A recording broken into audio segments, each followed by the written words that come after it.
Yeah, we are live, sir. Live, right? So, a very warm welcome to all the viewers of this particular webinar.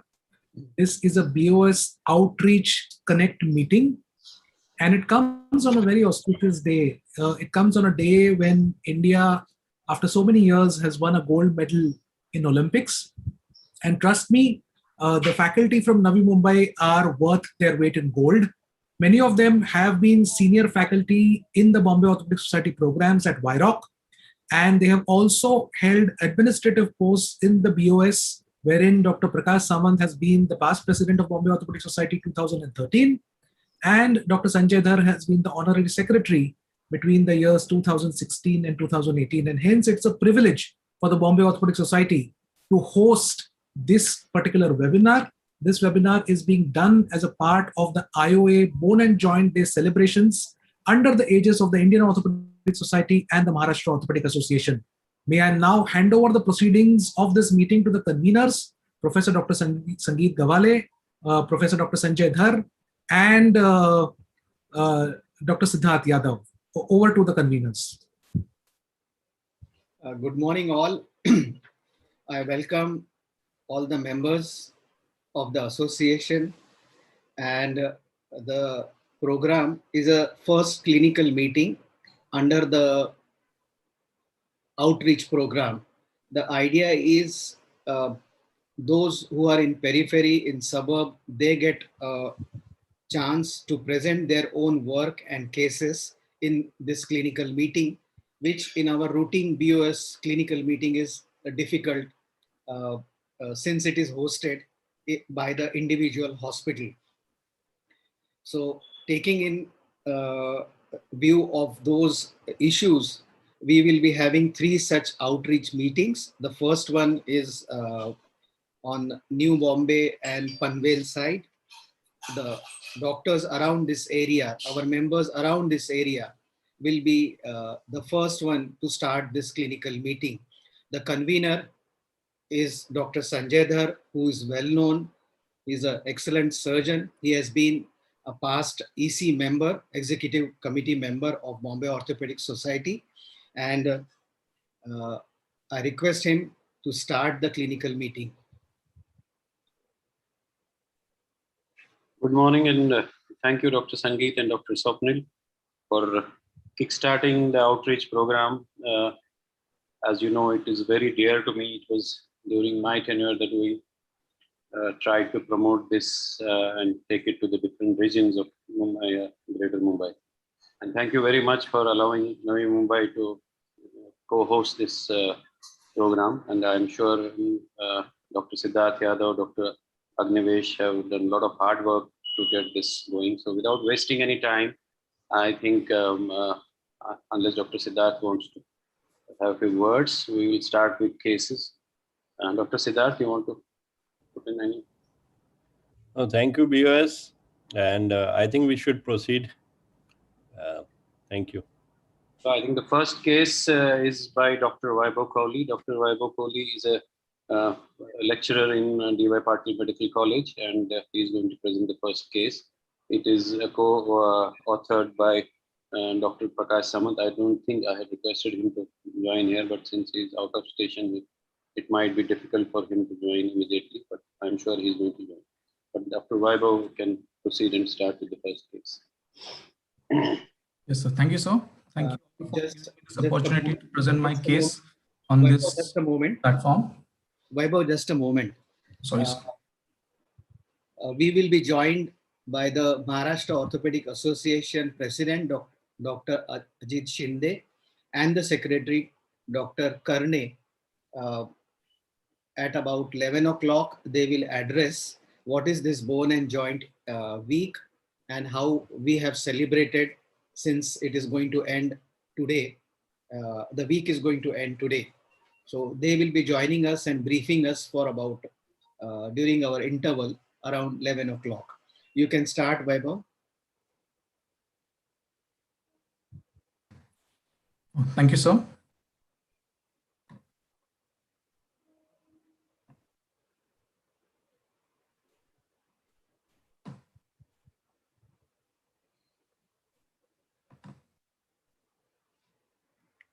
Okay.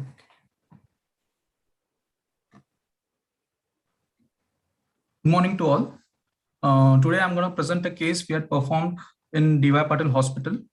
Okay. So it was a 62-year-old male. Vaibhav, your screen is not visible. Vaibhav, the presentation has not opened. Okay.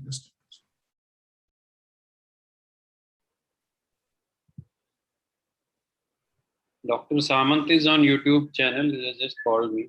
So I don't know why he's not able to join the Zoom. So is my screen visible, sir? Yeah, now it is okay. Now go to the... Okay, sir. Yeah. Okay. Yeah, now it is fine. Yeah. Good morning to all.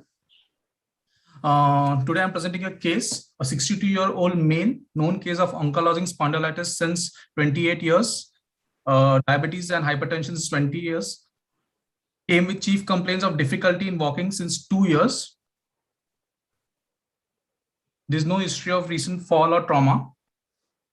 He has a past history of left-sided total hip replacement done 28 years back in 1992. And 2 years back in 2019, he started having difficulty in walking. So he visited his primary surgeon. On taking the x-rays, he was told that his implant was broken and will require a revision surgery. So during the procedure for the revision surgery, there was evidence of sepsis, and hence the broken implant was removed and a cement spacer was inserted. So the patient came to us after 2 years in 2021. On presenting, he had no active discharging sinus. The skin color temperature were normal. There was shortening of about 5 centimeters. Patient was ambulated with a walker. His X-rays on presentation was such. This is his X-ray of pelvis with both hips, anterior posterior view. And this is a femur full length, anterior posterior and lateral views. So I would like to know, I like to ask the faculty for what will be their plan to proceed with this case.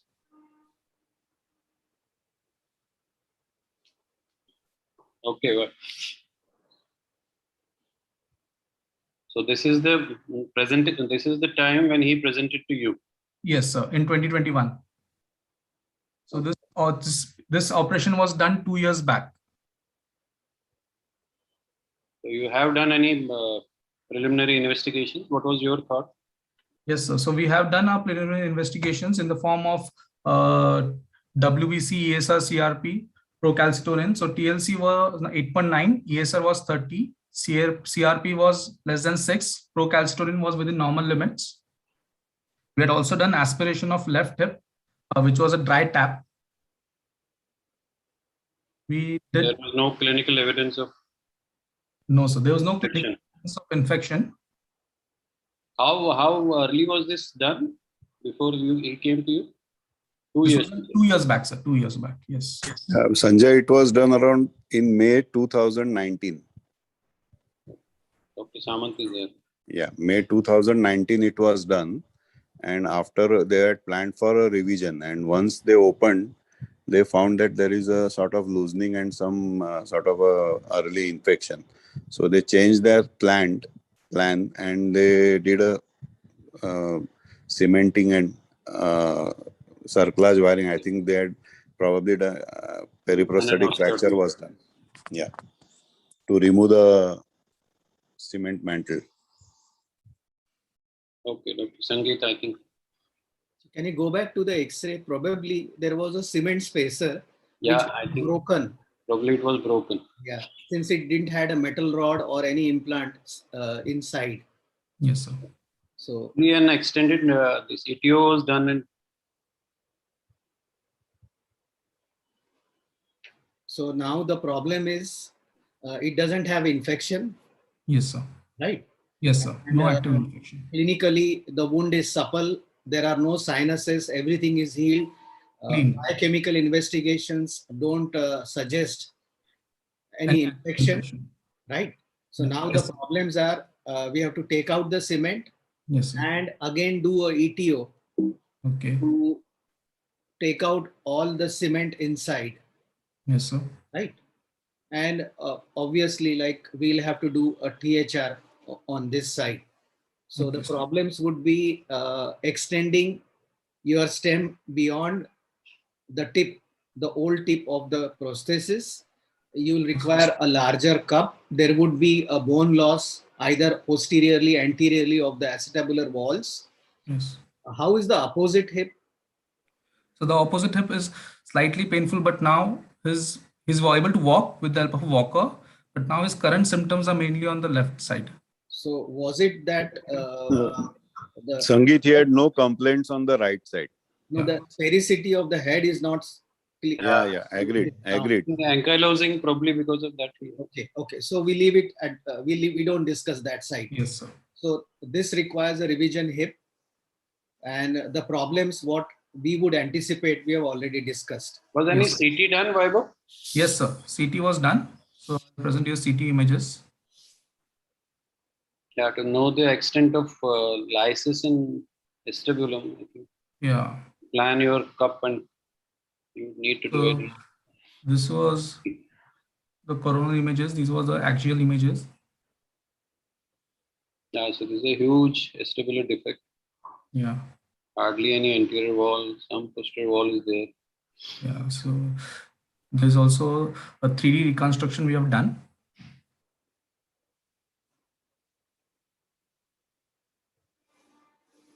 Have you done MRI before this? MRI also? No, sir, we have not done an MRI.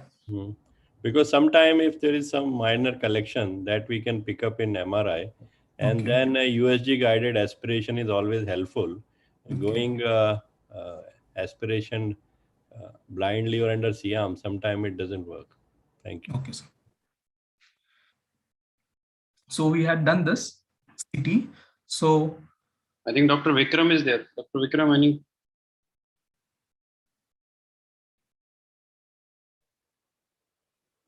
Do you have other 2D CT cuts? no, sir, these are the, Okay. Can you go back to the earlier slide? Yeah, there. yeah. And can you comment on the anterior and the posterior wall So with your cursor? Can you show us where is the deficiency? So the deficiency is in the anterior wall, sir. Put your cursor there. Exactly. Oh, yeah. Yeah. For the benefit of all, Yes, sir. can you point out? This is where the deficiency looks anteriorly. Yeah. As well posteriorly. Posteriorly, a slight deficiency is there, sir. Right. As compared to the other side. As compared to the other side. Yes, sir. As well, there is a protrusive. Yes, sir. Protrusive is also there. So these are the three problems what you would anticipate Yeah. while Yes, sir. doing a socket. Yes, sir. Go ahead. Sanjay, you had asked question to somebody. Yeah, Dr. Vikram Powder. Yes. So basically, what about the distal stem? Is it all right? I can see only a part of the stem on Go the back to the 3D X-ray. reconstruction. X-ray. X-ray. Vaibhav. Yeah. Okay. That's not too bad. Okay, so what is the plan for acetabulum now, Mr. Kohli? So what we were planning is, we were planning to remove the cement. Our plan was just to remove the cement spacer. Then we'll bone graft the defect. We'll Okay. to augment the acetabular defect with the help of trabecular metal acetabular augment. And we are planning to do a hybrid total hip arthroplasty using a Wagner stem. Any particular idea for removing cement spacer? Because that might be the most crucial step that I think has to be done of course, we all do meticulously, but Yes, sir. will you like to elaborate how that was done? Yes, sir. So we, when we opened it, so we removed the cement spacer first from the acetabulum cavity, okay, with the help of specially curved osteotomes, okay, which were for the cement which was stuck inside. And we see that the cement which was there in the femoral stem came out with the help of long forceps which we had. We did not require to do any extended and we did not have to remove the wires also. So all the cement on the acetabulum and the stem came out easily. Good. Well done. So I would like to show you what we had done.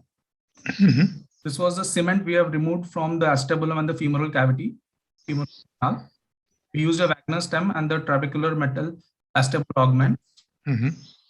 This is what we had achieved.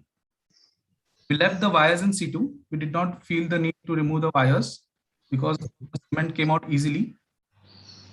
We have filled the defect with impacted bone grafting using allograft. The acetabulum augment in the defect. Then we did a cemented cup, uncemented stem. Why this type of hybrid? Okay, you use trabecular metal, right? Yes, sir. You use trabecular metal, right? Yes, sir. Yes, sir. Exactly. Okay, just out of curiosity, what are your thoughts on high hip center?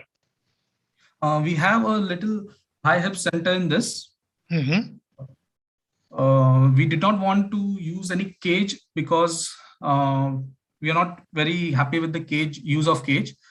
Of course. We were able to fill the gap, and we filled the defect with the bone graft. Okay, and then we applied the augment, and how much ever we could, we tried to get it. But in this, we have a high hip center, a little high hip center, but that is not much. It doesn't matter, man. That was the thing I wanted to ask you. At one point, there was a big debate, but now how old is he? You mentioned he's 68 years old, sir. Yeah. So I think your answer should be, we are okay with this type of high hip center. Fair enough. Yes, sir. You offered some justification. Sanjay, you want to ask anything else? Vaibhav, stepwise, can you explain how you have proceeded after removing the cement from the acetabular side? What did you do next? 1, 2, 3.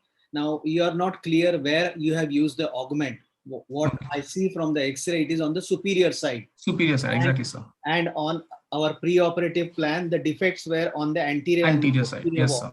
Okay. So can you explain stepwise for the benefit of all how you have done it? So we proceeded with the exposure. We removed the cement. Then we freshened the edges of the defect. We freshened after freshening the edges. We took a cancellous bone graft and we impacted in the defect with the help of instruments we had. Defect specify whether it is a floor, whether it is the periphery. So it was in the floor and on the superior aspect of the acetabulum.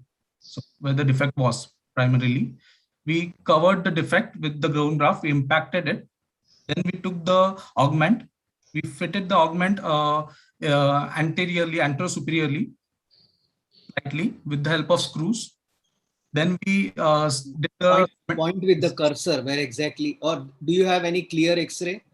Yes, I have subsequent X-ray. On that you explain. Yeah, exactly. Yeah. So you can see my cursor, sir? Yes, yes, very good. So we have put the bone graft in this area and in the superior area. Okay. Over here. This much area we have filled with bone graft, sir. So we can see that the bone graft is consolidating over here in the post-op 1 month X-ray. And the patient is also ambulatory. He's walking with the walker support. Oh, no, you have fixed. It's all right up to you have put the trabecular metal. You have fixed the trabecular metal with 2 screws. After that, how did you fix the cup? So we fixed a cemented cup. Right. Yeah, we inserted cement. We fit the cup with appropriate anti-virgin inclination. Right. Now you say it is a high hip center. Yeah. Your inferior border of the cup is at the teardrop. So teardrop, yes, sir. Is it really a high hip center, or is it because of the trabecular metal it is appearing as a high hip center? So it is a high hip center, sir. We have measured it post-operatively. We have seen it in the X-rays. So it is a little high, but we are accepting it, sir. Okay. The earlier you wanted to show the post-op. Yeah. So this was his immediate post-op X-ray. Patient walking post-operatively. This is his post-op 1 month X-ray.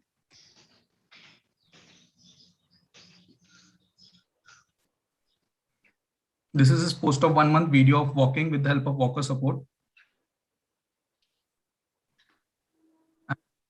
his recent X-rays because the patient is suffering from dengue, but he's sent his video first. And he's walking without walker support. He's happy with his hip and has no complaints at present. Excellent. Thank you, sir. Sangeet, Yes, sir. he is the patient, Kalakar Orchestra. He used to do Vyrock Made Kalakar Orchestra. He is that same Mr. Khanvilkar. Yeah. He was close to Dr. Lad, sir, if I'm not Yes, wrong. exactly, Right? doctor. Yes, exactly. Correct. He is the same person, quite active and wanted surgery. He was ambulatory for last 3-4 years with the help of walker. Okay. Now we advised him to come, but त्यांना dengue झालाय म्हटलं मग घरून एक video पाठवा आता हा video पाठवलाय त्यांनी. Excellent. Yeah. Thank you. Somebody check. There is question on YouTube. I think we're getting messages.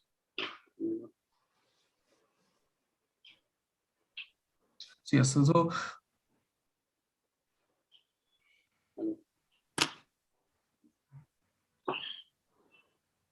Sir, I think in interest of time, the question on YouTube channel can be left at the chat box there only. Answer. We move to the next case. thank you, sir. Thank you all.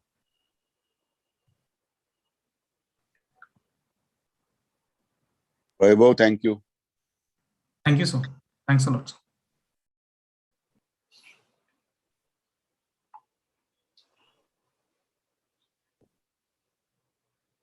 Manan, please share your screen. Yes, just 1 second.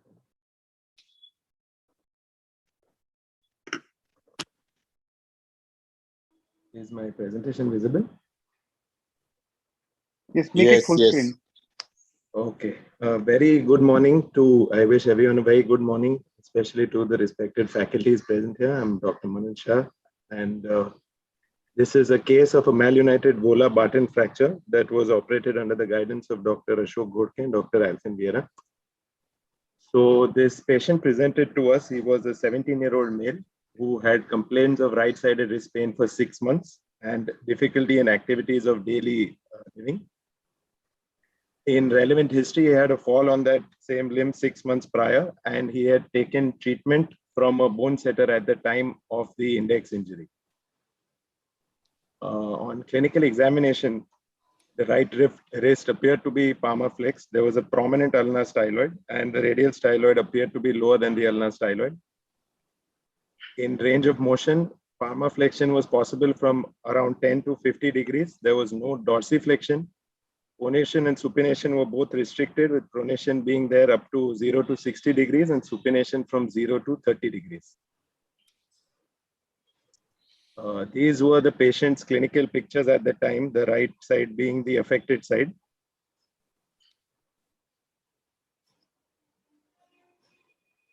And this was his X-ray at presentation.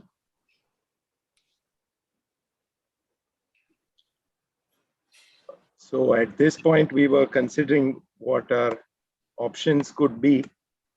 And we thought that it would be most appropriate, if considering this appeared to be entirely extra-articular, if we could do a corrective osteotomy and not have to proceed with any kind of salvage procedures or things like that. So this were his opposite limb X-rays. So how we went about with this was that a corrective osteotomy was planned through the site of the fracture, and we had initially planned to take both volar and dorsal approaches to adequately approach and address the deformity in its entirety. The ulna as well had a malunion at its very distal end, and we planned an ulna osteotomy as well. Initially, the ulnar deformity we had planned to fix with a TBW, considering there was no real place to put a plate, but we eventually just put a K-wire, and the radius deformity was corrected and fixed with a variable angle locking plate. So this was an intraoperative picture where we were addressing the deformity predominantly from the dorsal side, where we found there was a better access. And this was our post-op X-ray. the AP as well as the lateral. So this patient is now around 3 weeks post-op. His wound has healed and he is in a plaster slab, and currently he seems to be doing okay.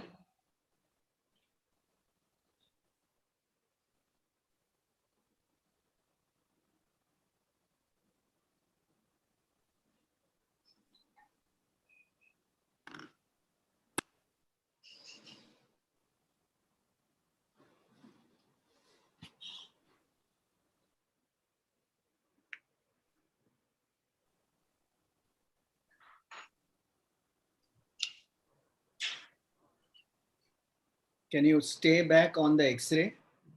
So the pre-op or the post-op? The post-op. Yeah. The lateral view.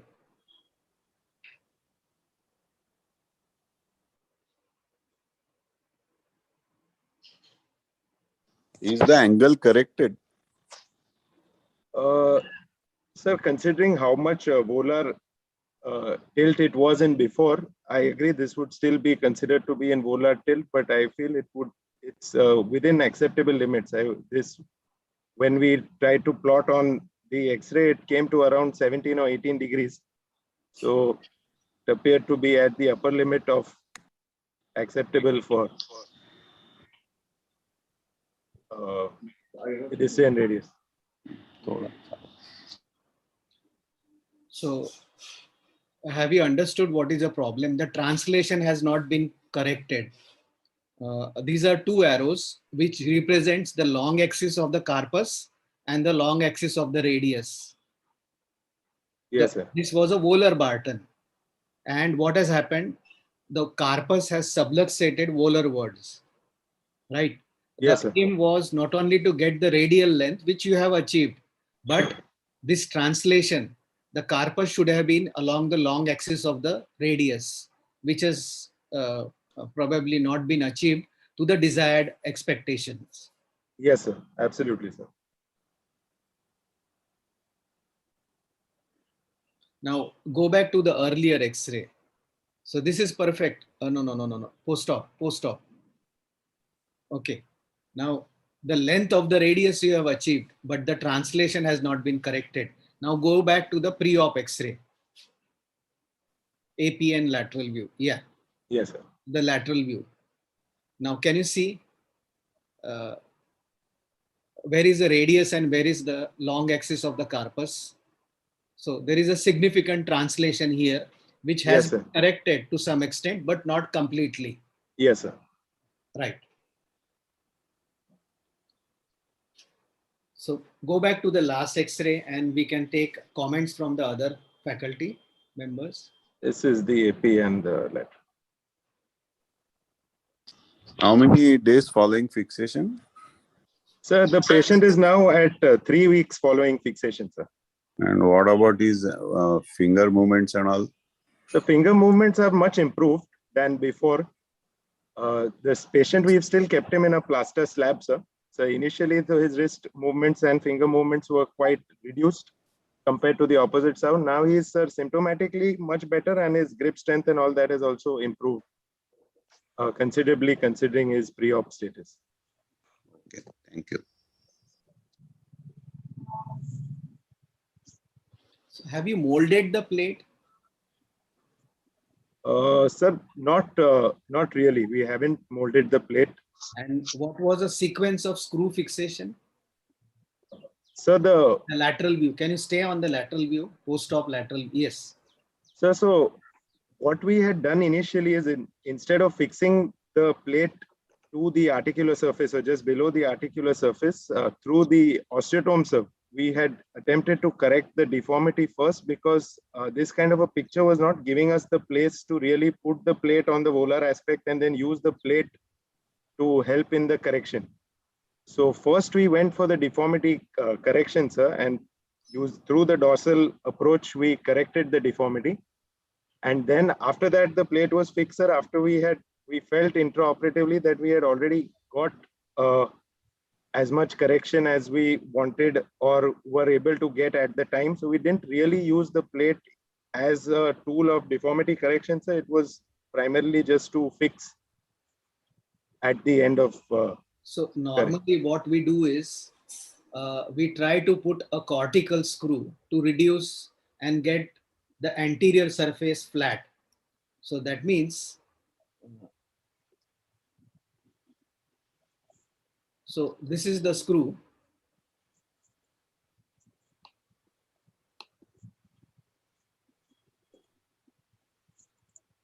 So we fix this screw first. Now, can you draw with your cursor? Yeah. This one. Yeah, Sir. that was the screw which was fixed Yes, first. sir. This is what we had put for you. Sorry. I think Harshad is here. Yes. Your comments, Harshad? See, I think he's approached it dorsally and plated it volarly. Na? No, it was a volar Barton. No, but he said dorsal approach because I saw the osteotome going from the dorsal side to the volar side. Is that correct, Manan? Yes, He sir. has also approached it dorsally. Probably try to do an osteotomy. Yes, sir. I think the problem was the approach from the dorsal approach. You really can't lever that volar Barton fragment on the dorsal side. I think that is where there was a little shortcoming. I mean, there is a little bit of volar subluxation of the wrist. If you had approached it from volar side and dissected through the volar side and then pushed it on the dorsum, it would have been a little easier. And yes, your idea about doing an osteotomy is right. If you find that it is not coming, then you remove some bit of bone from the dorsal side so as to shorten the radius little bit. You can't shorten it by centimeters. It has to be a few millimeters just to accommodate it on the dorsal surface. So just the dorsal approach may not be a good idea to correct a volar Barton.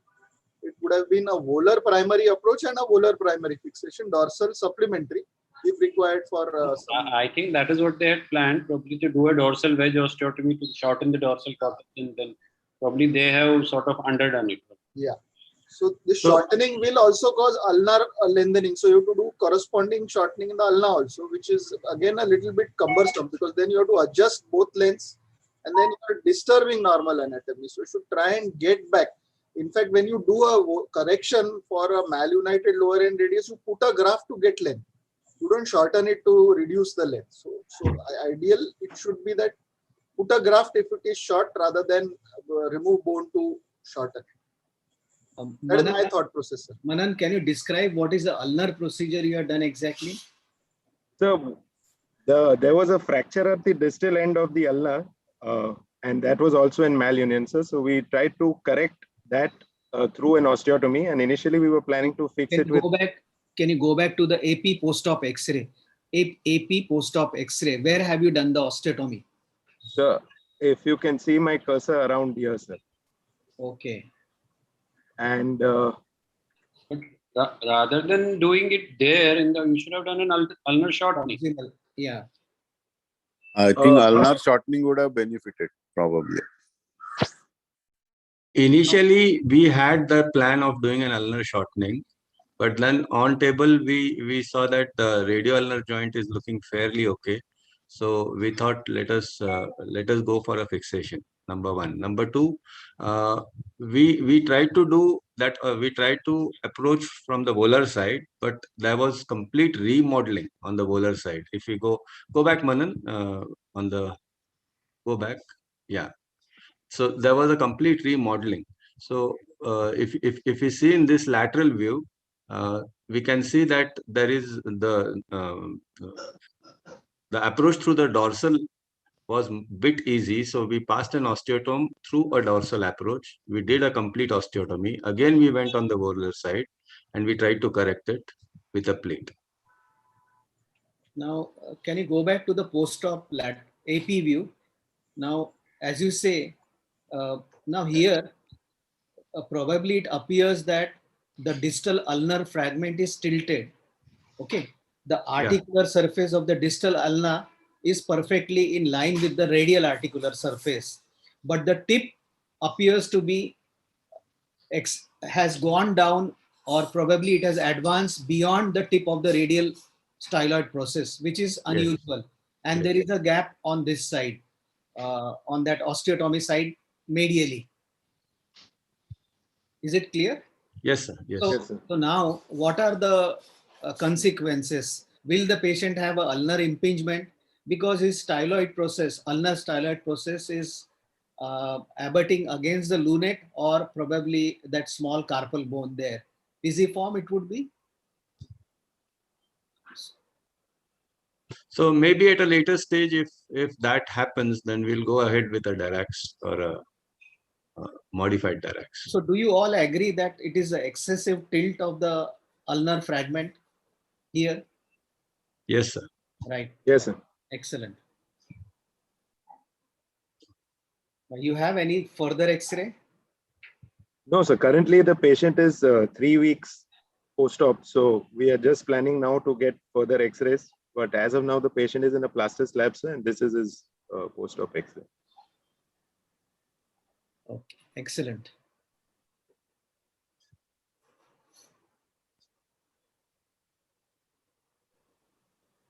Dr. Alfen, your comments? Alfen? Sanjay? Hello, yeah, actually I was on mute. So I was asking Manan, is there any literature where you can justify that how much tilt is acceptable in such cases? That the carpus translation with so much, is there any literature you have tried to find out? Sir, there is literature, and I think what is followed is generally Graham's criteria, in which they are saying from actually 10 degrees dorsal to 20 degrees volar in a malunited distal radius is acceptable as once after you correct it. So while it may not be acceptable for distal radius fracture, for malunited distal radius fractures, the literature suggests that up to 20 degrees of volar tilt is an acceptable post-operative outcome. Hello. Okay. Hello. Yes, Dr. Alfen, we can hear you. Yeah. Good morning, sir. What we could do, that was this. I think what we did was I think quite optimal. We could not do something better than that, because now, if anything is there, like what we are discussing about ulnar impingement and all, we'll try to rectify it at a later stage as what Dr. Ashok has told. Hello? Yeah. Perfect. Okay, so thank you very much, sir. Yeah. So two things I would like to ask Sangeet, sir. This Dirac procedure would have taken as a initial surgery, or should we wait? Probably at the time when you do the surgery, you take a call. How much is the shortening required? And probably I would have done a little proximal ulnar shortening osteotomy. Okay. And one more thing, Dr. Samant sir was asking about finger movements. Yes, about his index finger, his extensor digitorum of index had got jammed over there, and he doesn't have a good index finger movement right now. And maybe at a later date, he will have it. Okay. Thank Sir, you. only extensor indicis is not happening. We have to look at whether the tendon is ruptured also. Only extensor indicis, if it is not working, other extensors are working. We have to look at whether that extensor indicis is broken on the original fracture by rubbing against it or something like that. There wasn't an injury to it, but it had got quite stuck at that point. Sorry. All right.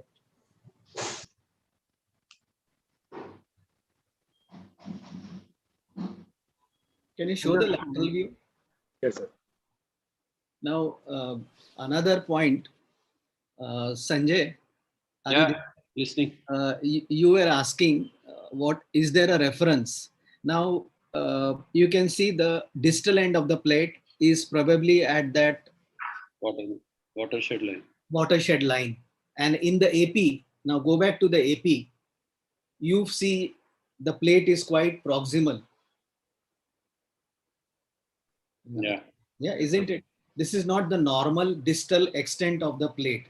So this happens when there is a excessive volar tilt.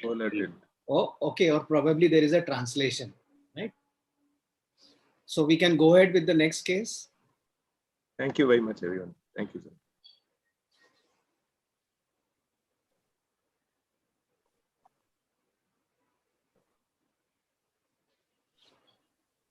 Third case is, I think, from Dr. Ajit. No? Yes, sir. Yeah, please share your screen. Yes, sir. Screen visible, sir? Yeah. Good morning, everyone. I'm Dr. Ajit. I'm presenting a case of a distal femur infected non-union.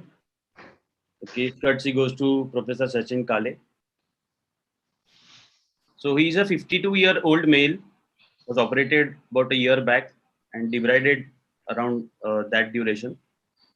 He presented with a discharging sinus, a stiff knee, about 20 degrees of FFD, minimal further flexion, and he was not able to bear weight on the affected side. So we planned a two-staged approach for this patient. First stage, debridement and implant removal, and the second stage for the definitive fixation. So these are his pictures post-implant removal. The intra-op findings were there was a non-union at the distal femur. There was a diffuse infection. The patella was adherent to the underlying bone, and there was articular cartilage erosion, particularly more on the lateral condyle of the femur. The deep cultures which were taken intra-op showed Klebsiella. And he was discharged, and then again he presented after 2 months post implant removal with this clinical picture and the x-rays. So there is a sinus over the anterior lateral aspect of the knee, just besides the initial incision, and over 2 sinuses over the lateral distal femoral region. And these are a few more clinical pictures of him. So how to proceed at this stage now?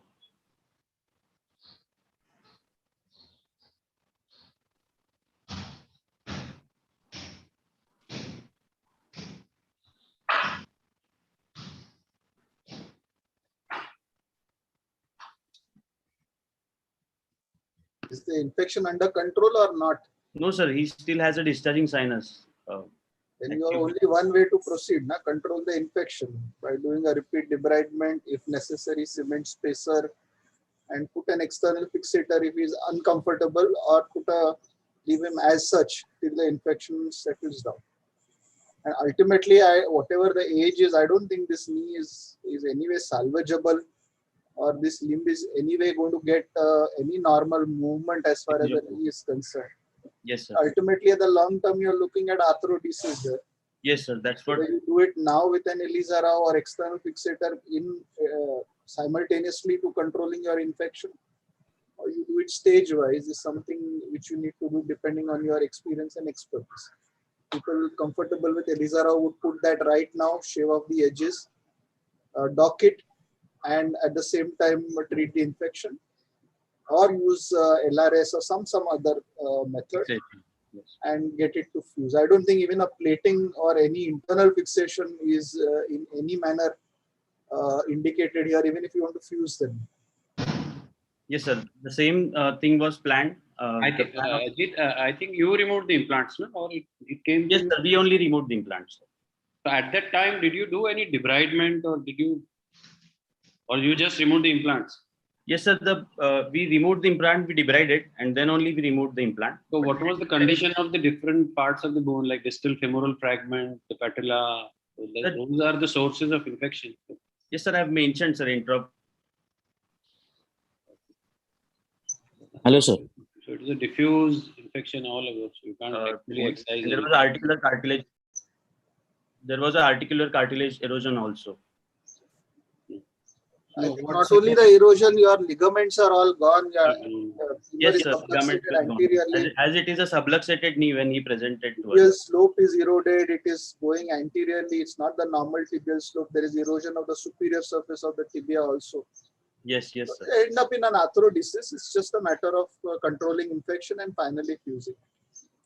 Yes, sir. That's what we planned in the view of articular cartilage erosion, a subluxated knee, infection, non-union, stiff knee, and some financial constraints.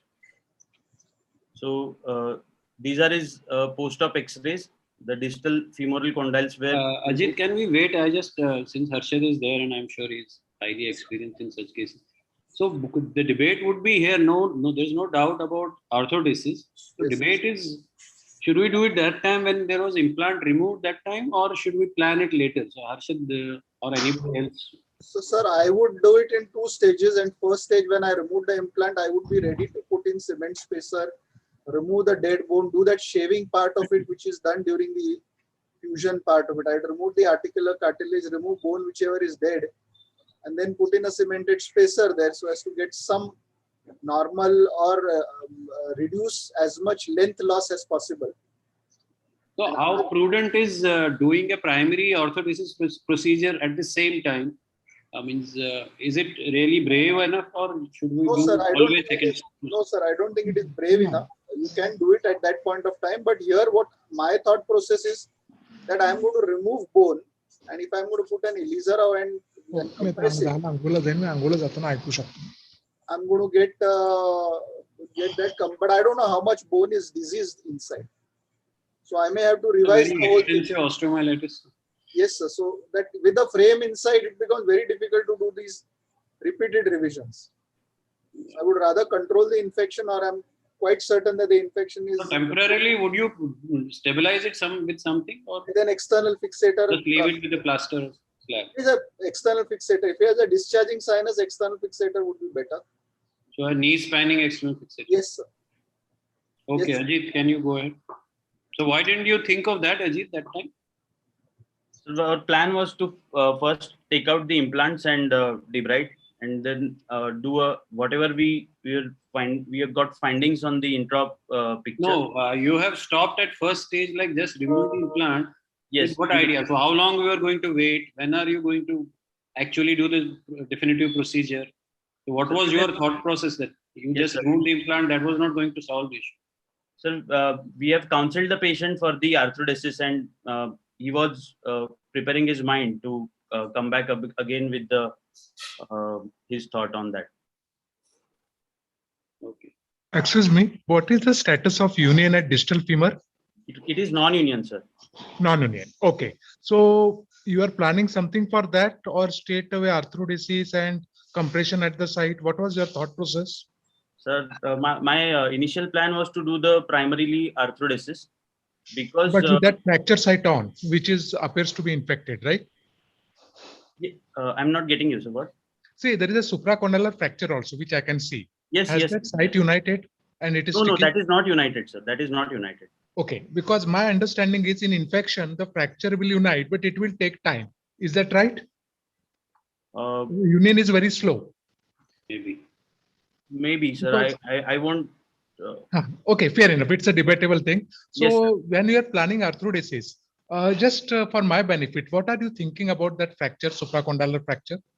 Yes, sir. My plan was to, if at all I'm planning arthrodesis, I have to do something for the non-union. So that's why we planned for removal of those condyles and directly dock the distal end of the femur into the proximal tibia, so that I have only one side for the union, not the 2 sides. One No, that is very, that's fine. But just I want for thought process, for the benefit of the audiences, shortening. How much you're expecting?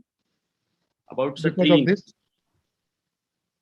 He already had about an inch of shortening because of the subluxation. So Yeah, sure. Because the subluxed anterior on. But after doing this osteotomy and then docking, what Yes, was the net shortening after that? That was about 3 inches, sir. Okay, so that is manageable with Alizaro. That was your Yes. idea, right? Yes, sir. Yes, sir. That was my idea. Yeah, thank you so much. Thanks. Yeah, Ajit, a little controversial thing. Why would you try to remove all the condyles when most of them are not looking very osteomyelitic? In fact, the proximal bone is much more osteomyelitic rather than the condyle. So why do increase the morbidity by removing so much of bone, and then why can't you transfix the whole fragment and still try to get union? So you do osteotomy at 2 levels, like. Sir, yes, sir. In that scenario, I would have a plan of getting the union at 2 places. One at non-union site, and another is at arthrodesis site. With an Elizarov, what is wrong in that? So you have a bone graft in between, which is healthy. So Sir, why but do the, you increase your morbidity by getting a 3-inch lengthening done rather than using that as a graft? So distal femur already had a plate and which had a multiple screw holes. So there was again a question on how much hold we are going to get with the single Elizaro ring over there, because that is a very small fragment. I would be able to put only one ring. Okay. Go ahead. Again, have your grafts anytime become infected in such type of cases? Any graft, sir? What? Any graft, suppose you do bone grafting, as you said, in this case. No, we have not done any bone grafting, sir. Okay. So that piece of dead bone could have been infected if that was your thinking process, because we are curious to know that you have taken out the distal femur and what exactly is the thought process, as Sanjay said, right? Our thought process was the same. If we have kept the distal femur, we have to unite at two places, one at the non-union side and another is at the arthrodesis side. And another thing is the distal femur is even if we put lot of issues. Yeah, one ring, there will be a not very good hold on the single ring, because there are already plate on the distal femur with multiple screw holes in that fragment. That is what we wanted to hear from you. And for you, 3 inches is not a big deal. Before it was a 1-inch shortening, now it is 3. And being an expert Elizaro surgeon, you can correct it. That was your thinking, right? Yes, sir. Yes, sir. Okay, that got it. Can I interrupt? Please. Here, the source of infection was an implant. There was no sequestrum. So that was taken out during the first surgery. Yes, sir. Right. The sequestrum was there, sir. When we went in again, yeah, there was a sequestrum which was lying in the medullary region at the distal femoral condyle level. So at that time, did you open the fracture? While removing the implant, sir? Yeah. Yes, sir. We have opened and we have checked the non-union mobility at the non-union side with the osteotome. But while when we went in for the second stage, when we were removing the condyles, we found a big chunk of sequestrum over there, sir. Now the question here is why haven't we retained the distal femur condyles? Right. Yes, sir. See, here probably earlier we were very clear the source of infection was an implant and that was taken out in the previous surgery. Now the distal end of the femur has a good vascularity with the muscle attached, with the ligaments attached all around. So, and second, when you orthodes, it has a larger surface area to come in contact with the tibia, proximal tibia. So that means the two opposing cancellous bone would probably heal earlier rather than a cortical to the cancellous healing. If after excision of the distal femur, what you have attempted, and the morbidity of lengthening almost 2 to 3 inches is much more rather than what you would have retained that distal femur. This is my view. Yes, sir. We also had the same thought about whether to retain the condyles, but looking at the target of getting 2 unions was a bit difficult according to what we planned. So we went ahead with the removal of the distal femoral condyles, and we were okay to gain the length with the help of Elizaro fixator, sir. The patient was counseled about the arthrodesis and the shortening, and he was ready for that.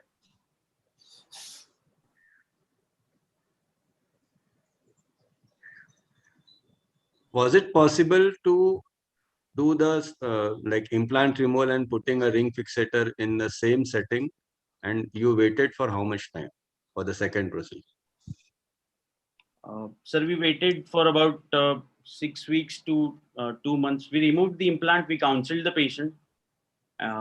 He took time to come back with his decision. So it took about 2 months. He came back after 2 months with this clinical picture and the X-rays. So why not Elizaro on the same day when you removed the implant? So it's even if we would have done that, but we planned a staged procedure because it gives time. Good morning. For Good morning, the Ashok. patient to arrange the finances and all. Yeah, Ashok, as you asked the question, can you hear me? Good morning. Yeah. Good morning. Yeah. As you asked, because patient was yet to think about the ring fixator, and also what we thought, maybe we were hoping that once the implant is out, the infection could settle down a little bit.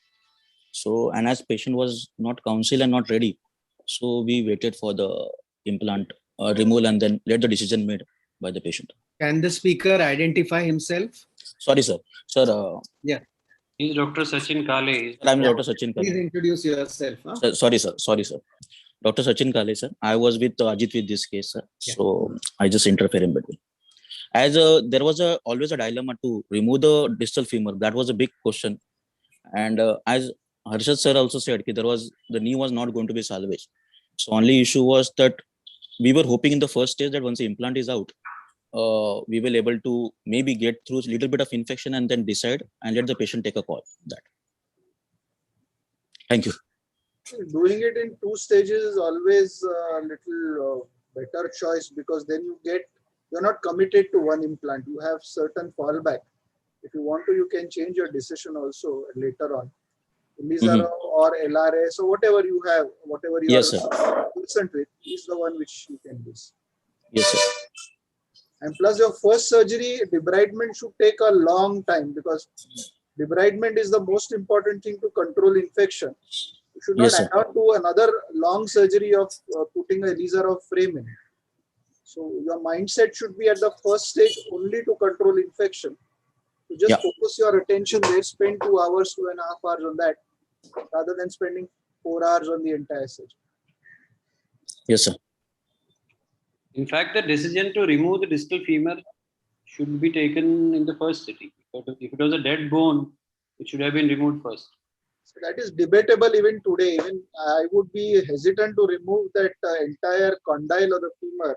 No, I'm not saying whether it was right or wrong. I'm saying if at all it was, you had decided, then it should have been, that should have added the complete debridement. Initially, at the initial stage itself. Yes, sir. Okay. I think we are running short of time. Yes. Okay. You want to complete, Dr. Ajit? Yes, sir. I will just finish in 5 minutes. 2 minutes, sir. Yeah. So the plan of arthrodesis was made with the help of Elizaro fixator, and this was what we able to achieve. We removed the distal femoral condyles. The proximal tibial articular surface was shaved and acute docking was done. These are his clinical pictures post-operatively. We have taken the initial incision and incorporated the both sinuses over the lateral aspect of the femur. And this is how his wound progressed in terms of healing. And finally, it healed completely after about 2 months. So these are his X-ray pictures at the end of 10 weeks. So well-healed wound and clean pin tracks. There is no discharging sinus as of now. So osteotomy was planned after the wounds were healed, and we added another distal tibial ring at the level of ankle to improve the stability over the distal ring block. And this is the post 2 weeks post distraction. The distraction is still going. These are his recent pictures at the end of 4 months. You can see there is the arthrodesis has improved in terms of healing, and the region that it's seen. We are still planning to continue the distraction till we equalize the limb lengths. Ajit, I just want to intervene here. Means, how did you decide, since you have done it with Elizaro? Normally, if we do it with a nail, you have no option but to accept the complete 0 degree position of the knee. In Elizaro, can we get the advantage of getting it into some amount of flexion so to improve the clearance of the patient, and how much length you decided you should increase the length? So what is the position of the knee vis-a-vis your Elizaro? Can it be sort of given some amount of flexion so that knee clearance is there, and amount of length you decided to length? Yes, sir. We would have given some amount. Is there any thought process after that, or you just decided to equal the length? No. I am not. I am not planning to equalize the limb length. I would. I rather keep it short by about 1 inch, so that to make him easy while clearing his leg while walking. And another thing, sir, you asked, yes, we can keep it in some degrees of flexion, but we have accepted the whatever alignment we got in this case. I have a question. I'm not very conversant with Elisa Rao. I've done that, but I'm not. I don't consider it myself a good Elisa Rao surgeon. But you have shortened on the femur and lengthened on the tibia. Yes, sir. How does that affect the surrounding soft tissues, nerves, and vessels on the tibia? Does it make a difference or no? This is for my knowledge. No, sir. I won't. So if that is the this case, this can be considered if there is an we get a knee range of motion. If someone has a femoral shortening and we do a tibial lengthening, then the level of the joint will change, and which is quite uncomfortable while walking to the patient. But this is a arthrodesis knee. We just want, so the femur and tibia is acting as a single unit. So the lengthening in femur or in the tibia won't matter. That's what my thought is. I was worried about the nerves and the vessels rather than the knee joint line. So they are anyway getting gradually stretched up, sir. That the principles of distraction histogenesis. So generally, these people land up with contractures of the muscle because the muscle is shorter than the bone. Yes, they land up with contractures and deformities in the ankle joints, ankle joint especially. Yes, sir. Yes.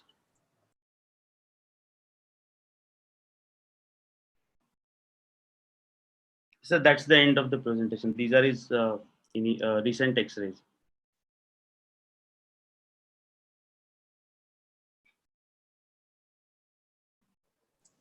I think Sangeet sir is not here. Dhar sir, you can moderate, sir. Sangeet sir. So you are waiting for the consolidation now at the corticotomy site. Yes, sir. So proximally it has healed. Yes, sir. Okay. I mean, the knee orthodesis is sound, and now you are waiting for the lengthened tibia to consolidate. Consolidate. Yes, sir. Thank you very much. Can we move to the next case? Thank you, sir. Thank you.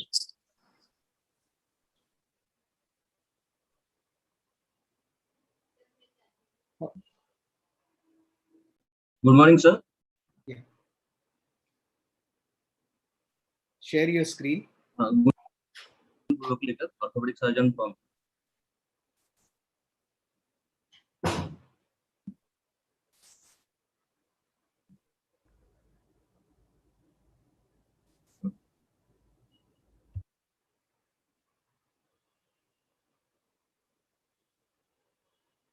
Yeah, go to the presentation.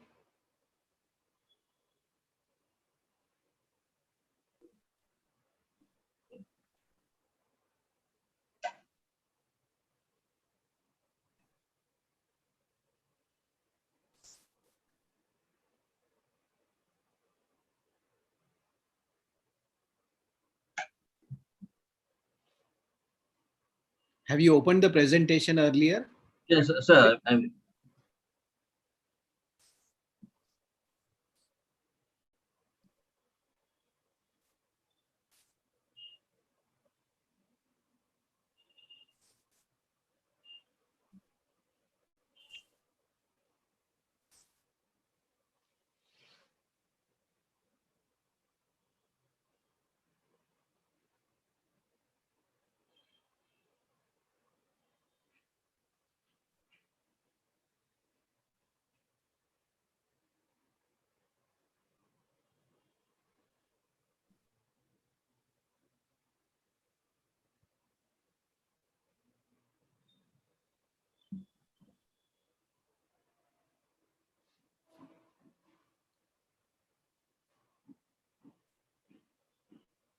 Good morning, sir.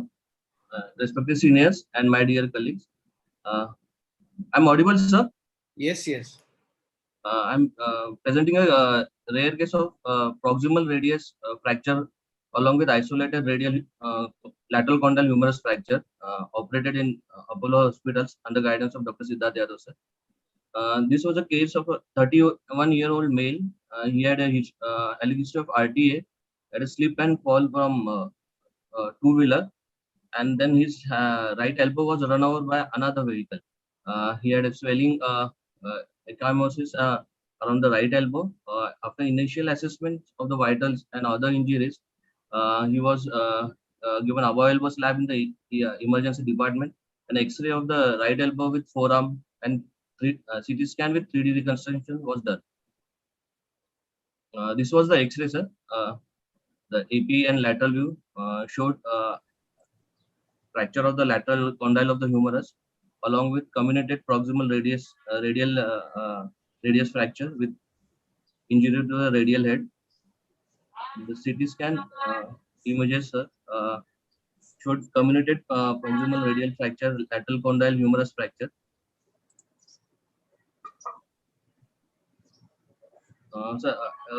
Known classification for isolated radius, proximal radius could not be found, sir.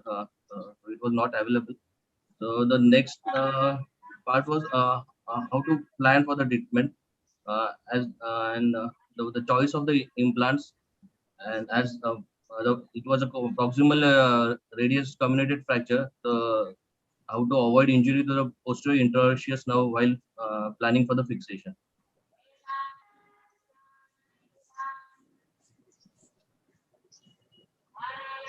So we went with a direct lateral approach to the lateral condyle of the humerus, and which was extended posterior laterally to approach the radial head and the proximal radius fracture, sir.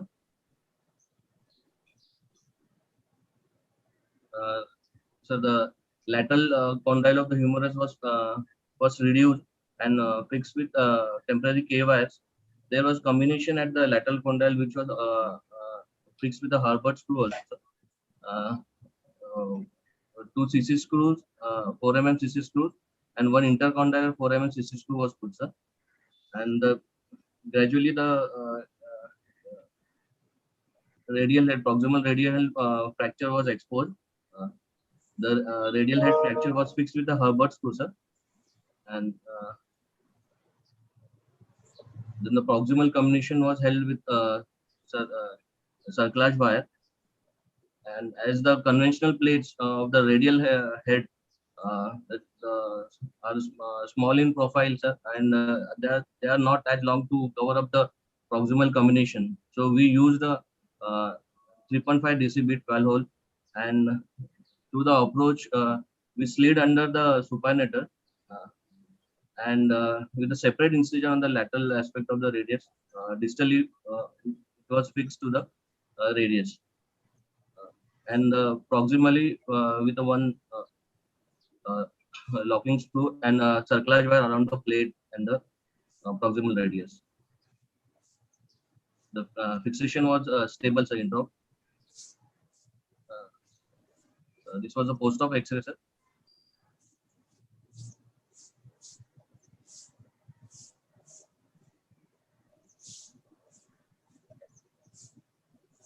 Post-op available slab was given, sir, and capsule endomethacin as a to avoid heterotopic ossivation or myositis of the elbow. We started for we gave it for thrice a day. So this was a follow-up X-ray after 6 months, sir.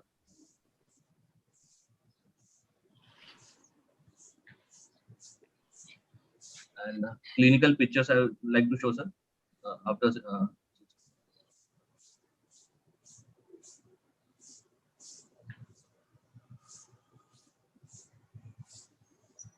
and there was no neuro deficit. The elbow RM and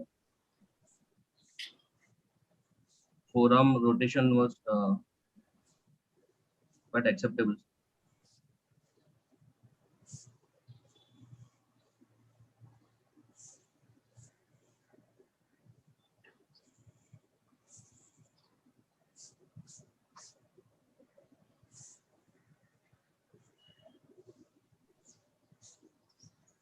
So,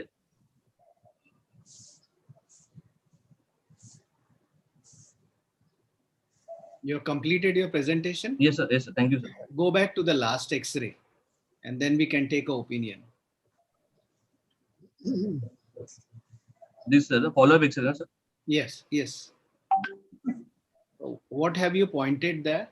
Sir, there was a fragment post-op of the radial tuberosity, which seemed like it was not reduced. But on follow-up, we saw it consolidated and united with the bones. There was no non-union at that joint, at that place.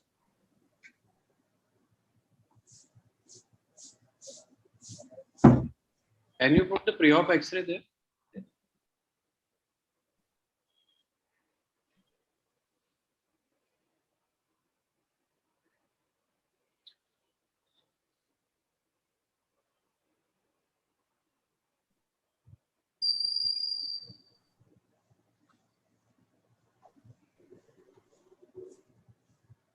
Yes, Sanjay, what did you wanted to ask? Basically, do you have a good view of distal humerus?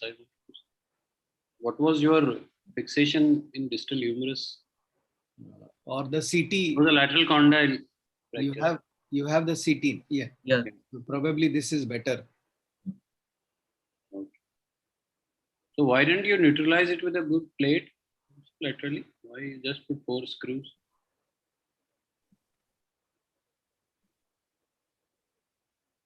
So the introp, after the initial fixation, we found it to be quite stable with the CC screw fixation, sir.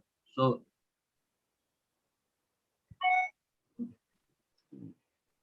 because it was quite comminuted, in fact, from the CT at least. So that was. What about the? Did you do any ligament reconstruction there? The annual ligament was repaired, sir. No ligament reconstruction. Was it intact? Yes, sir. Because here I can see your lateral and humerus, lateral part of the humerus and radial head. Yes, sir. Okay. Okay. Can you go back to the CT? Yes. Yeah. Now, as you see here,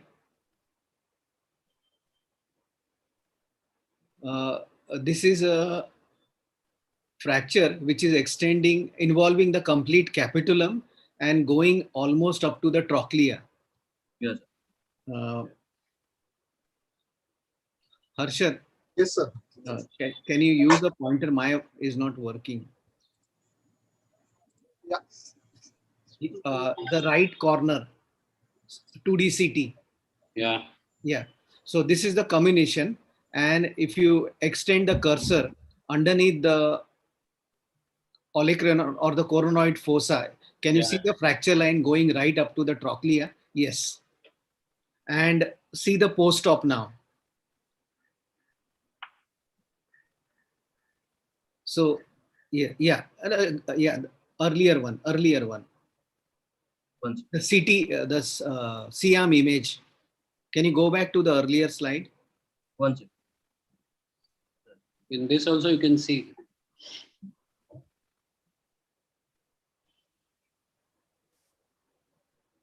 Something.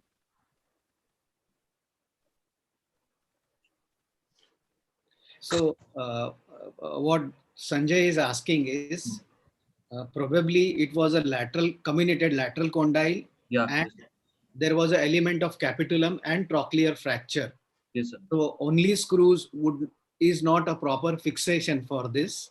What it requires is a posterior plate and additional Herbert screw to fix the capitulum and the trochlea. Yeah, sir, we put an Herbert screw through the capitulum fracture also. But there is a step seen which is pointing out between the capitulum and the trochlea.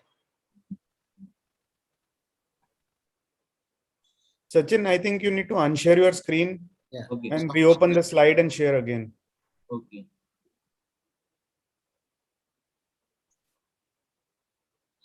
So any different approach for fixing the radius? Anybody? Sanjay, you can ask the faculty or those who have joined.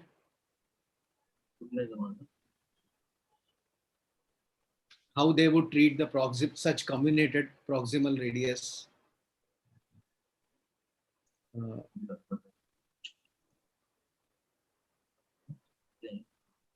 I don't think you can argue with this good result. Yeah. There is that plate used is good. I would the proximal radius plate is never long enough, or the radial head plate is never long enough to go so distally. So the idea of using 3.5 recon or 1/3 tubular, or in this case the 3.5 DCP, is a good one. Only little thing is I'm very, very worried about passing circlage around the proximal end of the radius. Though we are careful, the posterior interosseous nerve is very, very close.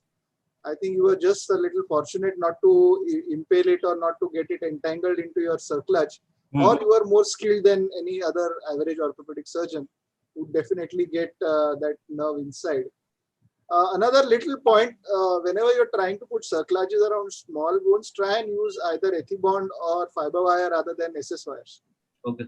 They're a little better visually also, as well as holding power wise also, rather than an SS wire.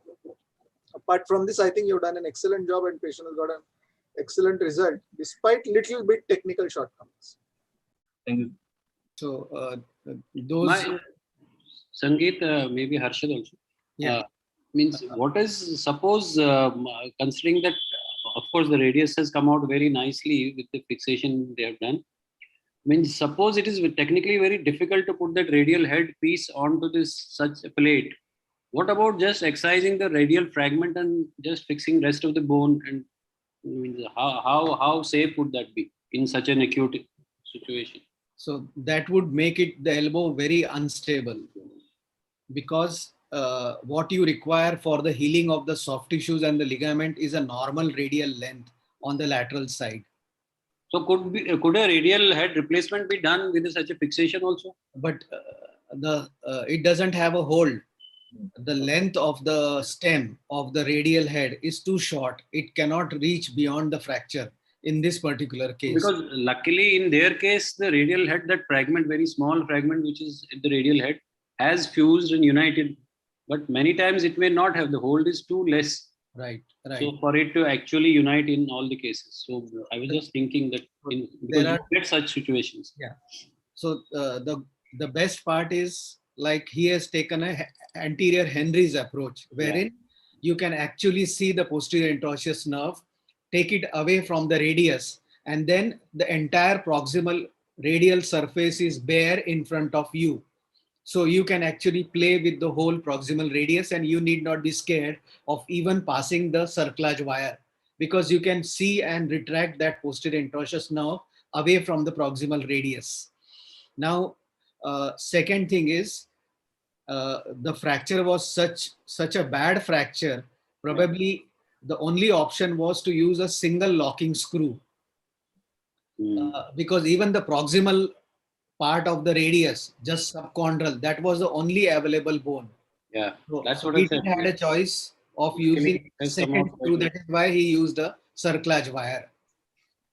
So the other option, the nailers, what they do is they can pass from the distal radius. I don't have experience.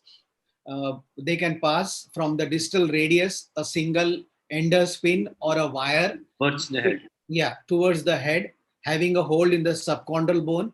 That is just to achieve the length of the radius, and it is so comminuted.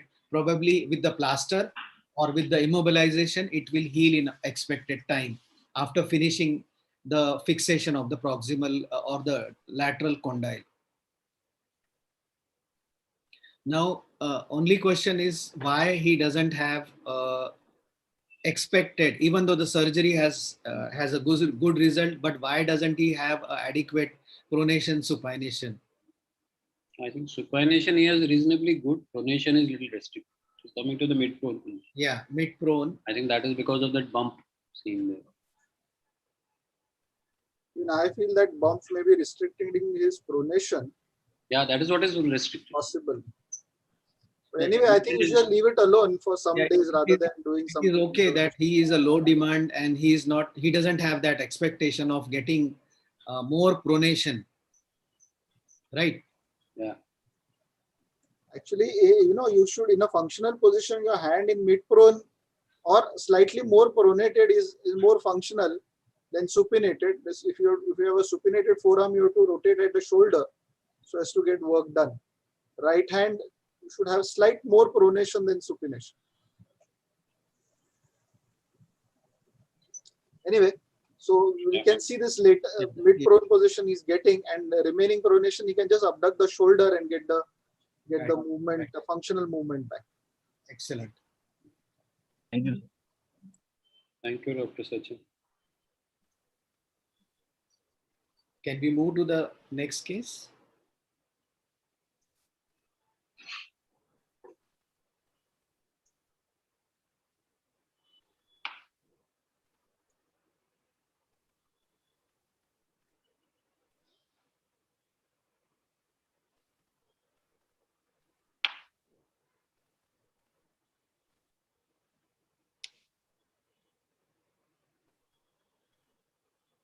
This case is by Dr. Ashish. No?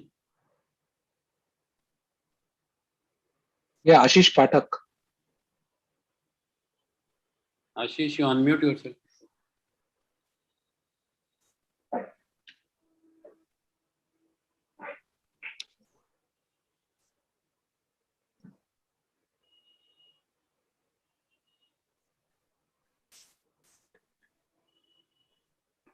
Good morning, sir. Am I audible now? Yeah, carry on. So, thank you, sir. So, today I'm presenting a case of a compound bimalleolar fracture with a talar body fracture.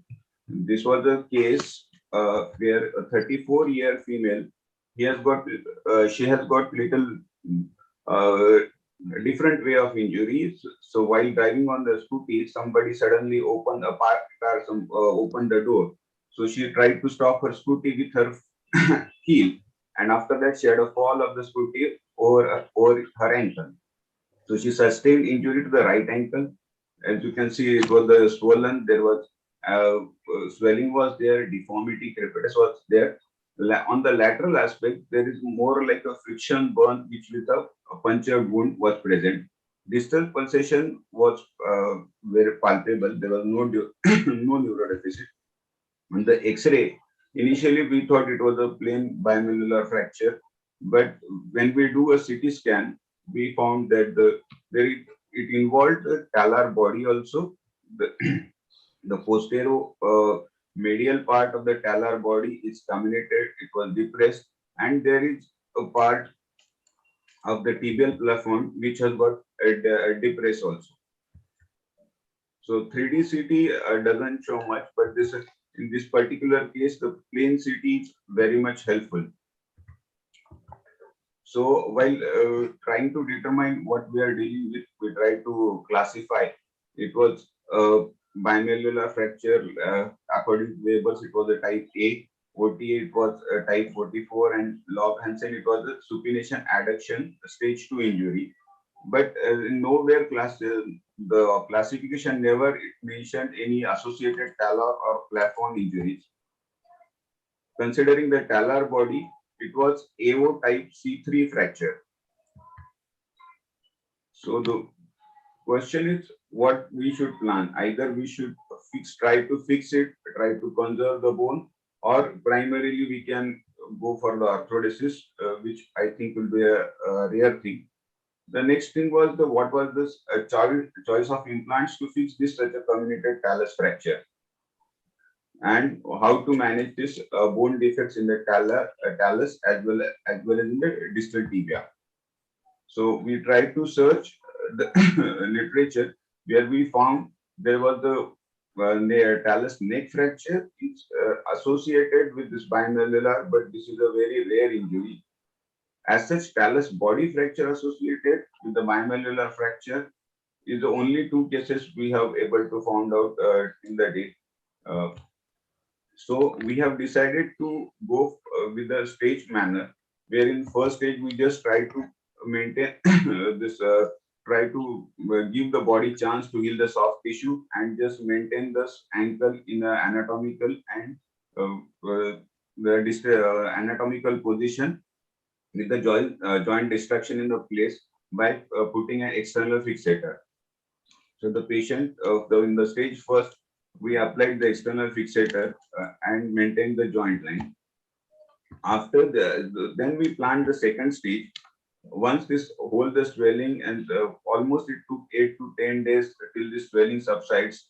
So then we planned to fix the talus, bimalleolar fracture, and to correct this tibia, the intra-articular depression of the tibia. So external fixator, we just removed the rod, kept the pin in situ. We followed the medial approach. So for the talus body. So we no need to do this malleolar osteotomy, as this distal fragment here was held with this pull-through sutures and retracted distally. For this talus, intra-articular, all this, there were 2-3 loose pieces which we removed. And then osteochondral flap was raised to see how the talar body fractures. It was too comminuted to fix with this, and there was a bony void was present. So we decided to just fill the bony void with the calcium phosphate wedges and maintain the articular congruity by repositioning the osteochondral fragment. We applied a fibrin glue over this osteochondral fragment in the hope that it will maintain this congruency of the talar dome. For the tibial platform, we made a subcortical window through which we reduce the intra-articular steps, and again we feel the same thing with calcium triphosphate wedge. As the skin condition or this lateral malleolar was not good to do a plating, we just decided to fix it with the K-wire, and the medial malleolar was fixed with this 2 large K-wires and a TPW with a in the figure of 8.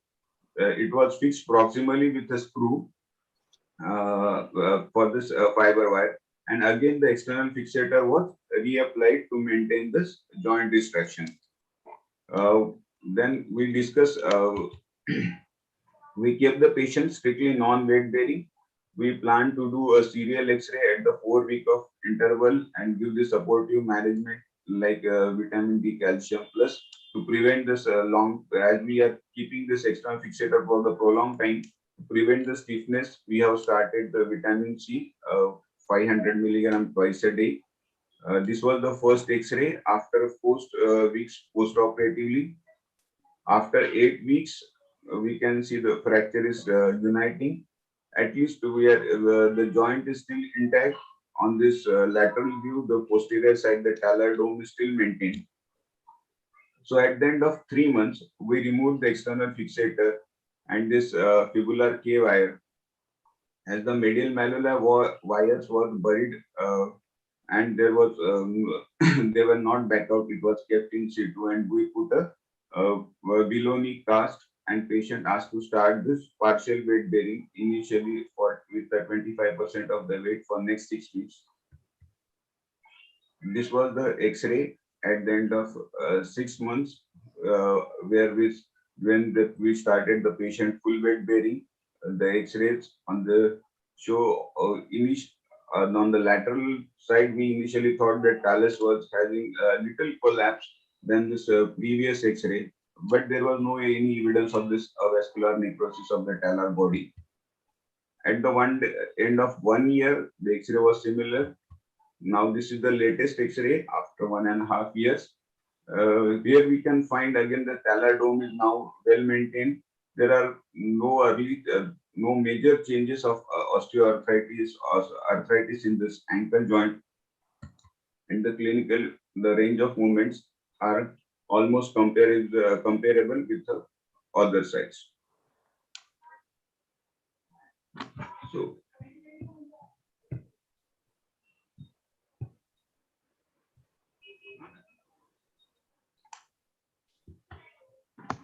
is that all?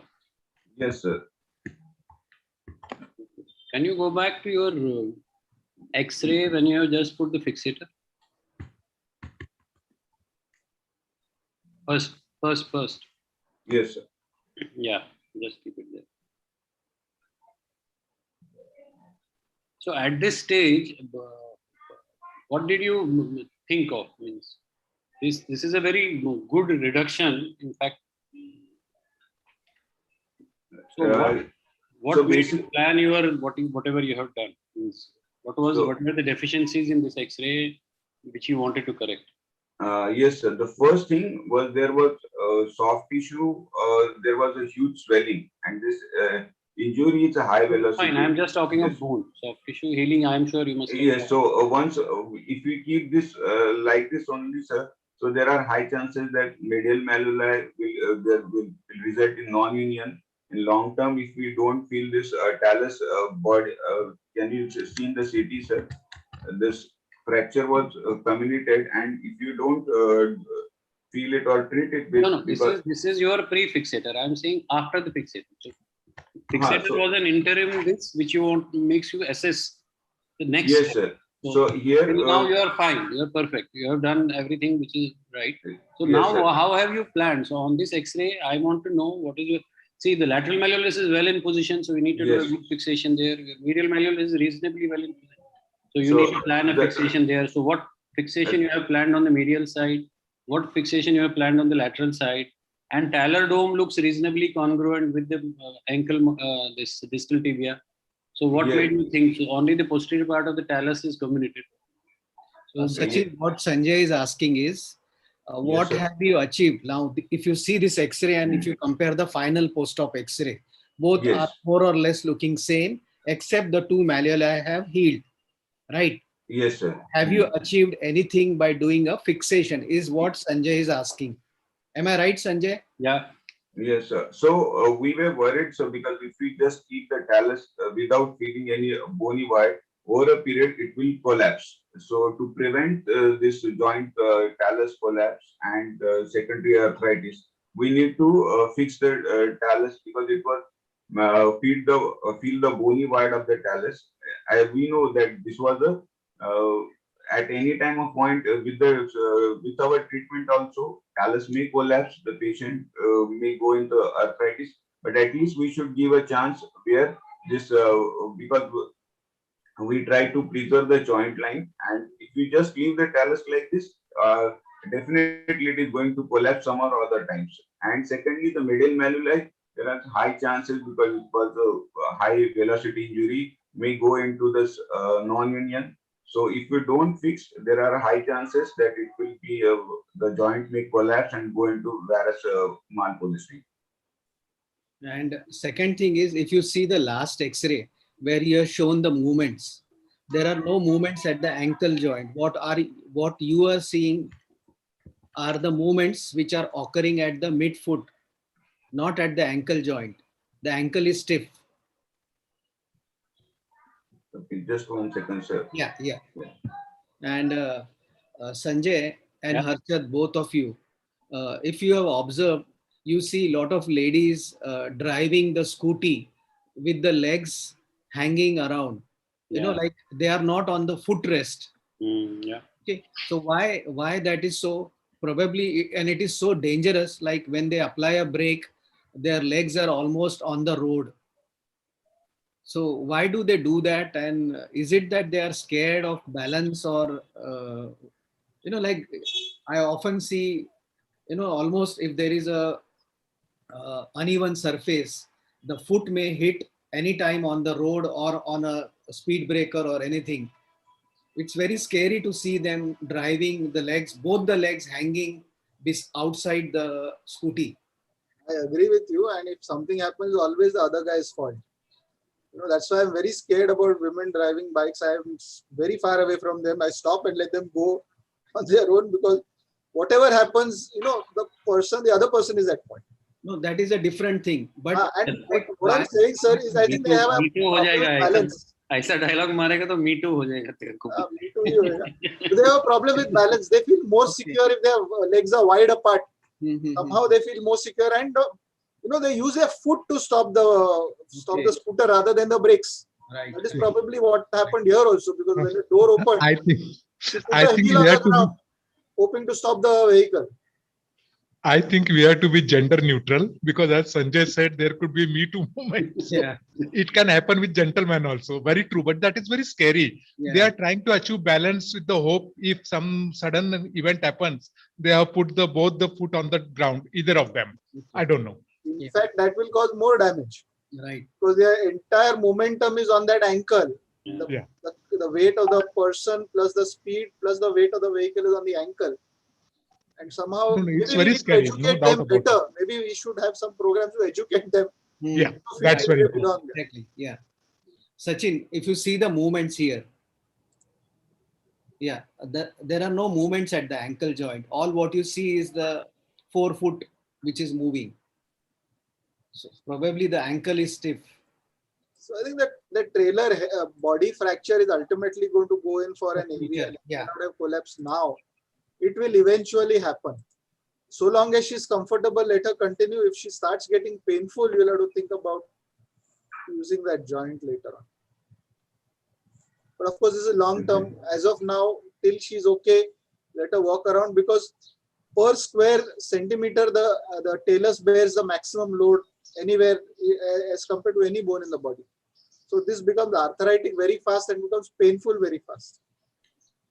But the good part is anyway, Sachin has reconstructed both the surface so that in case a fusion is required, probably there won't be many defects, a large defect which would have been otherwise if you would have left it alone.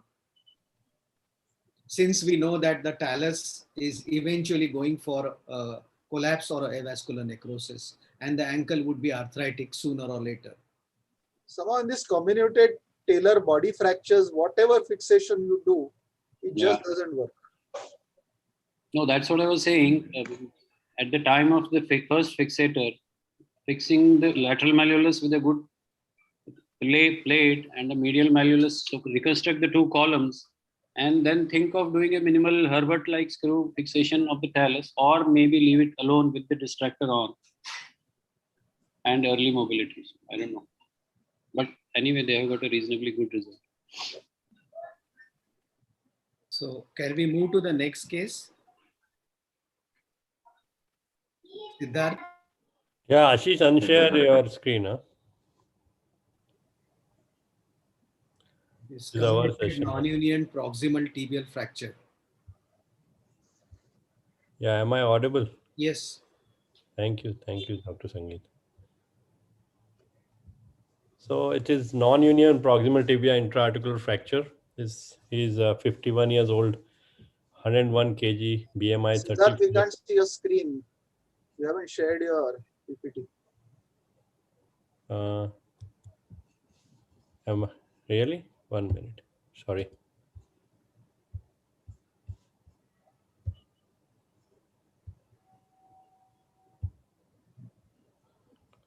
The green button, share screen, which is in the center of your screen. Yeah, I did. 1 minute. Just.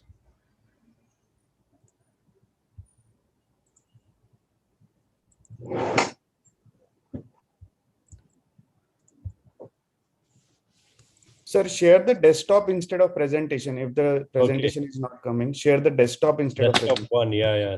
Then.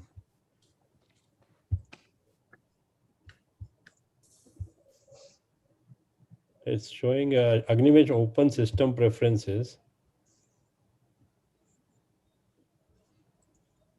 Probably you'll have to give rights to the Zoom to record screen recording. Yeah, so you'll have to add that. But before you do that, probably you'll have to re-log in because it will ask you to log out. So you do that, sir. You'll have to re-log in with the link. Can we then proceed with the next till this matter is solved? I'm sorry. The next two cases are both Siddharth's cases. Oh, okay. And then we are moving to the spine. Sorry, if Sangeet is a new laptop, I just logged in. I just No issues. Take your own time. Nobody is hurry. I'll just leave it right clear. So just open the preferences and give the. I think it's left.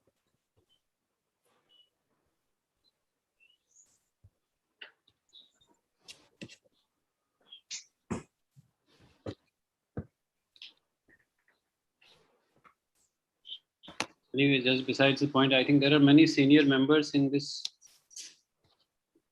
logged in. Dr. Matre, Dr. Alpin. So please do ask questions and try to contribute.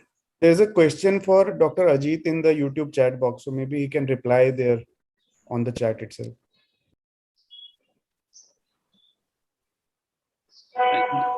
There was one question regarding the first case, whether there was any sciatic nerve because of 5 centimeter lengthening. Luckily, I think the answer that luckily there was no sciatic nerve palsy. Because generally the belief is that if there is a pre-existing normal sciatic length, it is because of the fracture or the non-union, the whole shortening has happened, they generally respond to the lengthening. But if it is a developmentally small sciatic nerve, you are doing a developmental lengthening, then there may be palsy, so you have to be guided. So in this case, since it was a post-fracture sequelae, the lengthening does not really matter because that was the original length.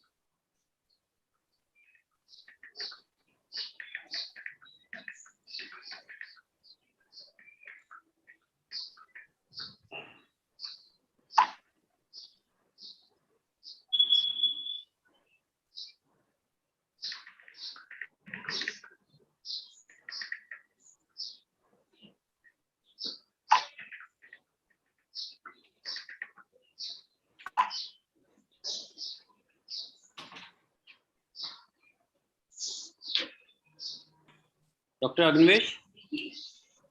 Hello. Yes, sir. I think Dr. Siddharth has asked for time, so we can proceed with spine. He Okay. just informed me that we'll take some time. Right. So if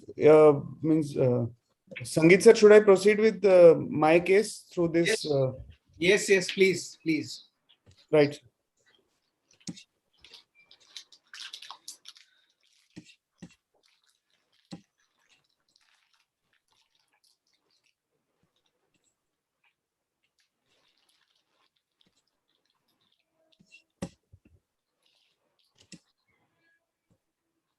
Yeah, sorry, is my screen visible? Yes. All right. Thank you so much. So I'll proceed with the case. So the patient is a 24-year-old female who complains of neck pain and occipital headache for last 3 months. Sorry, please neglect the next line. There's no complaint of numbness, tingling. She is a bit hyperreflexive and plantars are equivocal. There are no constitutional symptoms, no weight loss, no loss of appetite or any other symptom. And she is a girl who has been recently married in last 6 months only. So this is the MRI of the patient. So anyone wants to comment? Sangeet sir, you want to bring in anyone for comment or should I proceed further? Yeah, proceed. Right. So this is the MRI of the patient, which shows the basilar invagination. The C2 has gone up. And on the side, we were able to appreciate some soft tissue, which was there in the C1, C2 joint. And we can clearly see the atlanto-axial distance is increased. These are the coronal images, which shows marrow edema in the C2 sort of articular part, the lateral mass area. And this is the C1 condyle, and sorry, this is the occipital condyle, and the C1 condyle are laterally displaced. So this is the left C1 condyle, which is laterally displaced, and the occipital condyle is resting on the C2. So we got a contrast MRI done because we were not comfortable in labeling it as anything, and it showed that it is all enhancing tissue with small pockets of collection over there. So these are the final sort of the contrast images, which shows an enhancing tissue present all around the odontoid and the C1, C2 joint. So how should we go ahead with this case?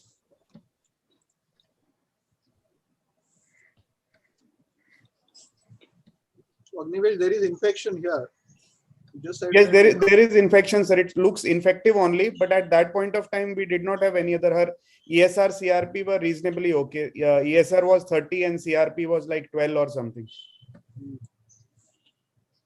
we need to find out what is the etiology. So this would be going for either a biopsy or do the decompressive surgery and the biopsy at the same time. Right, Dr. sir. So, Ratnesh, yes, sir. Sir, could we consider a transoral aspiration in this case, maybe? So the aspiration here, there is hardly any fluid, and it may not be very successful. And transoral will require some imaging. Just a CM image is not enough over here, just to get a biopsy. I feel here you will require to do the definitive procedure, and at that point of time, only whatever biopsy you get would be your material, you can say. Right, sir. Are you worried about her neurology, which is early developing? Yeah, basilar invagination with so much destruction of the occipital, the C1 condyle. We are definitely worried about it, and this would ultimately go in for a fusion of the occiput to C1, C2. I don't see any way we can salvage that, at least in this case. Sir, I know you are slightly biased because you were part of this case, but how would you think of this case at this stage when you don't know what the pathology is? I would immediately put her on a traction, skull traction, and probably think of a transoral biopsy. At least make me, because I would be very skeptical, means little scared to distract them on table and then do a definitive procedure. So I would probably gain some time by distracting it a little bit and then trying to get a transoral, which is not very tough, which is very easy. Right. So what we did was actually we started her on traction. Again, this is the CT scan showing the occipital condyle resting on C2, C1 destroyed and laterally displaced. And this sort of the vertebral artery was going through that sort of infected or so-called pathological part. So we can see there's a rotatory subluxation also in the CT scan. So we did, because the patient came without collar, so we did a active supervised. We tried to see what is the instability and all over there. But there was grossly, she was very restricted and there was no appreciable instability, dynamic instability over there. But again, this was an active supervised thing, not recommended to do regularly. So what we did initially was we put the patient on a head halter traction, but that didn't seem to sort of help us because we just wanted some time to understand what the pathology is till her basic tests and all come in and we can plan what to do. But then what eventually we had to do is we had to put her on skeletal traction, and the skeletal traction now showed that the dens has come down almost to the level of clivus or the foramen magnum rather than cranial to it. But there is a significant translation at the occipit or at the atlantoaxial joint. So what we did after that was endoscopic guided transoral biopsy. So we have been doing that in upper cervical pathologies where otherwise biopsy is very difficult. You can see the mouth gag sort of distracting. The ENT person is there to help us. So we under CM, we put a needle to get a core of tissue. And what we aspirated from there was a sort of serohemorrhagic fluid rather than any pus or anything. But there was a clear serohemorrhagic fluid which came. And following that, this area of C1, C2 became sort of radiolucent, which means that the fluid was aspirated in this area only. And then through the same hole, we put a microdiscectomy forceps, a very small, tiny one to get additional bone chunks to sort of, and this is the hole through which just a tiny hole of a needle biopsy through which the same microdiscectomy forceps goes, and we sort of get the tissue. And then it was sent for aspiration. Patient was continued on skeletal traction with minimal weight, 2.5 or 3 kgs weight, whatever patient tolerated. And the biopsy came as gene expert negative, known granulomatous inflammation on the histopathology, the smears were negative for any pathogen, and the histopathology showed that there was no malignancy. Now we have got a biopsy, and it's not showing conclusively, but two things it's ruling out is malignancy, and second, maybe tuberculosis within the limits of that biopsy. So here again, we are taking out the tissue blind. So yes, we really don't know whether the tissue removed was pathological and representative of that area. So always blind biopsies or biopsies under imaging are subject to this kind of disclaimer. You may get negative values. It doesn't mean that the disease is not there. It is there. It's just not, you're not been able to sample it. Right. That's what I was saying. Getting a biopsy in this area is really, really difficult. Despite of efforts, despite of best intentions and efforts, you may get a negative result.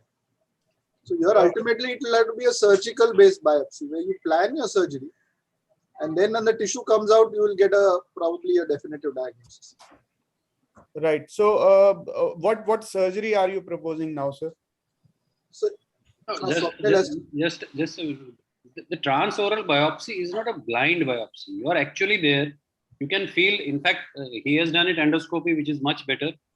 In fact, even if you do with bare eyes, you can see the bogginess there anterior to in the pharynx, and you can palpate it. I think Harshad, we must have done it at science so many times. Yes, sir. We have done it is very easy. The moment you give a small nick in the knife, you might either see pus coming out or you can see granulation coming out. We have been just doing it with right angle retractors and opening the mouth, and so it is not. It is actually you are seeing the tissue. It is not a blind biopsy. So there, in a clear-cut case, yes. Yeah. Where everything is visible on the so MRI. Here there is a large boggy tissue on the MRI. You can see there is a large shadow there, which is there. So, and he has done it endoscopic is all the more better. So it is, you get a lot of good view. So, but when the tissue is normal, do you expect it there will be no pathology? If it was only in the lateral part of the C2, and you will not be able to access that, probably yes. But you are right there. But if it is a big tissue, you might as well get, because transoral is very easy. You can just open the mouth and you can see it, the bogginess, the swelling there. But sir, one point which I want to make is that this did not seem like a tubercular abscess. So it was like serohemorrhagic clear, which usually is more likely with the pyogenic or some other bacterial type infection, or maybe something else. Whatever it is, you can sort of get the sample from there, unless it is a malignant which you don't want to reach. Dr. Swapnil is, I think. Yeah, Swapnil wants to say something. Yeah, so the thing is, now there are a few things in this. This looks infective, one.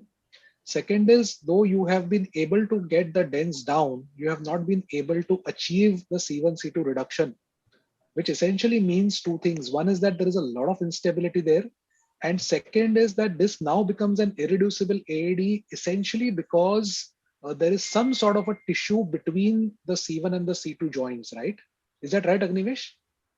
Yes. So the lateral condyle of C1 is completely destroyed. Yes, sir. Correct. So here, probably the problem is, when you go with a transoral, your biopsy and your culture also depends upon sometimes the amount of specimen which you have got, and many a times whether that specimen is actually representative of the disease.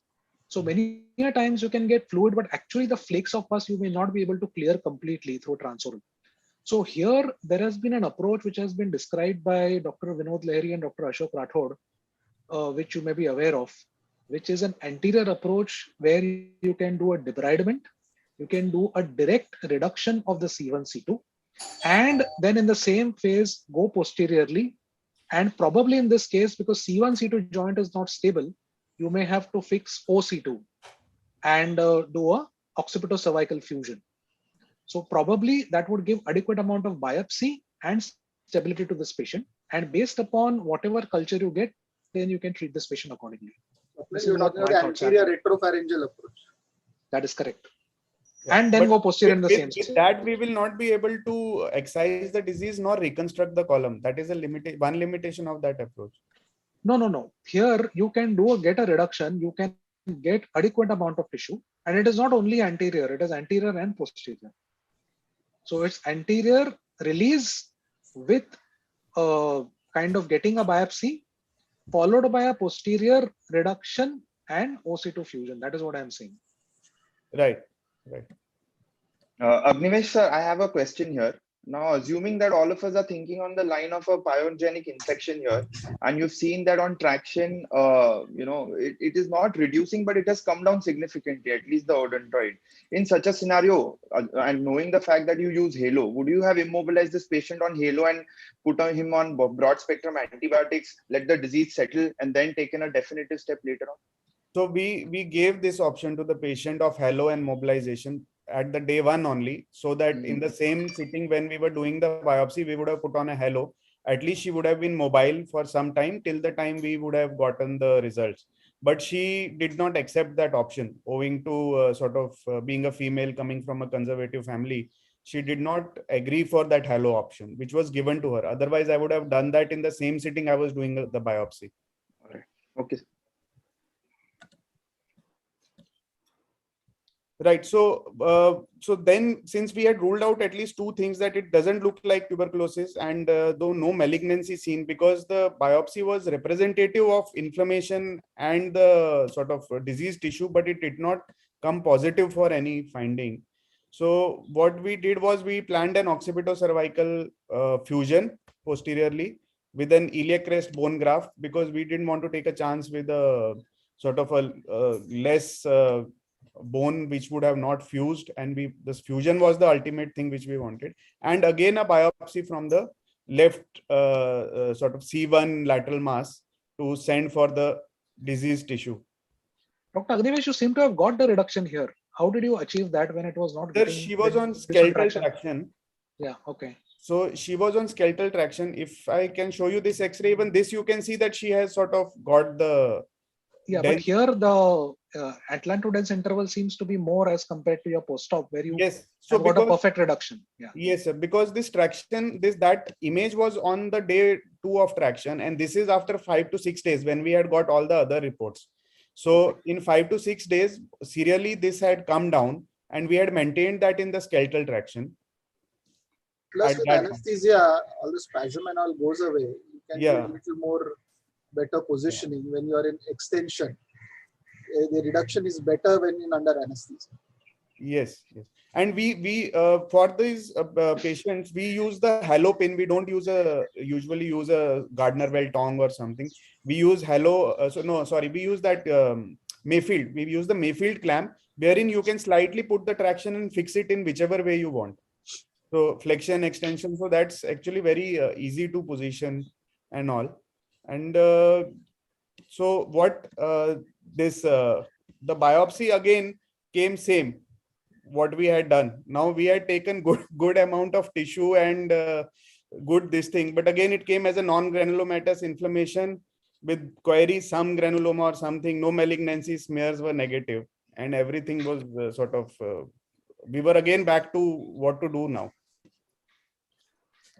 So Agnivesh, it is time to involve an infectious disease specialist. Probably. Yes. So that's what we did. But before that, can I ask if Manish is there? Can I ask Manish, what is your opinion? How would you go in this scenario now if you have seen such a biopsy report? It's common to have these kind of biopsy reports, especially in the spondylodiscus group. Having this kind of a picture MRI at C1, C2 is extremely rare. Most commonly, these are tuberculosis. So even the MRI as such does not look like Cox. So it's a very odd case per se, and we'll have to involve a specialist because this is outside your an orthopedics purview. Could be any sort of infection. You go back to history, patient whether she's a CKD, dialysis, anything. They have all odd infections per se, diabetic and so on. So you've taken the sample. Many times patients have had antibiotics outside before coming to you. So 2 or 3 things that I do in such patients, I ask for a long incubation for about 7 days, sometimes even 3 weeks to the microbiologist. And if I get a frank pus, whatever amount I get, I send them in the blood culture bottle so that they have these adsorbent beads, and the adsorbent beads kind of help give you a better yield than a plain culture. But overall, with this picture, it's anybody's game. It could be anything. So I think the right step is to involve a specialist there. Right. There is something called as a rapid fire sequencing or something, which usually they do for finding the pathogen. So has anyone got any experience with that? Because even we couldn't get anything out of that. Yeah, rapid fire I've used a couple of times, and it has helped me in one case. It's expensive, and you again have to have a good sample to send for rapid fire. But it is again more of a respiratory kind of a test. The people use it more for LRTIs and so on. Right. So as Swapnil said, the infectious disease specialist was involved from the beginning only, right from the first biopsy, and we were waiting. So eventually, what infectious disease person find out and what their team sort of digged in, she had some parrot or something at home and some exposure to animals. And eventually her brucella IgM came positive, which they documented by a rising titer in sort of a sequential test. So a significant IgM only positive does not mean that patient has brucella. So what they said that we need to document, and eventually it was documented at a week's or 10 days interval, and it came as a rising titer. So there was a 4-fold increase in the titer or something, which they documented, and the patient was started on anti-brucella medication. And this is 6 weeks post-op, and this is 9 months post-op, and this was the MRI after the completion of therapy, and we can see the marrow edema and all has resolved. The X-ray is showing that there is a sort of a bone bridge forming between the occiput and the C2 part, which sort of will eventually consolidate.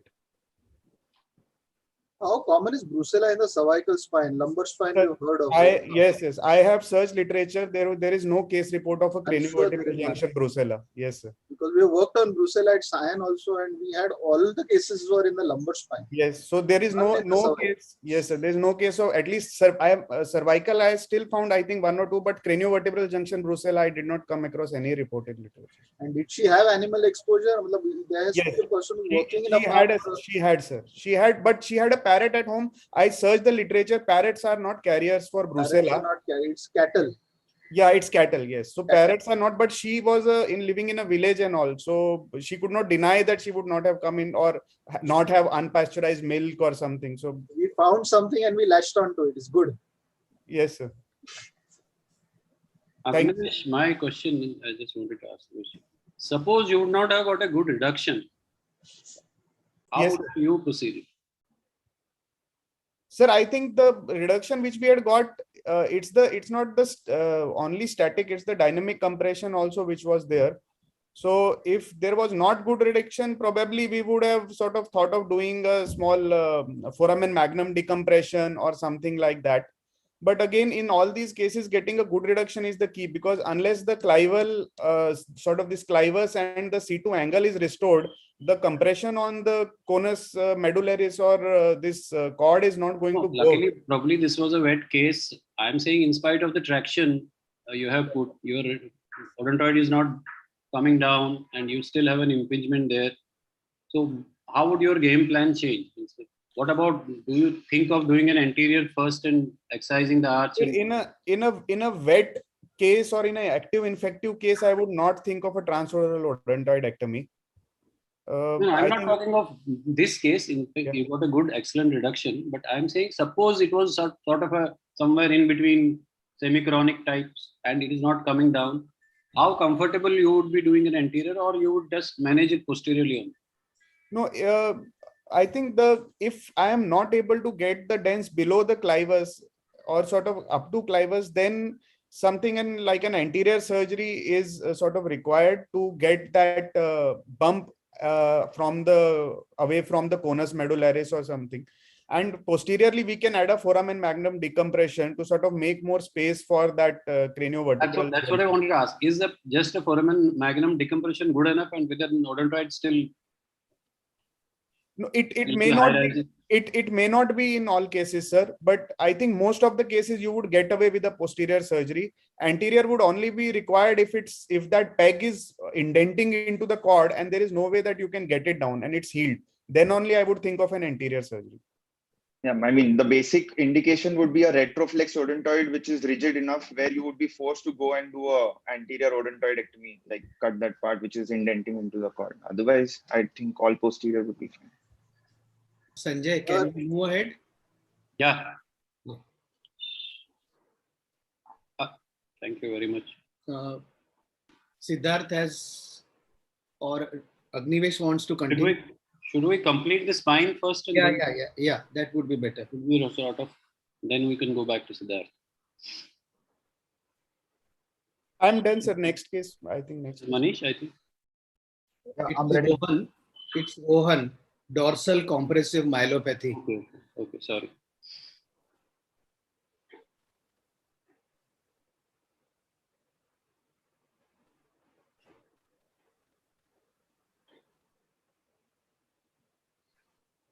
Unmute yourself. Rohan, unmute yourself. Rohan, unmute yourself. He was unmuted till. Rohan, you are still muted. Yeah, now. Yeah, so good morning, everybody. And I will be taking you through a brief narrative of this case, which was managed elsewhere before he came to us with a recurrence. Is my screen visible? Yeah. Go ahead. So this is a young guy who would come with mid-back pain and gait instability elsewhere since 3 months. And he had difficulty in walking without support since 2 weeks. And these were his representative images, which were taken roughly a year back. And you can see there's a lytic lesion at the D5 vertebra, and it is expansile, ballooning enough, reaching the posterior cortex. So I would like the people here to comment. Suppose someone comes with early myelopathic features to you with this picture, what would be your first first thing that you would propose to such a patient? Like Agnivesh can answer, Manish can answer, whoever.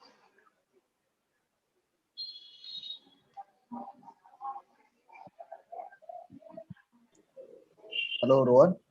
Yeah. Yeah, hi. Of course, you need to do an extensive workup on this patient. This is definitely a bone tumor, whether primary or whatever, we don't know. Do a full workup, bloods, everything. You do entire spine, probably look at other areas, and take a call after that about a biopsy. If he's what we define as in difficulty in walking without support since 2 weeks is urgent enough, but you can still probably keep a close neurological monitor, watch him closely. And if he's deteriorating, of course, then you have to stabilize, decompress, and take a biopsy at the same time. But if you have the time, you must invest in a biopsy first, and then. Okay. So the surgeon there, instead of, the biopsy wasn't taken, but instead he did a PET. And the PET was done maybe to rule out this pathology elsewhere, or if there is any met or distant ruling out something. So this was the report. So there was like this destruction of the body, and there was no other place where there was any seeding or anything. So moving further, he went ahead, he did a plain posterior decompression, and he stabilized 2 up, 2 down. He took representative material, and the biopsies showed malignant tumor cells with an epithelioid appearance and clear cells. Now, following this, the patient was okay. He was walking, his myelopathy symptoms improved, and then 3 weeks later, he again had unsteadiness in his gait, and now he started ambulating with support. So then he was again sent back for another PET, where when on comparing with the PET done earlier, now there is a soft tissue extension to the already existing one in the previous PET. So now, as a surgeon, what are we worried about? The soft tissue was there previously as well, right? He must have decompressed, but he must have left. Did you go through his surgical notes? Did he take out all the tissue around the cord from both sides? Yeah, so he basically just did a posterior laminectomy, just by the look of it, and then he must have gone to one side because the tumor was encroaching from the right. He must have taken representative material and left the engulfment maybe a little anterior and on the lateral sides the way it is, and I think that is the one which has expanded. 3 weeks PET is difficult to interpret. I would like other senior faculty's opinion. So PET is an adjunct diagnosis to your clinical diagnosis. It helps to pick up diseases other than the fact where you can see it obviously.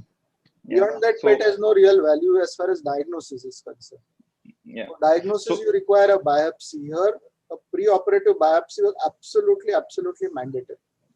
There is no question about, and it's an easy area to access. It's not difficult. CT-guided biopsy, you can get a nice core sample here. You would have been pre-prepared as to decide what your surgery is. It probably would have required an arm block excision from both sides, remove the entire tumor and possibly post-surgical radiation or whatever is necessary as far as what the tumor deserves. Yes. So this is an incompletely done job and it has to fail eventually. Unless you remove the disease, it's not going to get any better. So you still have a chance now, just 3 weeks. You still have to go down inside and do the complete job. Now it will be a little more difficult than what it was previously, but it has to be done. A block and possibly whatever disease tissue you can excise, you excise. Whatever is physically feasible depending on the anatomy, and then you treat it adjunctly either with chemo or radio as per requirement. Yes, sir. So That's basically, why the second pet has no relevance. If at all, means it's just thoughtless. Yeah. What are you trying to? Was just to rule out. You're just trying to justify that you had a very malignant tumor and it is blowing out everywhere. You're just trying to do that. I mean, so what the surgeon did again was he reviewed his histopathological diagnosis by a senior pathologist, and they still, persisted with the malignant epithelial differentiate. So now, considering the local area aggressiveness of this tumor, he was then put for radiotherapy, for 10 days, 3 grays every day. So a total of 30 gray was given over, I think, 12 days, and then the symptoms improved again, and then he again started walking. Now, 2 weeks later, there is again deterioration in his neurology. Now he's not even able to stand without support. So what they did, I'll just hurry in this part because there's a lot more coming.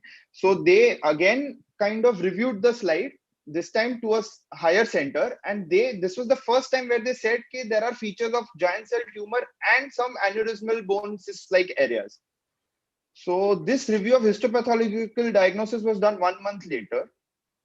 And so after that, the interventional radiologist there thought that he would do a rebiopsy at that lesion. And in April, the patient underwent another biopsy. This time, they are saying to include GCT as a differential in their diagnosis. But this time, the patient's neurology has already deteriorated, and now he's like a non-walker, roughly 2/5, if you ask me. And then the patient was lost for follow-up because April to August, due to COVID, he was lost on follow-up, and he had taken steroids, oral steroids for 4 months till he came to DY Patil Hospital. And then he was bedridden and he was diagnosed of COVID there with pulmonary function deterioration. Now there was previous surgical scar, spastic guy, 1/5, barely flickers, and a neurological level of D5. But now, as you can see, at that local area, at the D5 level, there is a severe encroachment of the tumor around the cord, making it oval as compared to the D4 and D6 levels. That is the contrast MRI, where there is a severe encroachment from the right, complete destruction of the pedicle there. And this is how he had presented. So any takers as to now what you're supposed to do, like now what could be the next plan? This is now what? Change. What you have to do is what you have to do on day one. So to go down and excise as much material as you can now, it's even more difficult. With a higher chance of getting a post-operatively neurological event. Yeah. Now a brave surgeon would go inside with all due risks, remove everything, and reconstruct it anteriorly with either graft or cage. I think graft is absolutely mandatory here. Some people might do it as a single posterior, some people will do it antero-posterior, depending on what he feels is the best. I would rather go posterior, but as far as tumor surgery is concerned, I'm not very keen on doing all that. Manish sir can help me in this regard. He's been doing a lot of tumor surgery. So what would be your next step? Just decompress and come out with the representative sample and make sure whether adjuvants help or not, or go all in and do a gross en bloc. En bloc is out of the question now. It's already because there's broken all compartments. So en bloc is not your thing. You have to do gross total reduction of the tumor as much as possible. But this is a GCT. They are known to bleed severely. And also they are kind of responsive to denosumab as excellent work by Dr. Manish Agarwal has shown. So I would probably, because he's now myelopathic 2 months, So I will be a bit wary to touch him so soon again. Maybe give him a dose, another month of denosumab as per Dr. Manish Agarwal's protocol, and then decompress front and back, both reconstruct. Even the screws also don't look the best. The screws also will need to be revised, go longer probably. He's also received radiation, so healing is going to be an issue, and he will need to have some form of anterior strut graft. So it's net difficult job overall. Poor guarded prognosis, I would. Yeah. So that thinking on those lines, what I thought, because there was an element of GCT, and even the second biopsy was. Rohan, excuse me. Can you complete the case? Have you operated, or is there any further follow-up? Yes, sir. There is a long follow-up. Complete the case, and then we have a discussion. All right, sir. Yeah. So what I did was just do a plain decompression surgery. I just decompressed that part. Intraoperatively, I saw that the implants were stable. Again, sent it for biopsy at the same center where they had initially planned. It turned out to be GCT. Now, agreeing with all of y'all, obviously this patient was pre-operatively embolized, and then I put him on denosumab, 120 milligram a month for the next 6 months. Now, this is the immediate prior to surgery MRI in September, and then in February, you can see there is significant shrinkage and delineation achieved with only 6 doses of denosumab, which was given once a month for the next 6 months. Coming to the regression part, you can see as compared to the ovoid kind of cord where the tumor had engulfed entirely, to now a kind of a circular cord with significant CSF flow at both ends with the tumor regressing. And this was only on denosumab for 6 doses. Now coming to the present scenario, he's on 8 doses of denosumab. And if you can see the scaffolding and the sclerotic rim that is forming just around the soft tissue, if you compare the actual CT cuts in February and then in August, both on and even the sagittal cut, you can see how it's completely shrinking, and there's a rim which also would allow me, if at all I have to do a definitive procedure in the future, it would be helpful. And this is him right now at this moment, from being a non-walker to at least having a grade 3+ or 4, if you ask me. And as we had this discussion before, denosumab, as proposed by Boriani, has been doing wonders, and he's even proposed a classification on the clinical imaging features on patients who are treated with denosumab, where you can see grade 0, 1A and 1B is where you have a mild peripheral rim being formed, whereas 2A, 2B and 3 are where there is an extensive rim forming because of the sclerotic rim which is formed because of the denosumab treatment. Again, the biggest study which was done, it was a multicentric study recently published. I think it was a 7-year-old study, roughly 132 cases. What they said was that patients who are only put on denosumab therapy, despite of all that, they still prefer being on that rather than going for a surgery. So this was done at UCLA and a center in Lyon and even in Minneapolis. And coming to our setting in Indian scenario, because I am actually conducting this at multiple centers, there are 4 centers involved. This is what we are following. There's a Park Clinic and Kothari Medical Center in Kolkata, the Ganga Group, and few cases from Dr. Jaiswal. So this is what we have been following, and right now we have 3 cases of standalone, 2 cases which are pre-op, and where pre-operatively denosumab was given and then oblong excision was done, and 6 cases where entire post-op work was done and then denosumab was given. The reason why I put this up was because originally, if you see denosumab and it's used in spine surgery, they are always talking about the fact that how you require the loading doses. Okay. Here we have not given any loading doses in the first month where you need to give those 3 to 4 doses, and we've just given monthly first 6 months denosumab, and then we have staged them as per our protocol. So this protocol was designed by Dr. Basu when I was training with him, and we had roughly 4 to 5 cases of giant cell tumors during my training, which was just 2 to 3 years back. And since then we have been working on this, and this is what I had applied here in DY when this patient had come. So that is the whole point. That denosumab does work. Now when to stop is a dilemma. How much to give is a dilemma, and everybody has their own protocol.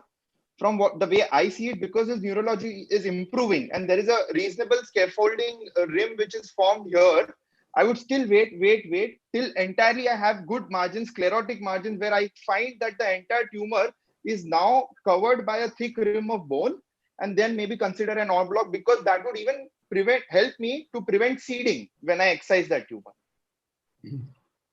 Anyone as I understand, Rohan, he has undergone only the one first index surgery. No other surgery has been done for him. No, I did remove the compression which was here in the second surgery. Decompression and extension of fixation. Yeah, just decompression at that area, and I found the implants to be stable, so I just decompressed, I separated the tumor, and then I let the adjuvants take care of this entire thing. Except Rohan, anyone else has a experience of exploring the area which has been treated, the tumor area which has been treated by denosumab? Does it bleed more, or it has lot of sclerosis? So go through that is very difficult, or how easy is it? I have done for distal femur, not in the spine. If you want, I can comment on that. So how is the bone? Does it bleed more, or does it? No, it doesn't. The other way. It doesn't bleed at all. In fact, the bone is quite thick. There is a good rim around it, but there is always this denosumab doesn't treat giant cell; it just forms new bone all around it. Yeah. So ultimately, recurrence rates may be high because you'll have to cut down and go to those areas which can't be accessed. Because denosumab forms so much new bone that you really don't know which area you've left behind. So that is always a dilemma in this. So Rohan, your 6 cases in which you have done a pre-op denosumab. So when you explored them, what is your experience? Sir, so this was like, I had 2 cases where they were standalone cases. So one was an entire sacral GCT, where it was there in an 18-year-old female who had just come with an L5 radiculopathy on one side. What we did was we just put her on standalone treatment, and now we have stopped treatment for the next since the past 18 months, if I'm not wrong. And there was one where the entire C2, the dens was eaten up completely, like it was a hollow. So what we did was we put her in a halo after a transoral aspiration. Then we put her in a halo, and then we continued the same thing. Now I think she was treated with denosumab for 30 months. And then for the next 2 years, we have not put her on any denosumab dose. And she has complete flexion extension, and no symptomatically and radiologically, if you ask me, I have not seen. I'm not asking that. So in this study, you have 2 cases in which you have done a pre-op denosumab. So what is your personal experience when you have explored that issue? That is what I'm asking. Oh, okay. So that way, sir, there was a D6 GCT which was given pre-operative denosumab. Intraoperatively, what we found is that area where the rim is entirely formed, the bone is relatively harder. It is not as normal as the bone which you would find, say, on the opposite side of the lamina, on the contralateral side. Like the unilateral side lamina will be much higher, and the bone would be asymmetric because it encroaches the soft tissue also around it, and it forms the sclerosis around it. So you will have a lot of asymmetricity in it. And then when you try to excise that, you surely need a burr, because only then can you come up with an oblong excision which is wider. Okay. Sanjay, Manish, any experience? Sir, not my own case, but I had a privilege of assisting Dr. Manish Agarwal in a L4 GCT. It was post-treated with denosumab. But there's no bleeding. It's very clear, very easy to just scoop out all the tumors. It wasn't, we did a curettage and grafting. We didn't do an oblong. And last I know, the case patient was still doing well as such, so no recurrence as such. Right. So thank you very much, Rohan. Thank you, sir. Thank you. 11:25 exactly, and we have to break for an address by the Maharashtra Association President, Dr. Shinde, and followed by that, our secretary will give a brief and have some announcement. Swapnil.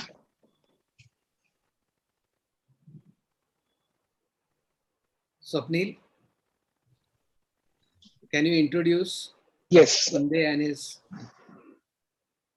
Good afternoon to all the viewers of this webinar. We now have the privilege of having Professor Dr. Ajit Shinde, the Honorable President of the Maharashtra Orthopedic Association, who has kindly agreed to give some time to this initiative, which has been conducted by the Bombay Orthopedic Society along with the Navi Mumbai Orthopedic Association in the theme of Indian Orthopedic Association's annual Bone and Joint Week, where the theme is Save Self, Save One. And may I now welcome and request Professor Dr. Ajit Shinde to kindly address our audience and our faculty. Over to Dr. Shinde, sir. Secretary Dr. Karne has also joined. So followed by the President's address, we'll have a word from Dr. Karne as well. I'm sure there are so many activities which have happened in the whole week. It will be very difficult for both of them to recollect and put it here in this platform. Dr. Shinde, sir, may I invite you to address? Thank you. Thank you, Swapnil. And stop sharing, Swapnil. Let it be there. Good morning, everyone. I am Professor Dr. Ajit Shinde, President of Maharashtra Orthopedic Association and Organizing Chairman of IOCON 2021. I would like to thank my friend, President Professor Dr. Sangeet Gawale of Bombay Orthopedic Society for inviting me for this clinical meeting and to address all regarding IOA Bone and Joint Day and Week. Indian Orthopedic Association was founded in 1954, but actually registered on 4th August 1971. So we at Indian Orthopedic Association observe and celebrate 4th August as a Bone and Joint Day, and the whole week from 1st August to 7th August we celebrate as a Bone and Joint Week every year.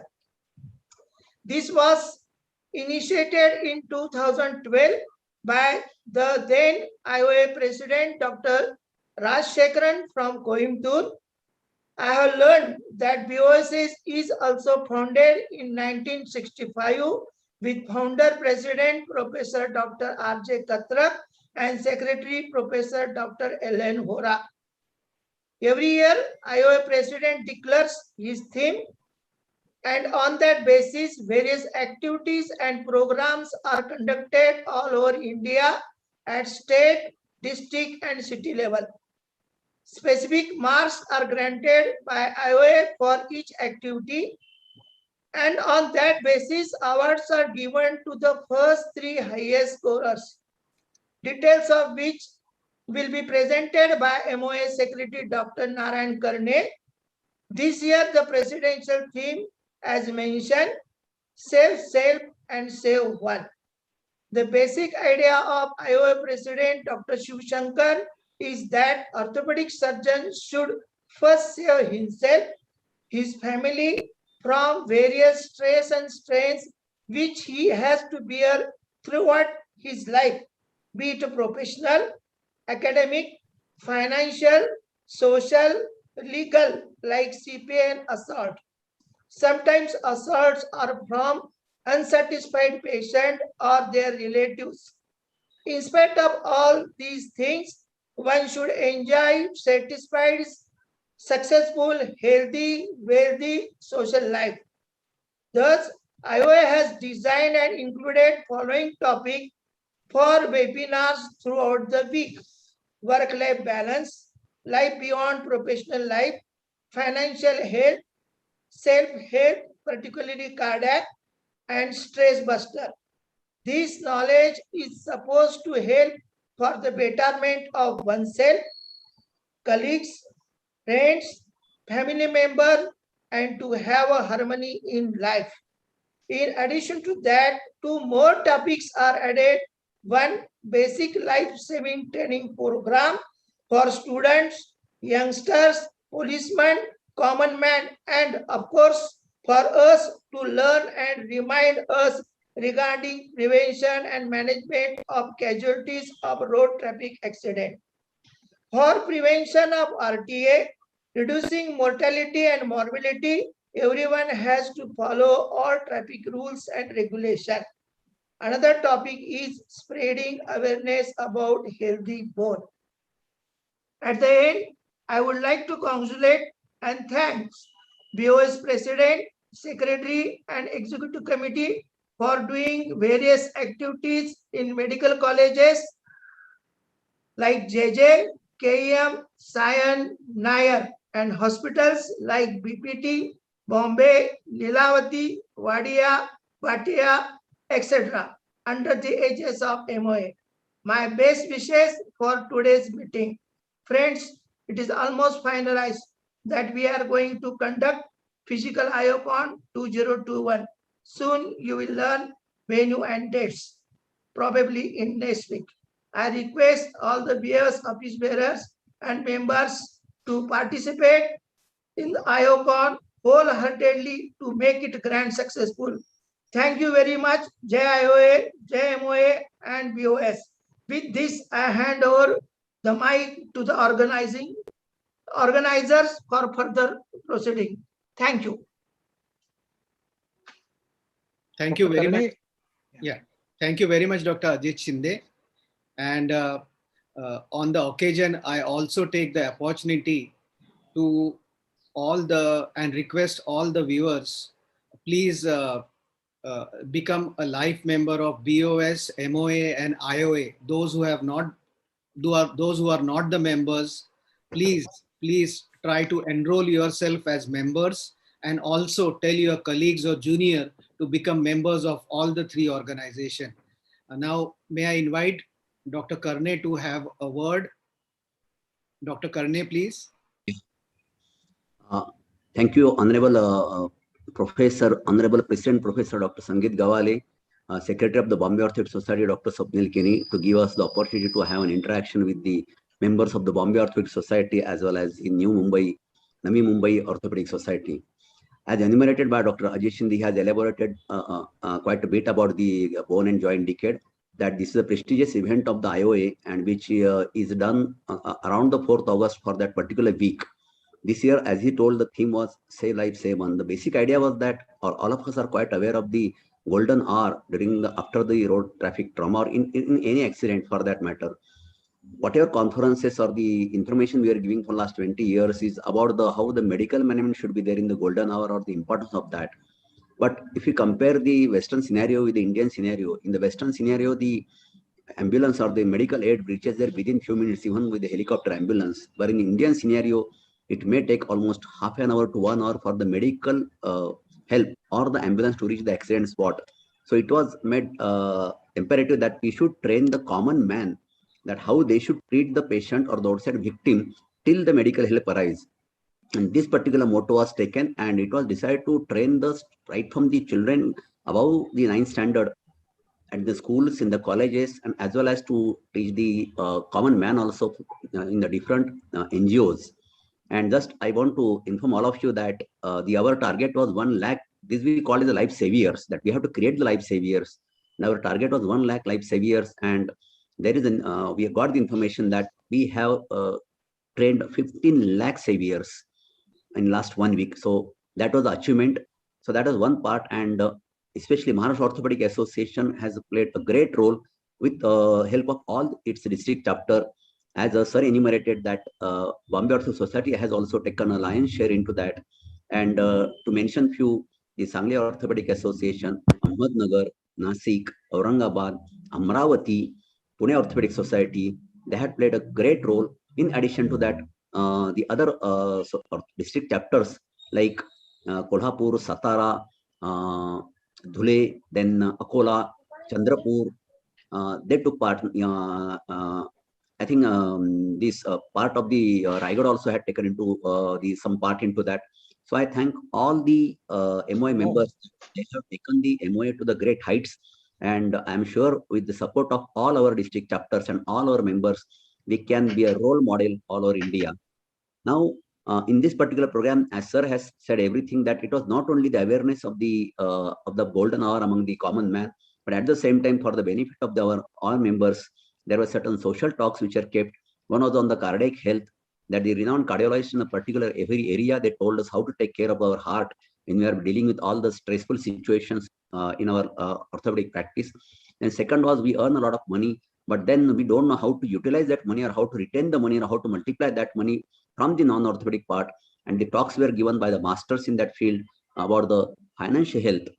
And the another aspect was that there were certain celebrities who told us that how you can balance your work as well as your whole life, because we get so much engrossed in our work and we don't pay any attention to the happiness or the peace of our mind. And right from Dr. Padma Vibhushan, Dr. K. Sancheti, all of the seniors that guided us are MOI members for that.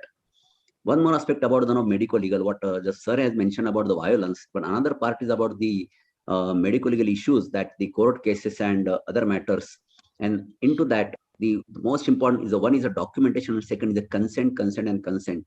But we have found that in most of the medical legal cases, either at the consumer level or even at the Supreme Court level, the main stress was given, and this particular point was not mentioned in the consent. Even if the doctor has done best of his management, and there are certain things that the patient is unhappy, and patient has got undesired outcome, the consent was taken there. So on that also, IOA Medical Legal Cell, I'm a chairman of the IOA Medical Legal Cell also. And in that, along with the IMA headquarters Delhi, there one program has been arranged today. And around, it is after 1 o'clock, probably after this clinical meeting is over. And I have sent all the link and the passwords to the President and Secretary of the Bombay Orthopedic Society, as well as the Navi Mumbai Orthopedics, Navi Mumbai Orthopedic Society. And you can take it from them. And one of my talk is there. It starts at 2:30, and that is about the consents in orthopedics in fractures as well as all the implants, which will include not only the fractures but the you can say the replacements also. So take advantage of this, and we are going to form consents approved by the Indian Orthopedic Association, which can be utilized for everybody, and they can be, you can take as a gold standard for defending yourself in the court of law. So lastly, I thank again Honorable President Professor Dr. Sangeet Gawale and Honorable Secretary Dr. Swapnil Keni for giving us the opportunity to interact with this august audience. Thank you very much. Thank you very much, Dr. Karne. And Dr. Swapnil, can you continue with the announcement, BOS announcement? Yeah, I am having some issues with this. Okay. So, Dr. Agnivesh, can you just stop my screen sharing? I will do that. Yeah, this computer is hanging. Can I try again, sir, once? Yeah, please.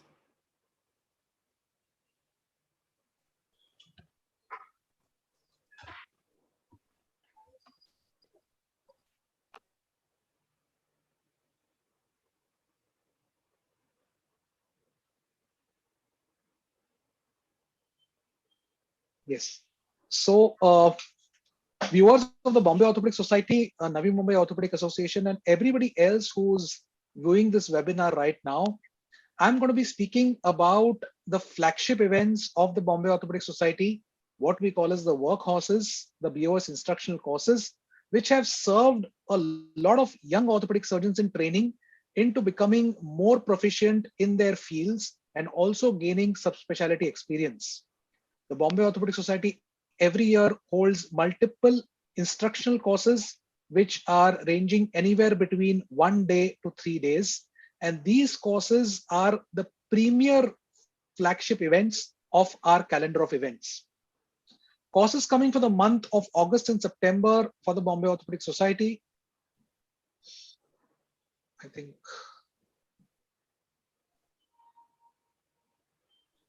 it is again gone into. Dr. Agnivesh, can you just stop screen sharing?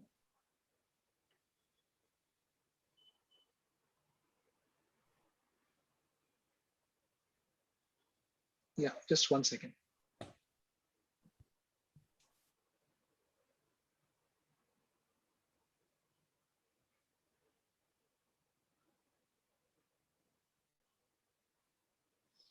The Orthopedic Oncology course 11th to 15th August 2021, which is coming up next week. The Hip Osteotomies course, which is a unique course coming up on 19th and 20th August, that is 2 weeks from now. The Hand Surgery course coming up in September, and the Basic Arthroplasty course coming up in October. Now, the advantage of all these courses is that all these courses are online courses. You can subscribe to them online. They will be held post hospital hours, that is after 4 p.m. So you can subscribe to them. All these courses are going to have MMC points. And most importantly, people who register for these courses are going to get a recording of all these courses for at least 2 months post courses. Now, the registration fees of these courses is absolutely minimal, and hence there are people from 3 medical colleges here right now from Navi Mumbai, and I would ask all the faculty and all the head of departments who are watching this to kindly encourage your juniors, your fellows, your registrars, your housemen to join these courses to learn about orthopedics in this COVID era when physical courses are not possible. One more advantage is that if you're post-MS and still not a BOS member, you can become a BOS member temporarily by paying the BOS subscription fee, register for this course as a member, get a discount, and later on ratify your membership in the next AGM. So we are allowing people who are becoming new members who are not yet ratified to also get a discount so that our membership drive goes up. I thank all of you all for the attention and request all of you all, especially the faculty here, to kindly encourage your juniors to register for these courses. Thank you very much. Dr. Agnivesh, please stop sharing. Sanjay, so can we start with the third case of spine? Yeah. And then we go back to Siddharth, where he has missed his cases presentation. Yeah. Can I start sharing? Yes.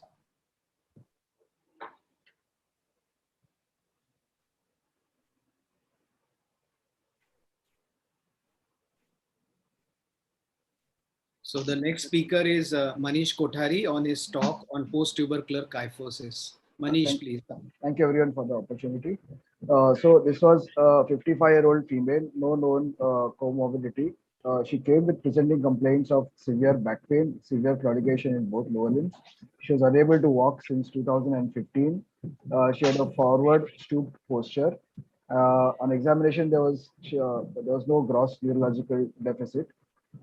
She, on exploring further, she was diagnosed with spondylodiscitis at L4, L5 in 2015, was throughout treated under the care of a chest physician, never referred to an ortho or a spine surgeon. She has been on AKT since 2015 for about 1.5 years, and then she was stopped. And but she persisted to have back pain, and she was going around with multiple consultations, and ultimately she came to Apollo. On further exploring, there was no history of any biopsy done. So these were her initial X-rays. So obviously there was destruction at L4, L5. She had a gross sagittal imbalance. She was stooped forward. She could barely stand. She needed someone to support her. We did a flexion extension X-rays. The L4, L5 was not moving much. We were interested whether the disease has healed or not. So we got an MRI done. Overall, there was no kind of soft tissue or even fatty marrow changes were seen on T1 and T2 sequences. We wanted to see whether it is now fused or not. So if you can see, there was a kind of peg and socket formation at the interbody area, but the facets on both sides were completely fused. So maybe she was hanging on the facets and probably some sort of pseudoarthrosis in the interbody area. This was her whole spine X-ray. You can see that she could barely stand, and this is one of her relatives holding her by her hands. And these were the parameters, pelvic parameters. You can see there's a high PI, poor lumbar lordosis, and SVA was almost around 17 centimeters. So with this, basically, so this is a post-infection severe sagittal deformity, fused facets, non-union of the interbody area. Patient has been largely bedridden since last 4 years. So at this point of time, I would ask, open the case to the faculty. Anybody would like to comment or plan further events?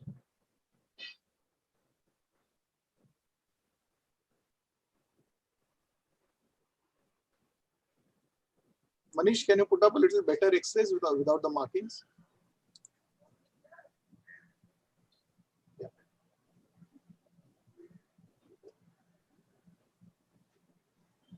So no question, she requires surgery for correction. There is a kyphosis at that L4, L3, L4, L5 region.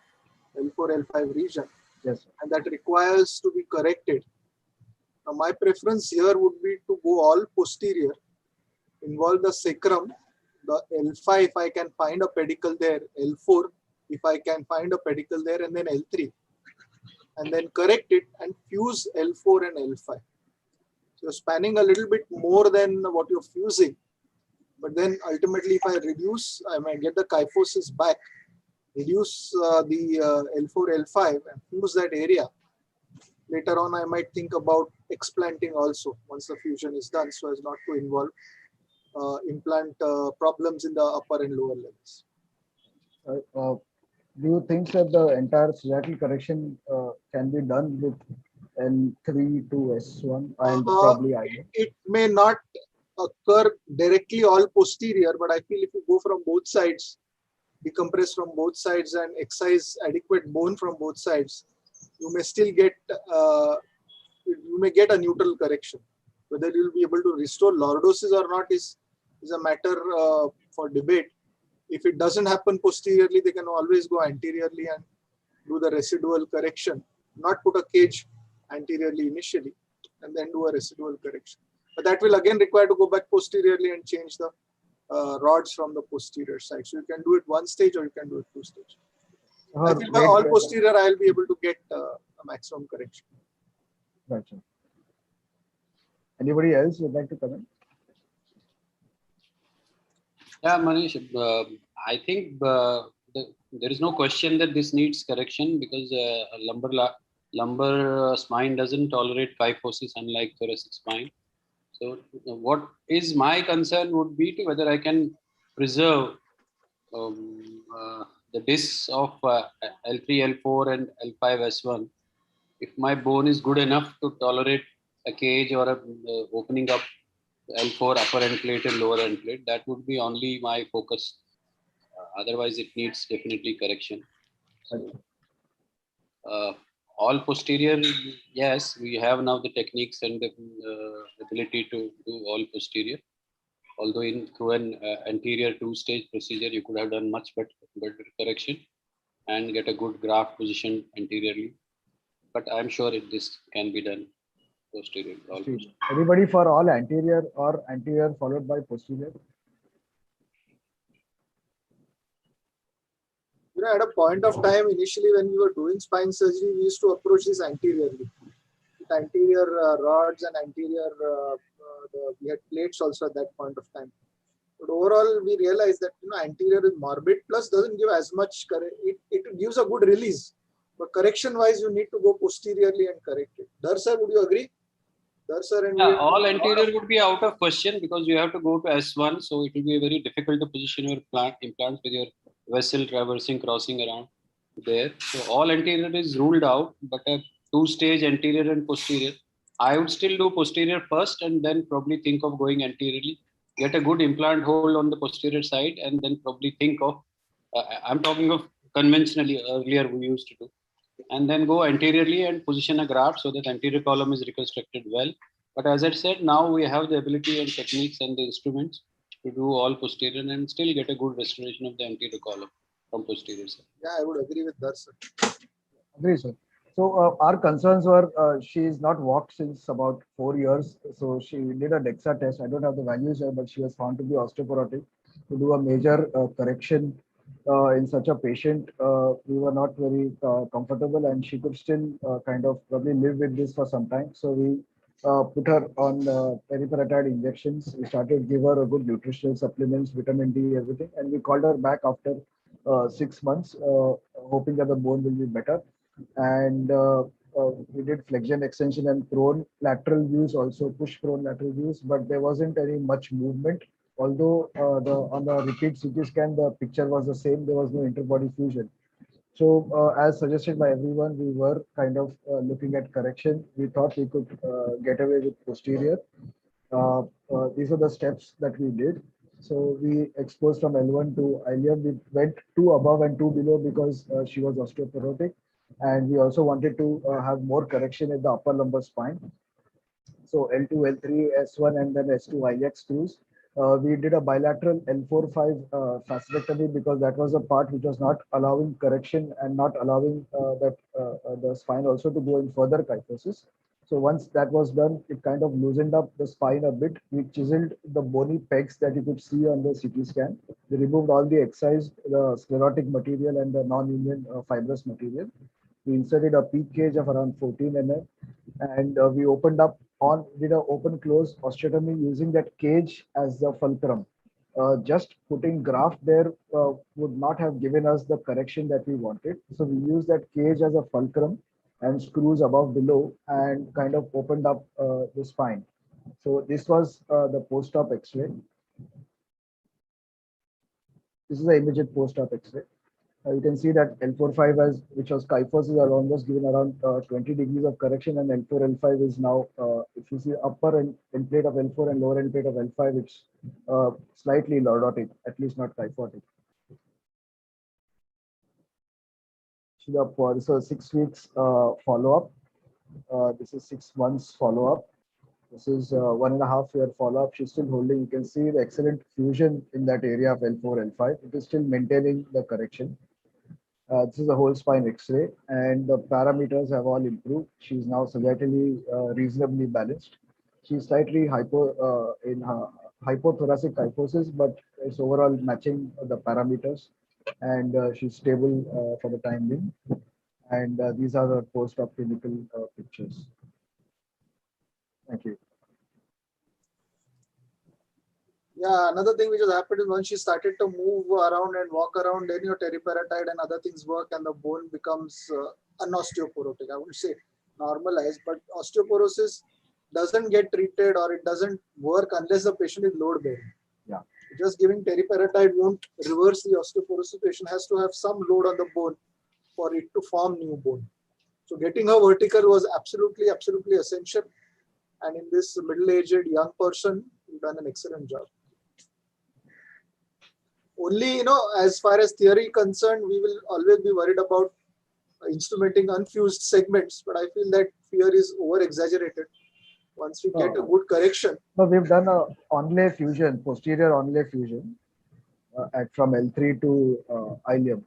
Yeah, I'm not criticizing it. In fact, I feel that even if you don't fuse it, it works well.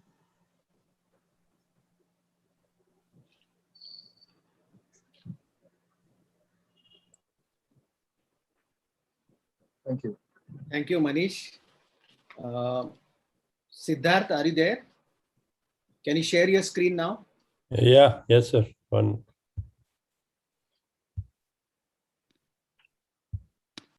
Yeah, am I visible? Yes. So sorry for the technical glitch. I'll go ahead.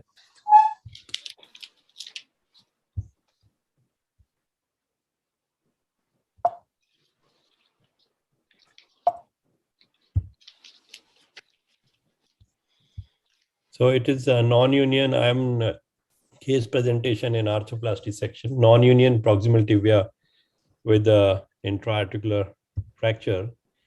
So he's a 51 years old male, present 101 kg, BMI 34, presented with left knee pain for 1 year. He had history of proximal tibia fracture 1 year back, which was treated by Lizaro and then bone grafting after 4 weeks. Ring fixator, they were removed by 6 months after, and then PTB cast was given for 2 months. Patient was diabetic but controlled, and after almost 1 year is not able to walk and quite painful. So this was the X-ray before this, the Elizaro application, which was done elsewhere. And clinically, there was a multiple heel scar, shortening 2 centimeter, knee extension lag 10 degree, further flexion only 70 degree, grade 1 medial lateral laxity, distal neurovascular, it was fine, hip, spine were okay, and lab workup for infection was CRP, PSR and all was normal. And this was the X-ray he presented with us, AP view and lateral view. And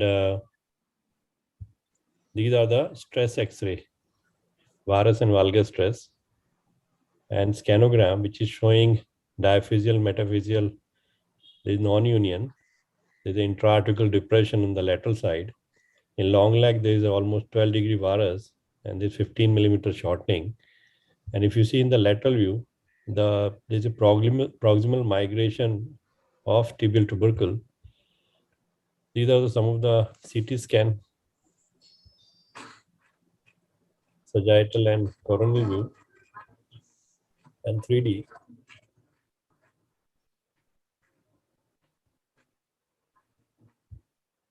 So there's in CT, tibial tubercle superior migration, metaphyseal, diaphyseal non-union, and lateral condyle defect.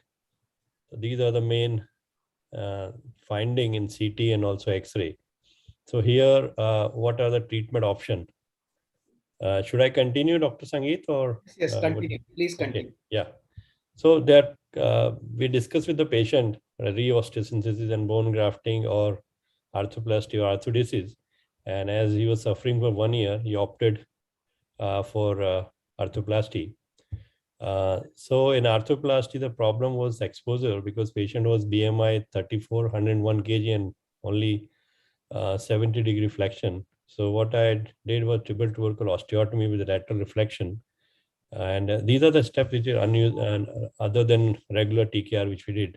And impaction bone grafting in contained lateral defect, only grafting at metaphyseal diaphyseal junction, and prosthesis implantation.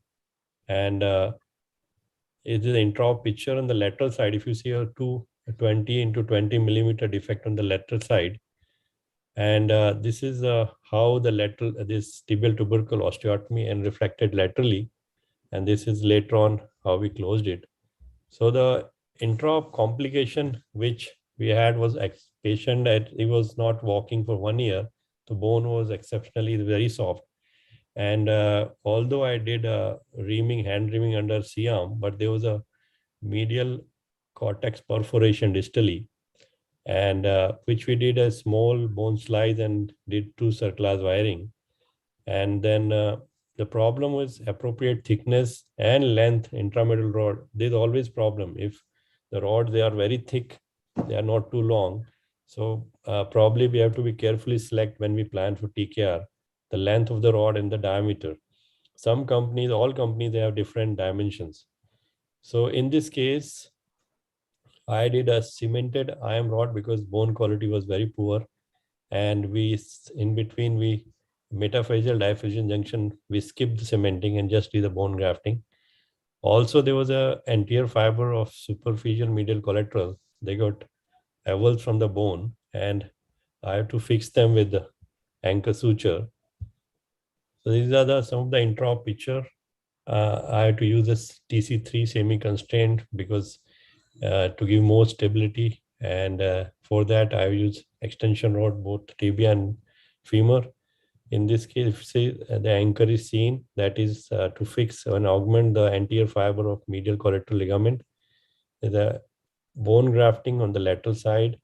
And after this, under C-arm, the tibial tubercle was fixed with 2 CC screws. In this X-ray, last X-ray, if you see, there's a cerclage wire, and over this thin, very thin bone chip, there was it was very stable, so I didn't feel of putting any bridging plate. Now, this is the post-op protocol which we followed is partial weight bearing with long knee brace for 4 weeks.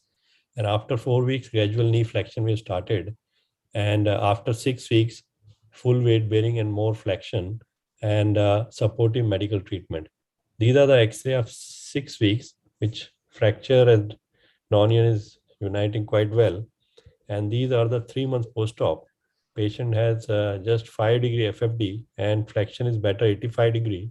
And the fracture at metaphyseal diaphyseal junction is consolidated well, and tibial tubercle is well in position. And distally also, the medial perforation is healed well. So a few review of literature. There's a couple of there's a systemic review literature. One paper is there, and they also say that primary TKR for select tibial plateau fracture has acceptable clinical outcome but does not appear to be superior to ORIF. And it may be appropriate to treat certain geriatric patients with TKR to allow early mobilization and reduce the need for operation.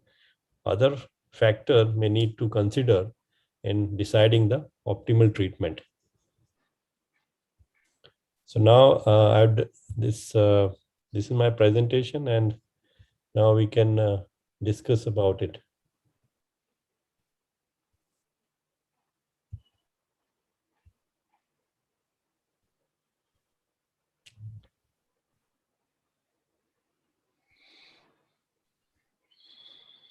Yadav, you said grafting, impaction grafting. Where was the graft taken from?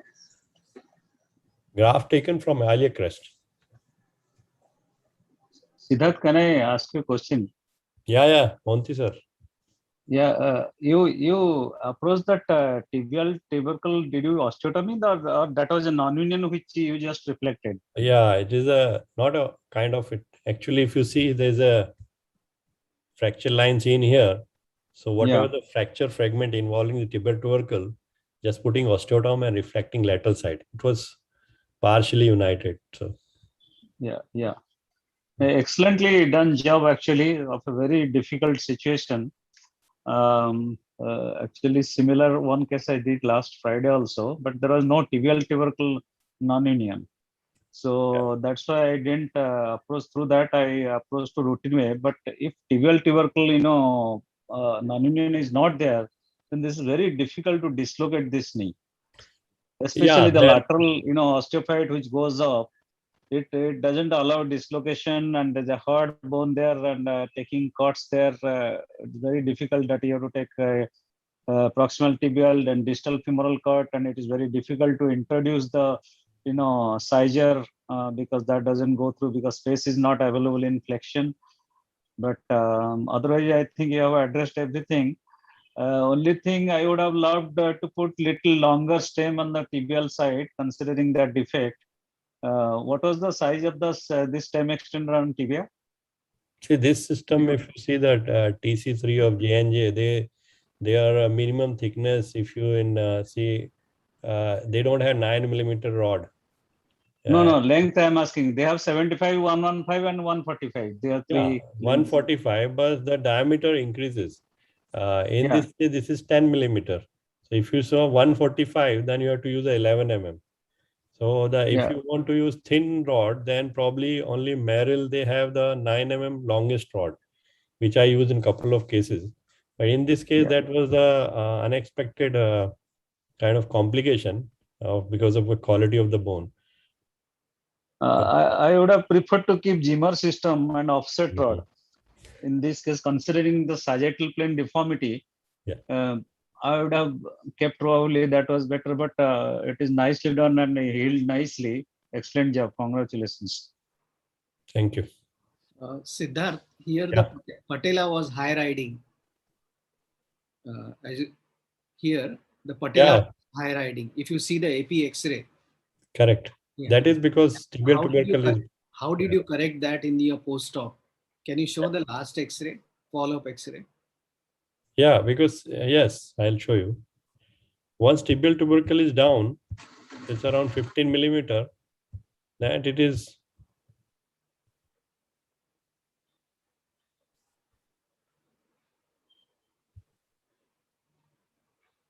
this one. This one you want? Yeah. No, do we have a good AP view, post-op AP view, where we see the inferior pole of patella in relation to the intercondylar notch? No, it is not visible. No, because like you said, the patella was high riding or the tibial tuberosity has migrated up. How did you plot it down? That is what I'm asking.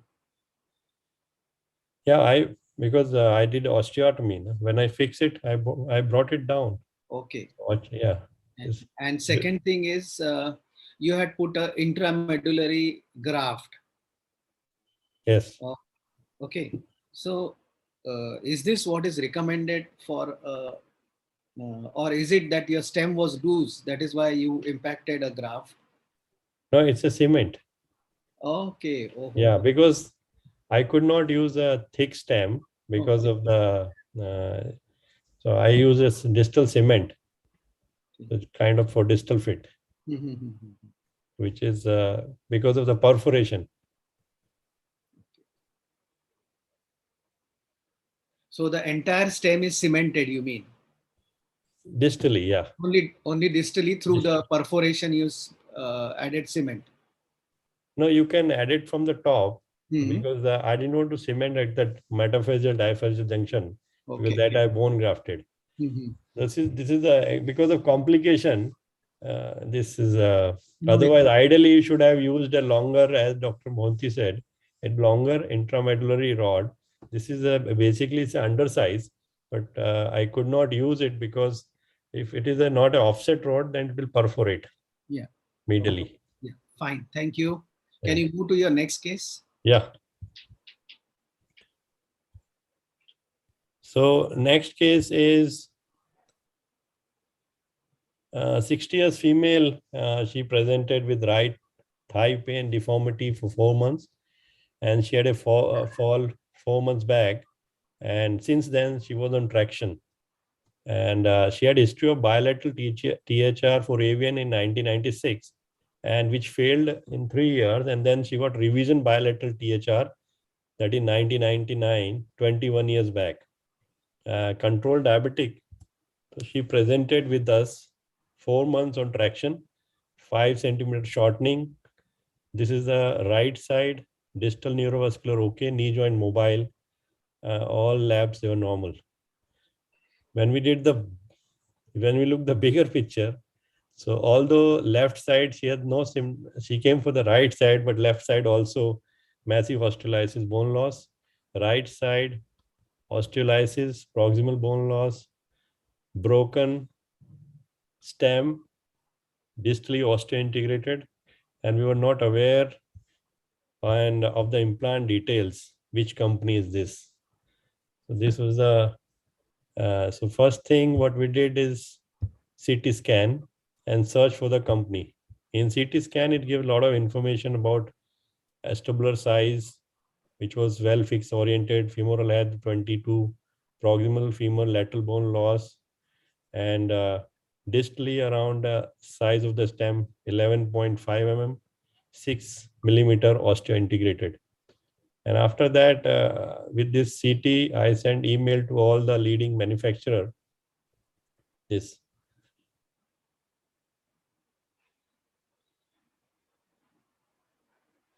So fortunately, we got a reply from Sulzer, this Biomed, sorry. So it was a Biomed implant and 48 mm Mallory head shell, which was still used, and they still have improved better poly for that. And stem was biometric hip system porous coated revision stem with the modular 22.2 standard neck and taper 12 by 14, but it is not in use. So this is some information I got about the acetabulum. And so can you go back to the CT? Is there a superior wear of the liner? Yes, eccentric wear of the liner. Okay. But there's no osteolysis on the acetabular side. And any information about how well the stem is fixed in the proximal fragment, in the proximal femur? Proximal femur, there's no hold there. If you see in CT or in X-ray, I'll show you. Proximally, there's nothing. Laterally, there's no bone. Total osteolysis. Medially, some bone is visible. In lateral view also, if you see. So proximally, I think there's no hold. So here now the problems are a periprosthetic fracture, a loose stem, and the liner, which probably you'll have to revise. The shell is okay, you said. It is well fixed shell with a good incorporation of the bone as seen in the CT. Am I right? Correct me if I'm wrong. Yeah. The problem is main on the femur side, osteointegrated stem distally and proximal bone loss.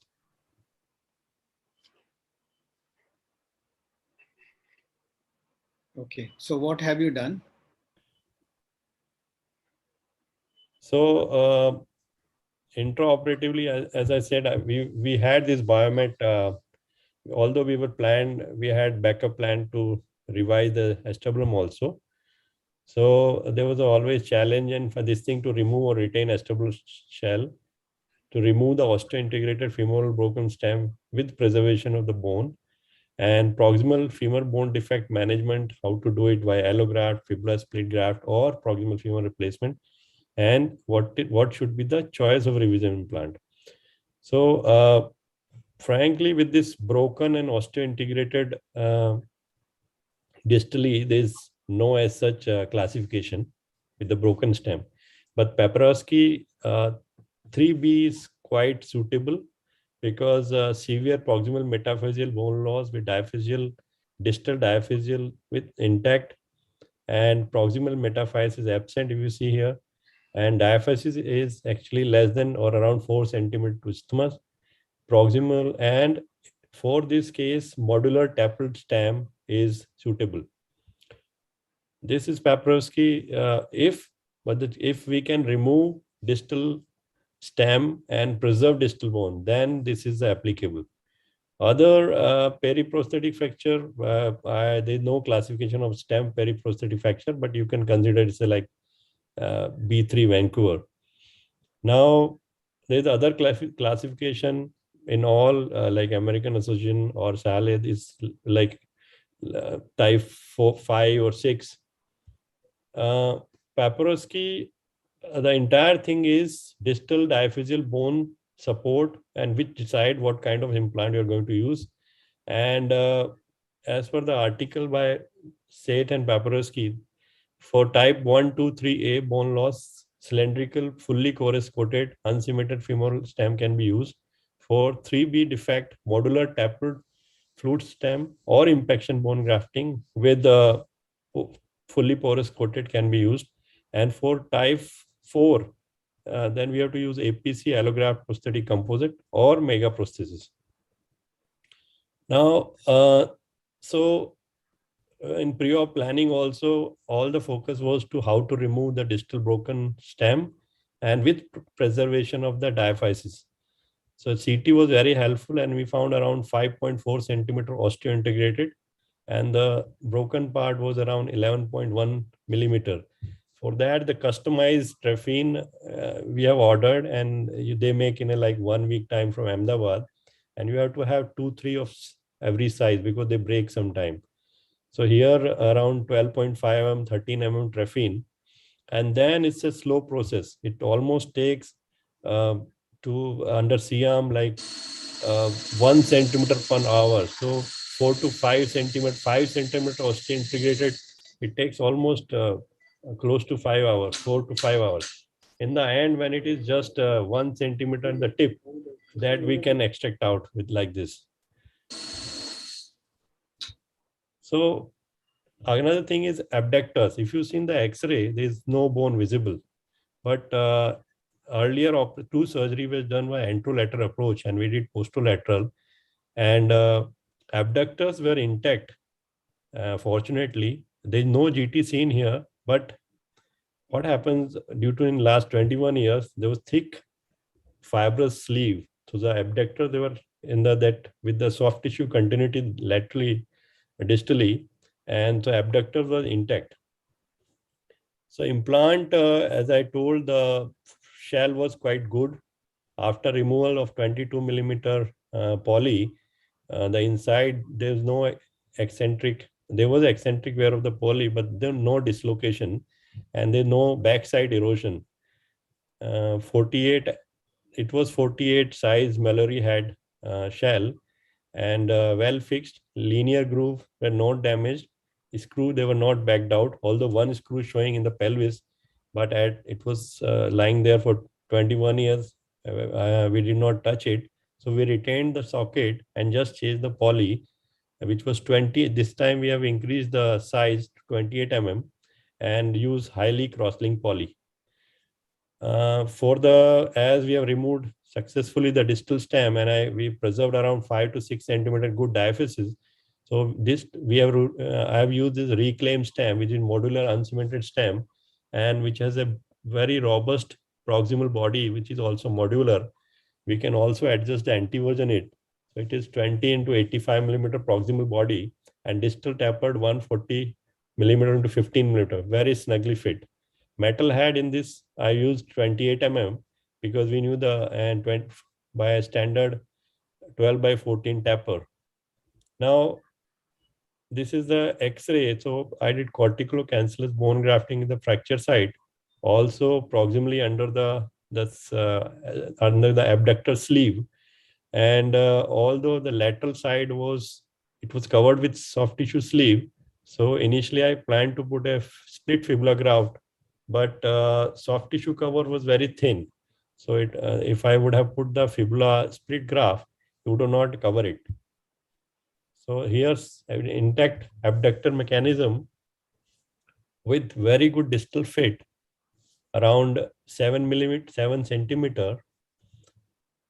Immediately we started post-op full weight bearing on the right side, and we have to protect the opposite side, left side, with thigh sleeve and partial weight bearing.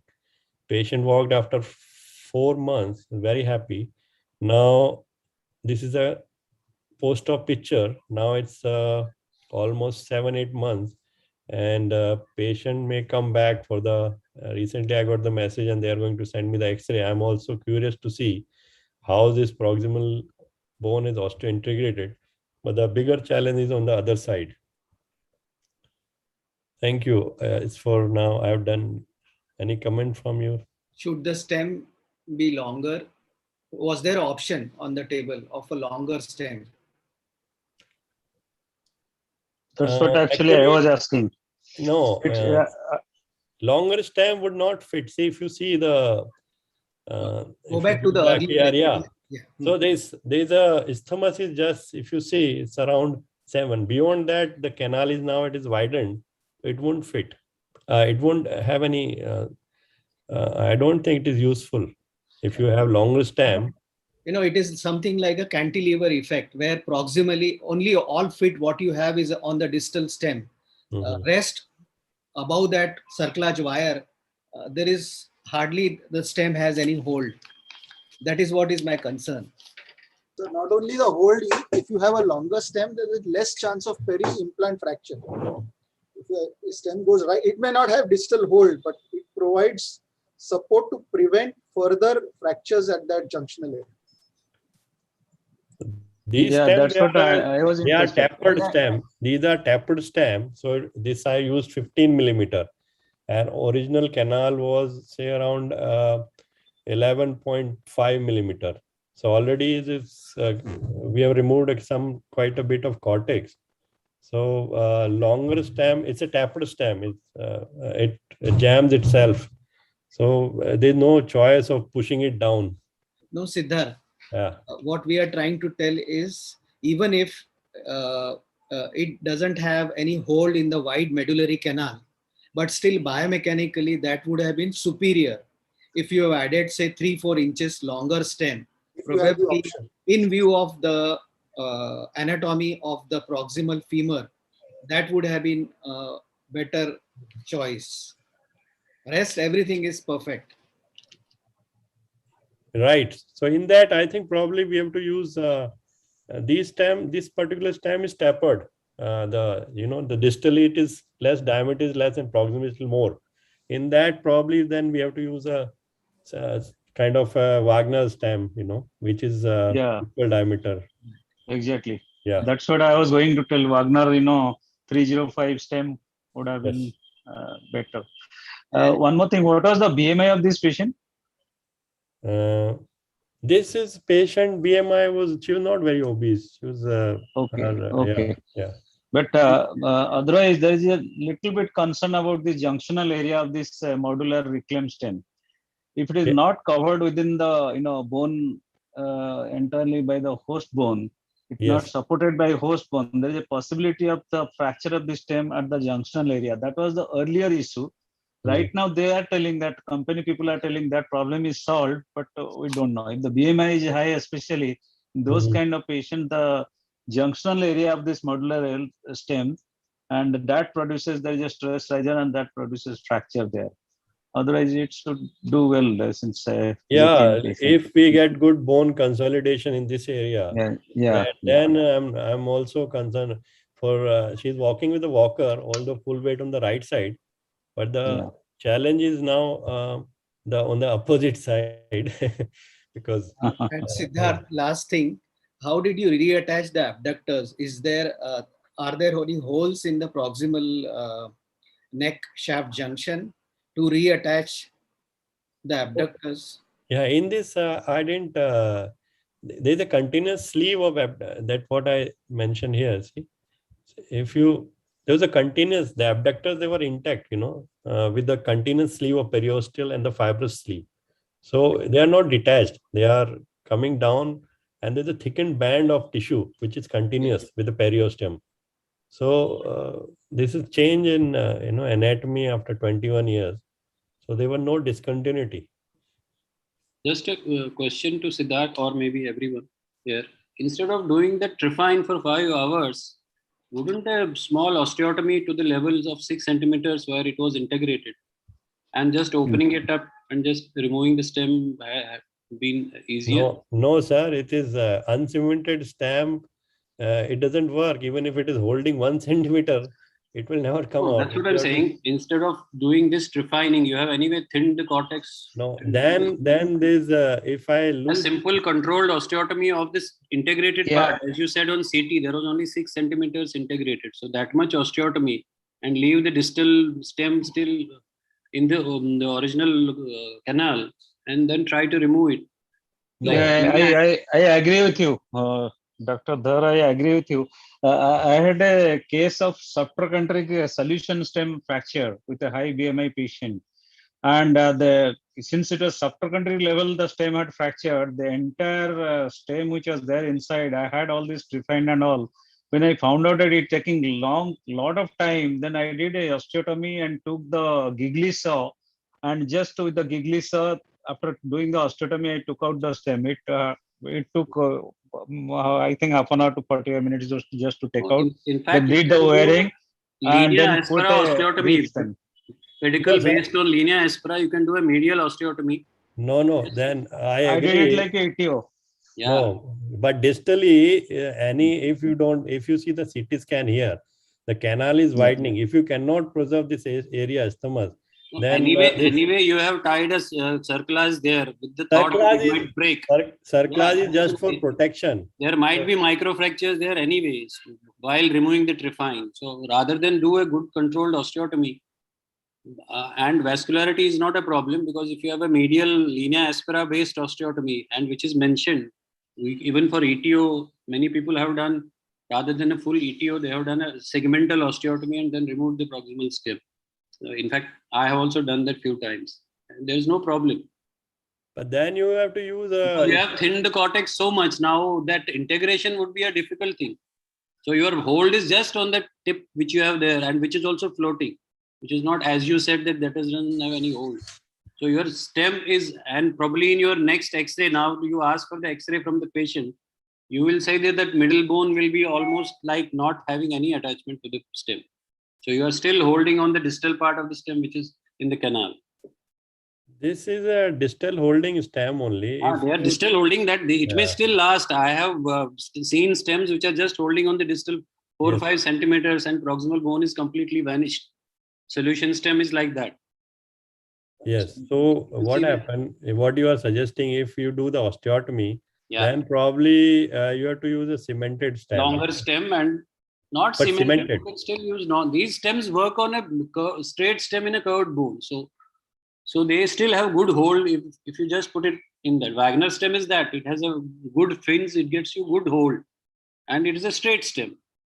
Unlike solution stem, which is an anatomic stem, where you have a curved bone. So that is distally hold. But if you lose this support here, isthmus, and which also Paparazzi says, then these stem they won't work. Then you have to use a cemented only. No, by doing osteotomy, you would not have lost that stem. You can see the hair, where your cortical bone is thick, and proximal to that, there is a void. There is a halo like around the stem. So that would remain there. In fact, more bone would get absorbed. over a period, because it is no loading there. The load is only on the distal part, which is in the canal. Yeah, but Anyway, osteotomy it was a tough case. also. It was a tough case, so I think so far the result is quite good. No, I have tried to remove osteotomy of short stem with osteotomy with infected stem fully core. Then also it is where you have to put a giggly saw, and it is very difficult. Even if 1 centimeter is holding, you can't. You have to use a giggly saw also then, because it's osteo-integrated stem, it's HA coated. They are very difficult to remove, and especially the fully coated one.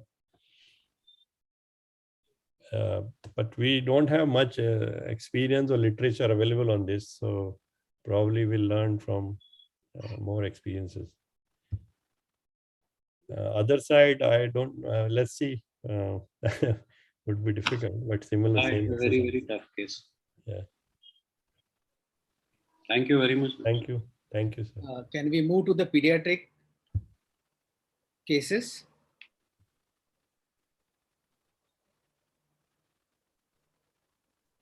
Agnivesh, pediatrics cases. I think Chetan is ready. Yeah, Chetan yeah, has yeah, the yeah. if I'm not mistaken. Shall I start? Is it so? Or is it Atul? My case, I think. Shall I start, Swapnil? Yeah, I can go ahead. Okay. You can go ahead. Yes, sir. Chetan, what you can do now? I think if you switch off your video. Huh. Okay, I'll switch off my video. No, now you're okay. Now you're okay. Wait. Yeah. No, it's okay. I mean, it will make it easier, I think.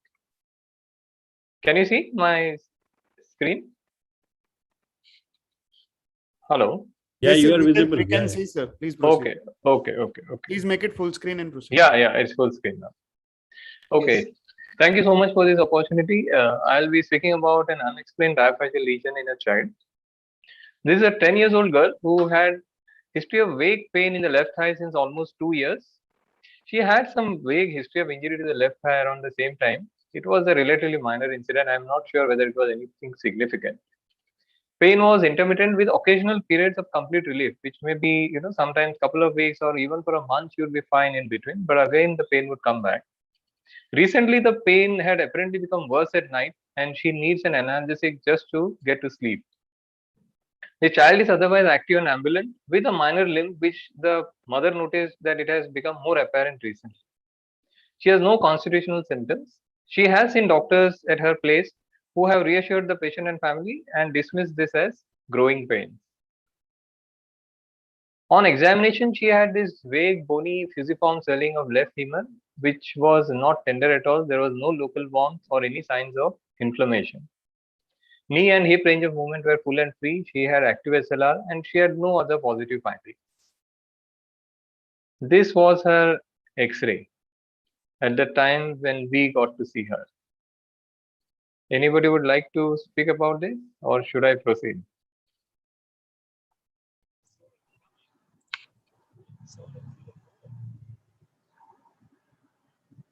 Swapnil? Yeah. Chetan, Any comments? Yeah. Since I know this case and that's okay. So I think we are tight on time also. I think I'll just, yes, continue with this.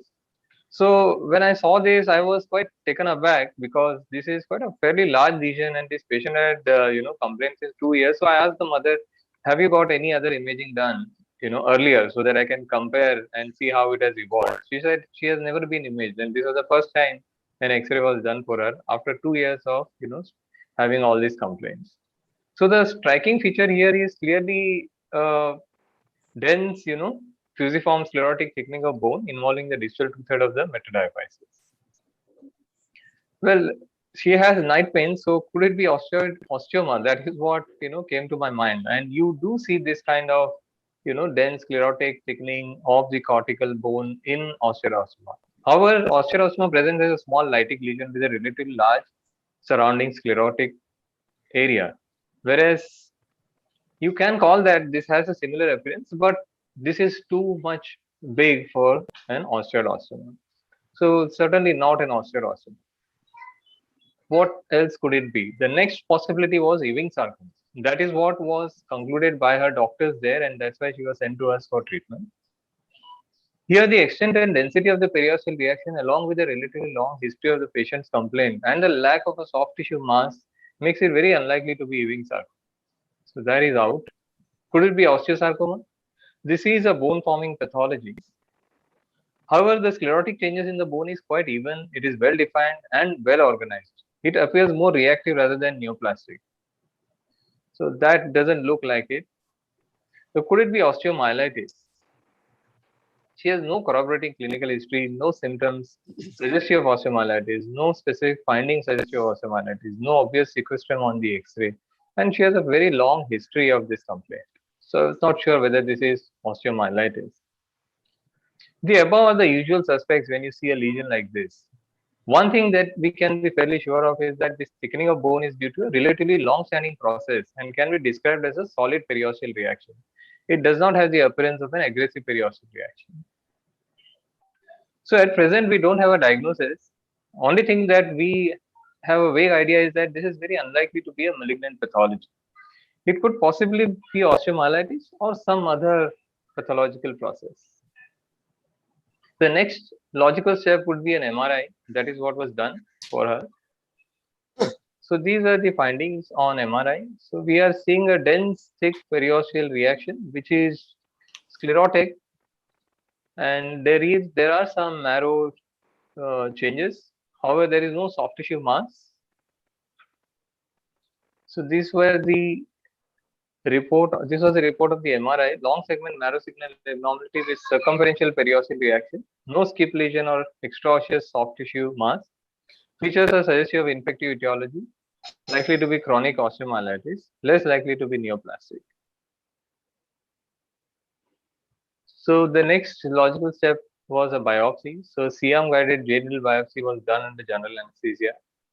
It was really a difficult biopsy. The bone was thick and dense. It was a tough job to breach it and get some sample. I could barely manage 2 cores of bony tissue. I entered the medullary canal, but there was no pus. A little bit of blood came. And this sample was sent for histopathology. This was her post biopsy X-ray. Meanwhile, when she was awaiting the biopsy report, I thought that we still don't know whether this is neoplastic and we have time and this patient has come from far off. Better to get a PET CT and just rule out anything worse.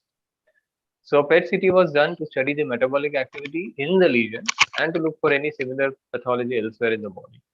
So this was the PET CT findings. The imaging shows a very low grade uptake in the lesion, no other pathology found. So the conclusion was that this is again suggestive of a low-grade pathology, possibly chronic osteomyelitis. Meanwhile, the histopath or the biopsy report came. They reported as bony trabecular with fibrosis of marrow with mild to moderate lymphoplasma cell infiltrate, multiple fragments of necrotic bone seen, no evidence of granuloma or malignancy, and the impression was suggestive of chronic osteomyelitis. That is when I decided that this is out of my league. I need to bring in the expert. So I discussed with Dr. Swapnil. He concluded that this is an acceptable diagnosis of chronic osteomyelitis. So we planned the surgery. The plan was to open the medullary canal, do a debridement and curettage.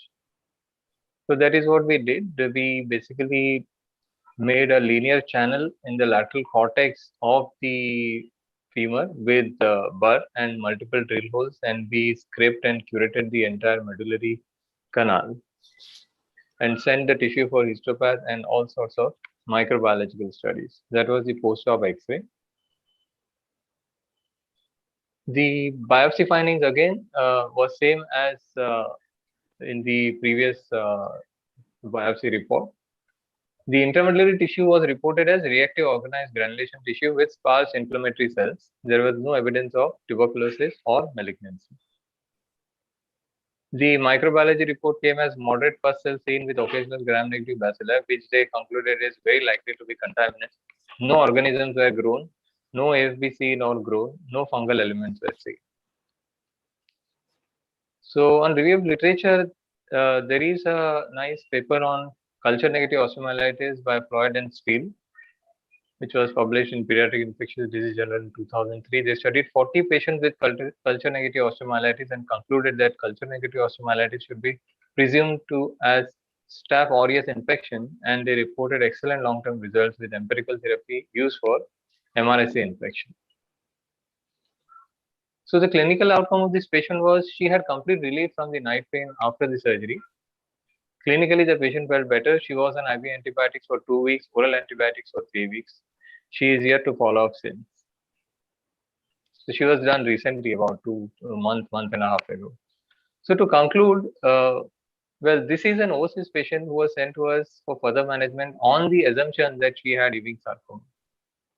So one should not jump into any sort of diagnosis without investigating the patient thoroughly. So any patient with an unexplained lesion should be worked up thoroughly before you conclude on the diagnosis.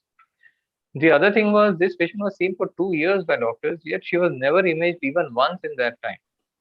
So my advice is, don't delay imaging for any patient with an unexplained persistent complaint of more than 3 weeks duration. This girl was lucky that it turned out to be osteomyelitis. It could very well have been a malignant bone tumor. Thank you.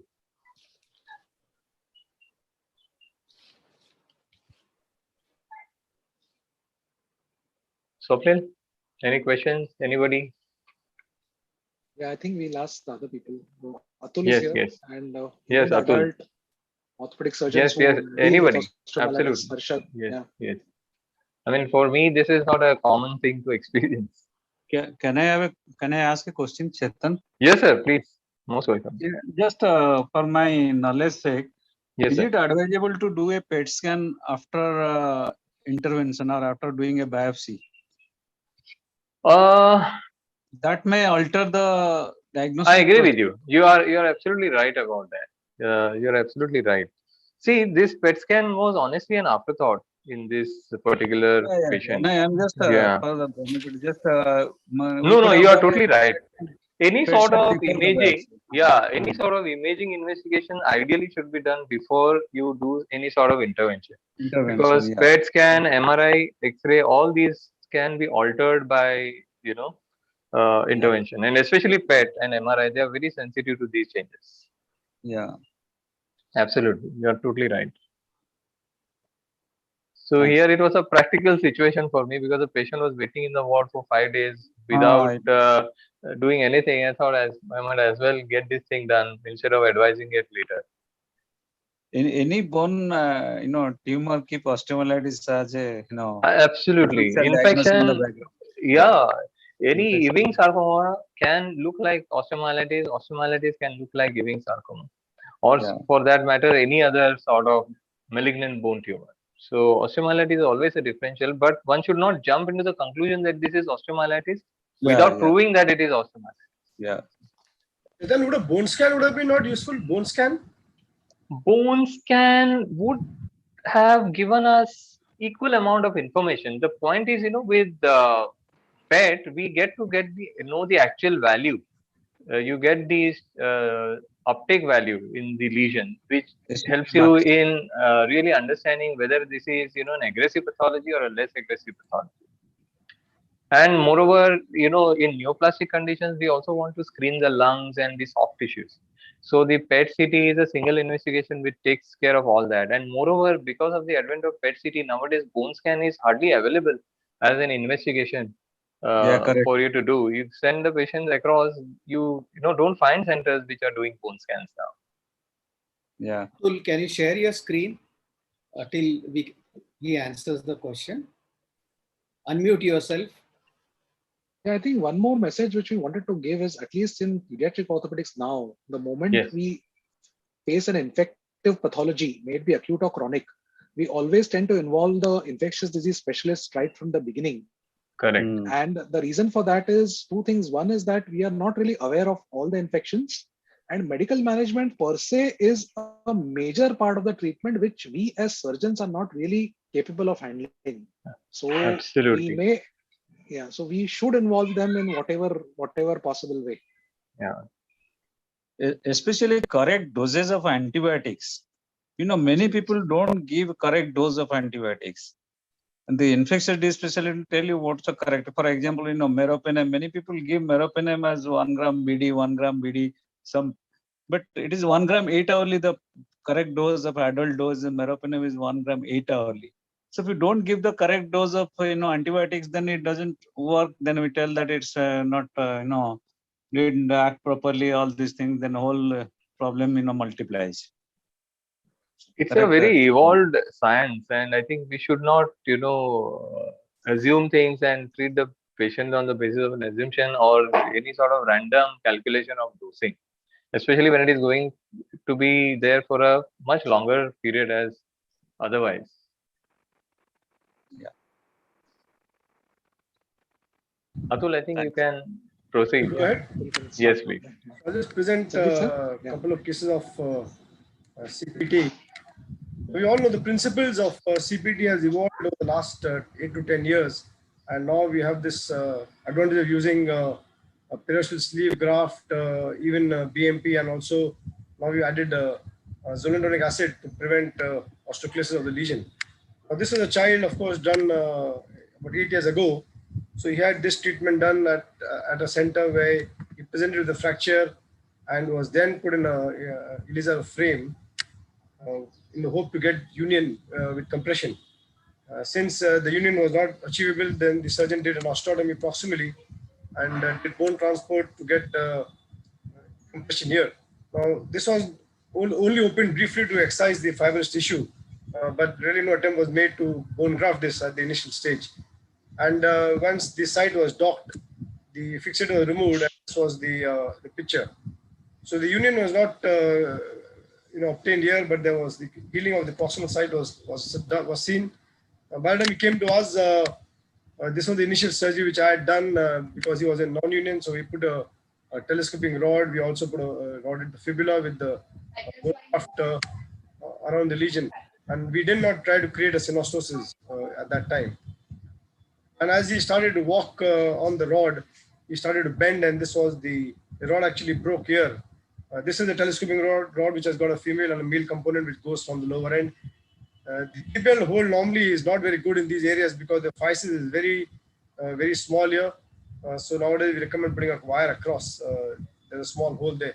Anyway, this rod bent, and what was then again revised. We removed the fibular rod and we just revised to a new telescoping rod. This time we kept a longer rod in the hope that in case it migrates proximally, we can always go in and hammer it again.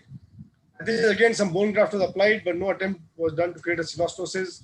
And this child was now almost 3 years since the initial surgery. And the other thing which whenever the rods break, one of the challenges to how to take the rods out. And you can retrieve this from the proximal end. So we have this device which is a metal cutter which is normally used by the arthroplasty surgeon. So we did an in situ rod cut here and then try to retrieve both the ends from the fracture site so that we could again clean these ends and put some bone graft there. So this was the third surgery which I had done, and we did actually, instead of putting a rod, now the fibula was very narrow. We put a plate, and this is how he was. And he didn't heal. You can see that the plate is failing, and he's still not showing much callosity here. So the option really were whether to do a vascular fibular graft, whether to re-rod him and create a synostosis at this stage, or try and use a BMP. So we discussed with the family, they were not keen for any vascular procedure. Also, we discussed with the plastic surgeons. He said that the skin and there's a lot of scarring there, so I'll have to do a free flap along with the vascular graft. It would entail a very, very big surgery. So I told the parents the other option which we can do is try and use BMP. There are a few reports in literature where BMP has been used successfully with this. And although the costs are prohibitive, we went ahead and used BMP. So we re-rodded him, did the fibula again, and this is post BMP. So BMP essentially is a liquid and a scaffold which are put on cancellous graft. So this was done, and then 2 weeks later we gave him zoledronic acid so as to decrease the osteoclast activity. And here he is at 6 months, where you can see the bone is completely healed up. So with BMP, at least we could achieve his union. Again, we didn't try and create a synostosis, which now is currently the treatment of choice, but I don't know what the long-term results are. So this is a child. You can see he's got a lot of the scarring on his leg, especially the lower end, and he's got some residual limb length discrepancy. He's able to now ambulate without any support, although I still give him a PTB. And at some stage, I will do a contralateral fascial stapling of the tibia, because I don't think lengthening this bone would be a very good idea. We've done another case like this with using BMP, but you don't need BMP all the time as long as you got good stability. So this child came to me at around age 3. We put a transarticular rod. You can see the rod crosses the ankle. So aim is to get stability and bone grafting. And as she grew, I've changed this to a telescoping rod, and she continues to do well. So not all of them need BMP, but there is occasions like these where you get an atrophic mobile CPT where we use BMP. So we've used only for 2 cases so far. This child completely healed up. So it's a new technique to use. It's a new thing. It's very, very expensive though, but I think it can be used not as a primary drug, but can be used for secondary or maybe a tertiary surgery. And there are very good reports of BMP 7, which is not available in India. This is made by Stryker. So we use BMP 2, which is in spine a lot. This is made by Medtronics. And the cost of 2.5 cc, I think 1.4 lakhs, and 5 cc is about 2.4 lakhs MRP. There are some reports from India as well. This paper from Orissa, where they've used BMP 7. Professor Sakti Das from the All India Institute there in Orissa, he's got some good results. But he says that there is no difference between BMP and autologous bone grafting. So, so you can also use bone grafting if you do a good procedure. This is what is now recommended, that you use a periosteal sleeve, put copious graft, what is called the 4-in-1 procedure. You dock the site, put rods in both the bones, graft and periosteal sleeve. It's an easy thing to see, but technically it is not very easy to get such a large sleeve in the child. And this is what also Pele recommends. He's got 100% union with this, using a cross union technique, a telescoping nail, but he uses BMP in every child, even at the first go. So he doesn't use it for the revision cases.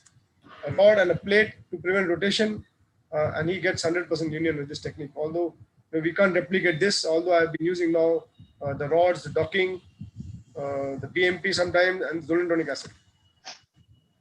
So in conclusion, composite treatment is now recommended for all these procedures, for all CPTs. Avoiding to cross the ankle, but if required, it's a very lower third CPT, then you can use the transarticular rod. Otherwise, switch over to the telescoping rod quickly. Use zoledronic acid 2 weeks post-op once the wound heals. And so far, we've not used any vascular fibular graft. Although this was the recommended technique in the past. Do not use a fixator in a child less than 3 years. So if you have to use a fixator, Ilizaro, only do it post 3 years. Yeah. Thank you very much. Thanks. Anybody has any queries? Or? Yeah, thanks, Atul. This reminds me of one of my students who was practicing in the periphery, who sent me an X-ray of a non-union tibia in a child, saying that he was going to put a fixator the next day. When I saw the X-ray, I realized that this guy is practicing in a nursing home, and he has underestimated this congenital tibial pseudarthrosis as a simple non-union. So I asked him not to do the case and not to go ahead, because this was 100% likely to fail. Though he was reluctant, eventually he agreed. So the point here essentially is that the first 2 cases which Atul had shown is basically the type 2 pellies, where essentially probably rodding with bone grafting, with a sleeve, with BMP will help. But the type 3, the type 4, and the severe ones are the ones where actually, despite your rodding and despite everything, things may fail. So probably the 4-in-1 technique described by Pale, where tibia, proximal tibia, distal tibia, proximal fibula, and distal fibula, all of them are kind of fused into one mass. I had presented one case similar in one of the BOS meetings. And I think Dr. Sandeep Vaidya from Wadia Children's Hospital has also won the gold medal at YROC for presenting his work on the same. So probably it also depends upon the severity of the CPT and also the number of times the child has been operated upon. So you basically need to kind of throw the kitchen sink at this and try and get all possible ways and means by which you can get a union. Many a times these children do not unite, and many a times they end up in an amputation in failed cases. So the first case where the failure was there because of Eliza Rao, the basic problem was that the hamartoma was not excised completely, and he tried to do a docking, which is not the principle of treating CPT, where you need to excise the entire hamartoma, you need to shorten the bone, you need to get a complete docking of the tibia and the fibula. you need to try and have a complete sleeve of bone, and then you need to augment this with some sort of an Elizera or some sort of a fixator, give full stability. So this is the entire kitchen sink which you need to throw at every congenital tibial pseudarthrosis so that they unite. Otherwise, it is going to land up in failure.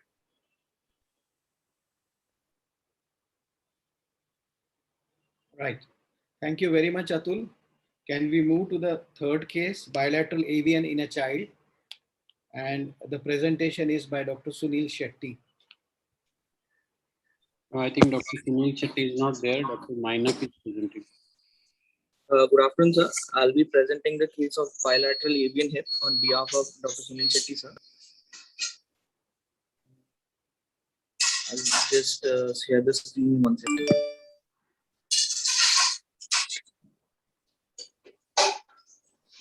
Good afternoon, sir. So I'm presenting a case of bilateral avascular necrosis of the femoral head in a 6-year-old female. The child had presented to us in the month of December in 2020. And before that, she has been suffering from her symptoms of bilateral hip pain and leg pain since 6 months. And she had she had difficulty in walking since 2 months, and she was having difficulty in standing since 1 month. And the patient had been having this symptom since 1 year, and it was a dull aching pain which was insidious in onset and progressively increasing, and it was a non-radiating pain, and she had restriction of movements in all range of motion.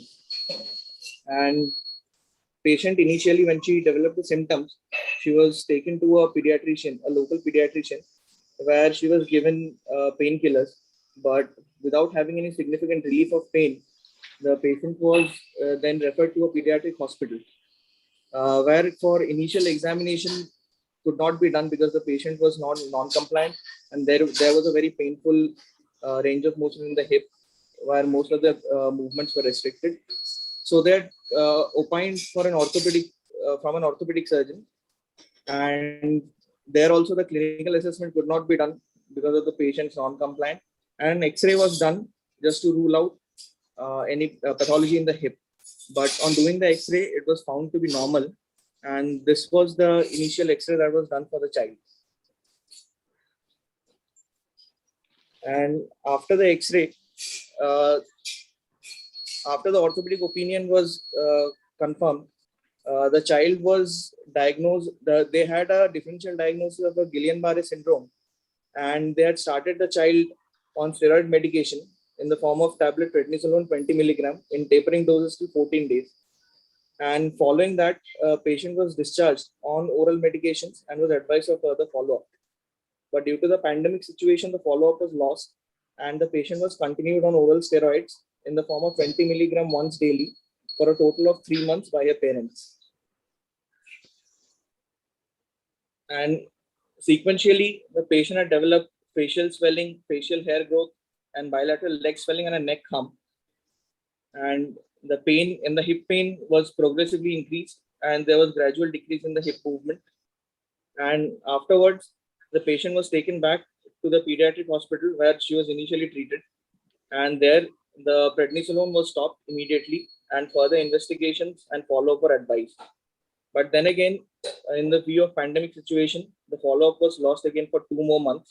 And eventually, the patient had come to us in a D.Y. Patil Hospital OPD in December 2020. And patient, as per past history, the patient did not have any history of significant trauma. There were no history of any blood disorders. There were no thyroid dysfunction, and there hadn't been any similar complaints in the family of the patient. While examining the patient, on general examination, we had noticed facial puffiness, and on local examination, both the anterior superior iliac spine were found to be on the same level. There were visible bilateral muscle wasting of the thigh and the calf, and there was a bilateral flexion deformity of the hip, and there was an exaggerated lumbar lordosis. And the patient presented to us with tenderness in bilateral groin area. On doing the range of motion, we found the flexion to be between 15 to 30 degree on the right side and 15 to 50 degree on the left hand side. Extension was not possible, and there was an abduction of 0 to 15 degree on both the sides, and adduction of 0 to 15 degree on the right side, and on the left side there were till 10 degrees. internal rotation was significantly reduced. It was between 0 to 5 degrees on both the sides, and external rotation was 20 degrees and 30 degrees on right and left, respectively. This was the initial X-ray that we had done when the patient had come, and which shows global involvement of the femoral head, and the entire head is collapsed and deformed. This was done in December 2020. This was a serial MRI that we had done, which shows bilateral involvement of the femoral head and an evidence of avascular necrosis. There is another MRI image that I would like to show. We had run a few lab investigations, blood investigation for the patient, where total count was normal and the platelets were also within normal limit. Her coagulation profile with bleeding and clotting time were within normal limit. ESR and CRP were normal, and there were rheumatic factor anti-CCP were also negative. While as for a course in the hospital, she was admitted and managed conservatively. We had maintained bilateral skin traction for the patient for nearly 1 month, and we had started bedside physiotherapy as well, in the form of bedside hip range of motion and hip abductor strengthening exercises and heel slides with weight. And we had also opined from a pediatrician, an endocrinologist, and a rheumatologist while the patient was in the hospital in view of query Cushing syndrome, and Guillain-Barré syndrome was also ruled out by the physicians. And they were of the opinion there was no active involvement of the endocrine system as of now. During her stay in the hospital, we had started her on analgesic, calcium, vitamin C, and vitamin D supplements. And at the time of discharge, the patient had significantly reduced pain, and there was no local tenderness as there was before. And the flexion deformity, which was initially 15 degrees, had reduced to 5 degrees. At the time of discharge, as we can see, the flexion range of motion had improved a little bit. Flexion was between 5 to 70 and 5 to 90 respectively on the right and left side. And there was also increase in abduction and adduction movement, and internal rotation has also improved. While we discharged the patient, we advised the parents to maintain skin traction at home as well and to continue physiotherapy.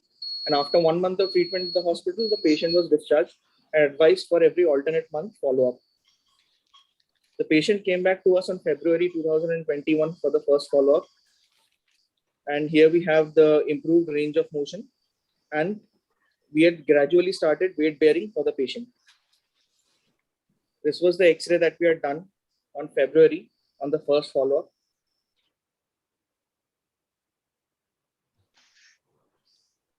Then the patient again followed up with us on April 2021.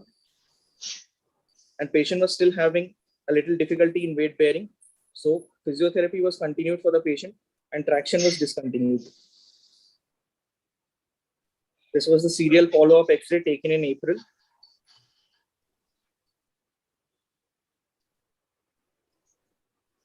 Then again on July, this was the last time they had come for a follow-up.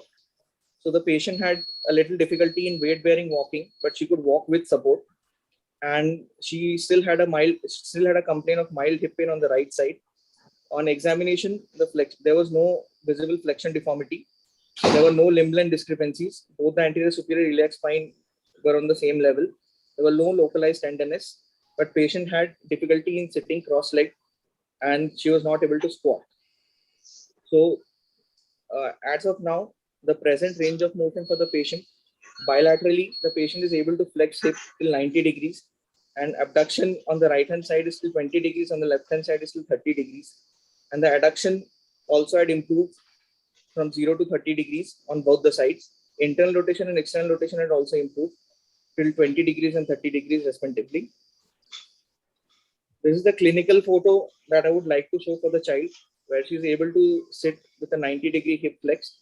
But as you can see on the right hand side, she is still not able to completely sit cross-legged. She is having difficulty and she is sitting partially cross-legged as of now.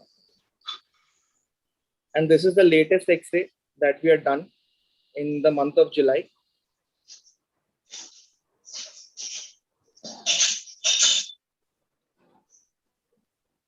So after doing all the treatment and all the modalities, conservative modalities possible, we still aren't able to give the patient a complete relief of the pain or a complete functional hip.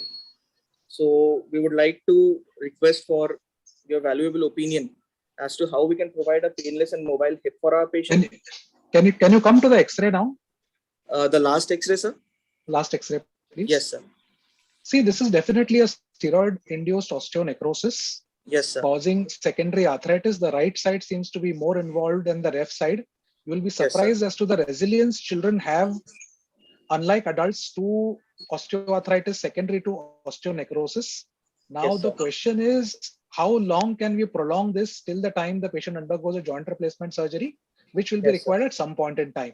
Now, I recall a very similar case of rheumatoid arthritis of both hips, which was operated by Dr. Dinshaw and myself. So on the right side, if you see, there is something like a hinged abduction. So if you see the physis, it is kind of going, it is flattened, getting hinged to the acetabulum, probably causing the labral injuries and labral tears and causing that severe pain. Now, we had a similar case where what Dr. Dinshaw did in the first stage was he did a hip arthroscopy. He excised that fragment by doing an osteochondroplasty.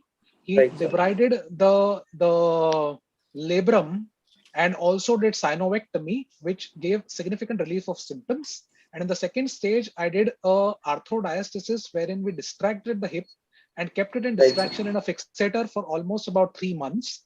And now that patient has started to walk. Similar thing can be done on the left side. They can do a hip arthroscopy. It is possible. See what the level, how the cartilage is, because you will be surprised that despite the AVN in children, because the cartilage is thick, it is not badly involved or badly destroyed, unlike an infection. So there also a hip arthroscopy and arthrodesis can be done. Now she is 7. What age is she? She's 6.5 years old, sir, right now. Yeah, so we need to pull this hip for at least the next, say, about 10 to 15 years till the time she needs to undergo a joint replacement. And that is probably the only option. Other than that, the medical line of management certainly will be there. So bisphosphonates would have to be started for sure. There are reports of injection of the femoral head with bisphosphonates in Perthes disease. That is something which you can try. So essentially, you have to try anything and everything that, try and prolong the arthroplasty till the age of about, say, 2022, till the time the pain becomes so severe that the patient needs to undergo that particular surgery. So this is what my opinion would be. Thank you. What is the follow-up of your patient after that, arthroscopy, hip arthroscopy? So I have 5 months of follow-up. This patient is right now started to walk. He had a flexion deformity. He's on disease-modifying agents for rheumatoid arthritis, but he's now started to walk. He was bedridden. So the other side, we are still waiting, but this side, the results, at least the radiological results have been good and the clinical results also have been very good. You have to see the long-term. Yes, absolutely. So that patient was 11 years. Yeah, 11 years. And we were thinking that if we can prolong, because somebody had suggested a hip excision and pelvic support. Now the problem with that is it adds a significant lurch and also changes the dynamics of the proximal femur for a joint replacement to be done. I mean, it's a little difficult to do it in a osteotomy where there is a valgus osteotomy of the proximal femur. So the idea was to prolong it till the time a joint replacement can be done. And I think the youngest patient is probably 16, 17, where a joint replacement can be done in rheumatoid arthritis. I'm not sure about that. Maybe I have done in 16 years. But literature reports 10 years. They have done earlier stage 10 years they have done, but I have done in a 16-year-old girl bilateral ceramic hip replacement. That is not, of course, for this avascular necrosis. I have done it for rheumatoid, juvenile rheumatoid. Yeah. And she is now almost 31 years, got married, had children. Still, it is doing well. Ceramic, the earlier first generation ceramic, alumina ceramic, I had done in 2003 or 2004, something like that. So the 10-year, youngest 10-year is a surface replacement or a total hip? It is ceramic replacement. It is in literature abroad in the United States. They have done. They have presented a series. It is not one case. They have presented a series of some if I remember correctly, some 12, 15 cases of, teenagers joint replacement. But usually in this age group, the radiological sign as it looks here in the X-ray, so arthritic, they do not match with the symptoms. Yeah. Absolutely. Yes, sir.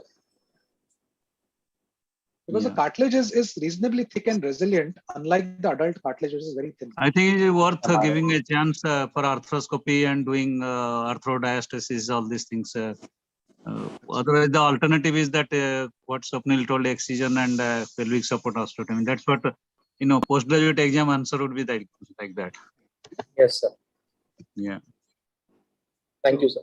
So we have passed 1 o'clock. Should we end the meeting? Dr. Sanjay?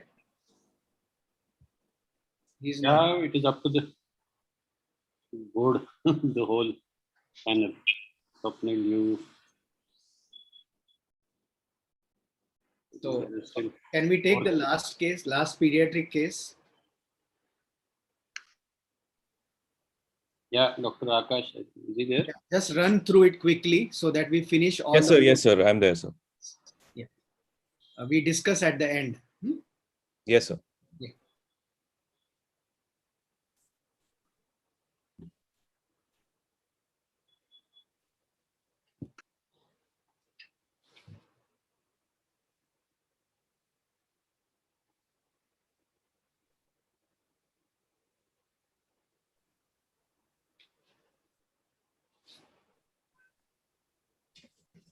Just a second, sir.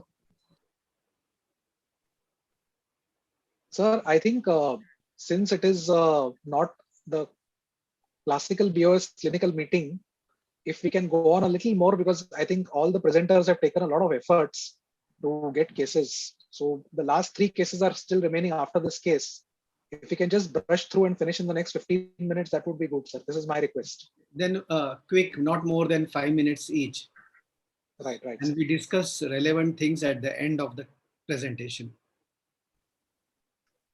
Akash, if you're not ready, we can go to the next phase.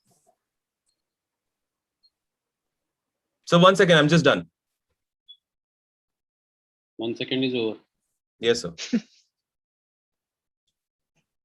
So can we ask the next presenter, Pankaj Singh, pathological fracture distal femur. Pankaj, are you there? Yes, sir, I'm there. And the next speaker, Gaurav Anade and Ashok. Sir, I'm ready. Yeah. Okay. This is Akash. Yes, sir. Quickly, yeah, go. Yes, sir. Sir, I'm presenting a case on bilateral hip deformity in a neonate. Sir, basically, we had a patient who was a 2-day-old female child who was referred to us with deformity in both the hips and both the ankles since birth. The baby was a full term, born out of a consanguineous marriage. The first child, sir, was already diagnosed with arthrogryposis multiplexa congenita and had deformity in the lower limbs and was unable to walk. The second, third, and the fourth child were aborted in 1 month due to the risk of congenital anomaly, as mentioned by the parents. Sir, when we went for the examination, I could notice that there was the left elbow was in flexion, both the hips were in flexion, abduction, and external rotation. Bilateral knees were in extension, and bilateral feet in equinovarus, club foot. There was no spine abnormality or no craniofacial involvement. These were the clinical pictures, sir. The patient was in NICU. So this was the X-ray which was taken. It was clearly showing that there's bilateral deformity of the hip, ankle, and extension. Sir, we went for the evaluation. We did a fluorescence in situ hybridization, which revealed that there was a high risk of trisomy 21. Karyotyping, sir, has been sent, but the reports haven't come yet, so we are not able to confirm it. So USG of hip was also done. That was suggestive of no dislocation of the hip. Sir, so how to go about this management?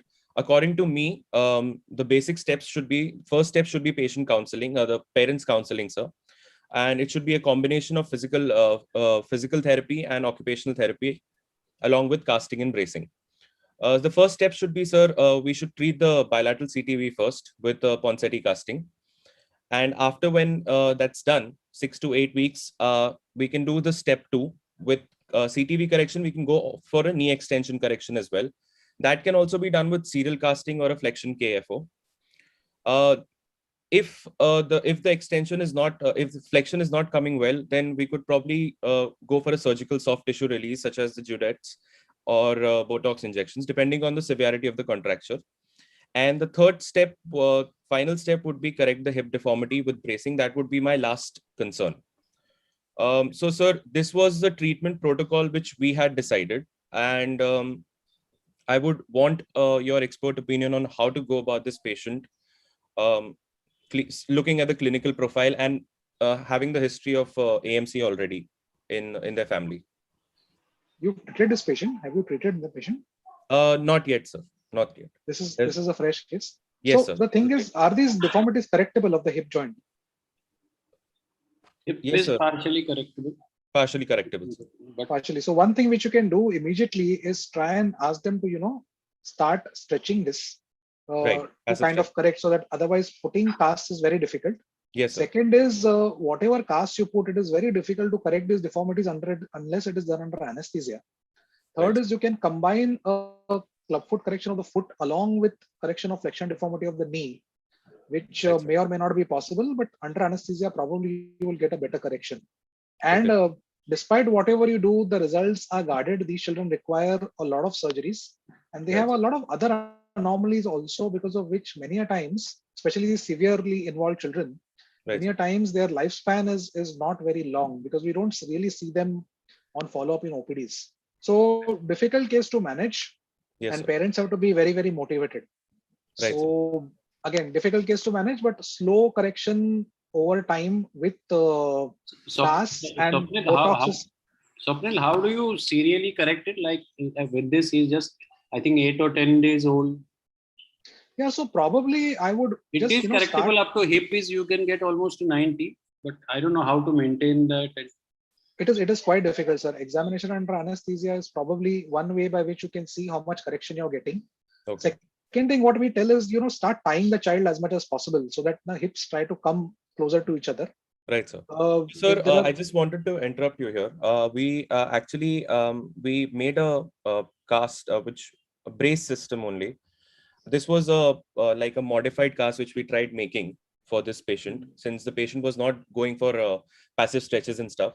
So this was the cast which was made, sir. So, sir, do you think this is a good cast considering the hip contractures?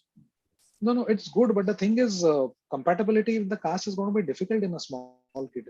Right. If the loosen, it tightens, and the Indian plasters, the Indian kind of braces, they break a lot. So it's not a bad thing. It can definitely be done. But again, how much the parents keep the child in it is an issue. Right, sir. So, sir, your first step would be correcting the bilateral CTV? Yeah, once the hips are in reasonable position, then starting with the CTV and the knee probably at the same time, Okay, if I can get some amount of flexion, and I would definitely do it under anesthesia. This is very difficult to do without anesthesia because you barely get any correction. And, even if you get the foot into correction and the knee even partially corrected, then a small tenotomy of the quadriceps can get your knees in position. And with this, at least the child can start walking by the age of, 10 months, 1 year. So these children, despite having so many deformities, really don't have much of a problem with walking. Right, they do walk with whatever deformities, and slowly and surely over a period of time, you can conduct multiple stretching, casting, serial casting, small tenotomies, sometimes Botox. Again, Botox is something which should not be given at a very young age, because you really don't know the dose, and many a times they can get Botox toxicity. So you need to be very, very careful in giving Botox in such small children. So that's one thing which I would be very careful in giving. Otherwise, probably stretching, casting, tenotomies, and a long period of treatment and follow-up is what is required. Right, sir. Thank you. Yeah, we'll go to the next case. Thank you. Yeah. Thank you, sir. Dr. Pankaj, are you ready? Yes, sir. Yeah. Akash, you.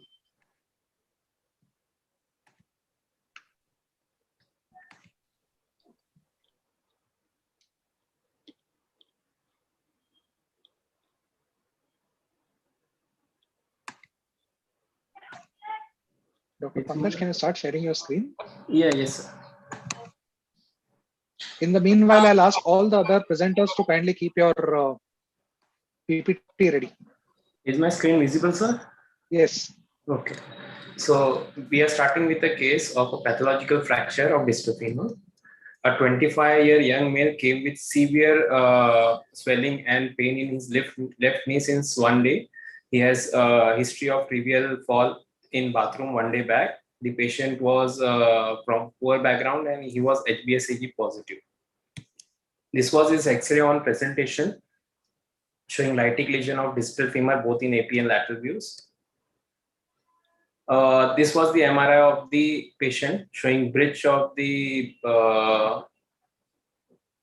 breach in the bone in AP as well in coronal as well as sagittal section.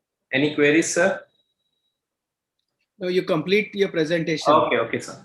And this was the biopsy, which showed giant cell tumor of left knee. So the things to be addressed were fracture at the site of tumor, the length of the tumor which is to be excised, any adjuvant therapy which is to be given that is questionable. We have to decide between megaprosthesis and arthrodesis. We have to also consider affordability of the patient, budget for megaprosthesis, and cost for future revision surgery. So we have decided to perform an arthrodesis. The issue faced during arthrodesis was to tackle the shortening and alignment, preserving the function of quadriceps, and we have to decide whether we have to do it with LRS and ring fixator. Being Irizarro surgeon, I feel ring fixator preferable over LRS. So the plan was to acutely dock the knee, get the anatomic functional position, apply a pre-constructed ring frame. The fixator was all chance pin frame, as the patient was HBS positive. The precaution were taken that no K-wires hurt us. The patella was fixed to maintain the length of quadriceps, and lengthening we have to decide whether to do a corticotomy at tibia or proximal femur, or do calostosis between femur and tibia. So this is where the tumor was resected and a proximal part of tibia was removed, and this is how the ring was applied. Pre-planned ring was applied. This is the intra-op images. And this is the image which was taken on the day of first post-op dressing. On first post-op X-ray, we can see there is a distraction at the docking site. So this distraction was compressed 5 mm for 5 days, so that tibia get completely docked, femur get completely docked in tibia. This was the patient performing active SLR on post-op day 7. This is the walking video of 7. We can see the shortening on the left side. This is this X-ray is at 1 month post-op. The distraction was started at 3 weeks from the in between tibia and femur. This was the skin condition at 4 months, and at 4 months, if you see, there was no formation of bone between the femur and tibia. So there was a poor regenerate seen in lateral view at distraction. So my plan was to make patient walk and wait for the osteogenesis. This was the active SLR of the patient at 4 months. The patient was mobilized complete weight bearing during this whole period. At 6 months, I can see a better generate. At 9 months, the generate has improved further. This is the walking video of the patient while performing stress test before removing the fixator. And this is the X-ray before removing the fixator. So after 1 year, when we took the X-ray after removal of fixator, we can see a good regenerate between femur and tibia, but still the regenerate was not strong enough, so he was given a cast. And this is the final X-ray at 15 months. So the benefit of distraction osteogenesis is it is a cheaper procedure, no revision is needed. Osteogenesis of longer bone defect is possible. The drawbacks are long-term follow-up of the patient is needed. Patient should be educated well, and his compliance is must in such cases. The pin track inspection needs to be tackled from time to time and should have a regular follow-up. The conclusion is any bony swelling, it must be biopsied and proven. Any doubt, expert opinion should be taken from senior. And excision of tumor mass and treatment with adjuvant is if it is needed, should be done. Always before surgery, planning is must. Regular follow-up is very important, and adequate physiotherapy is needed in such cases. Thank you, sir.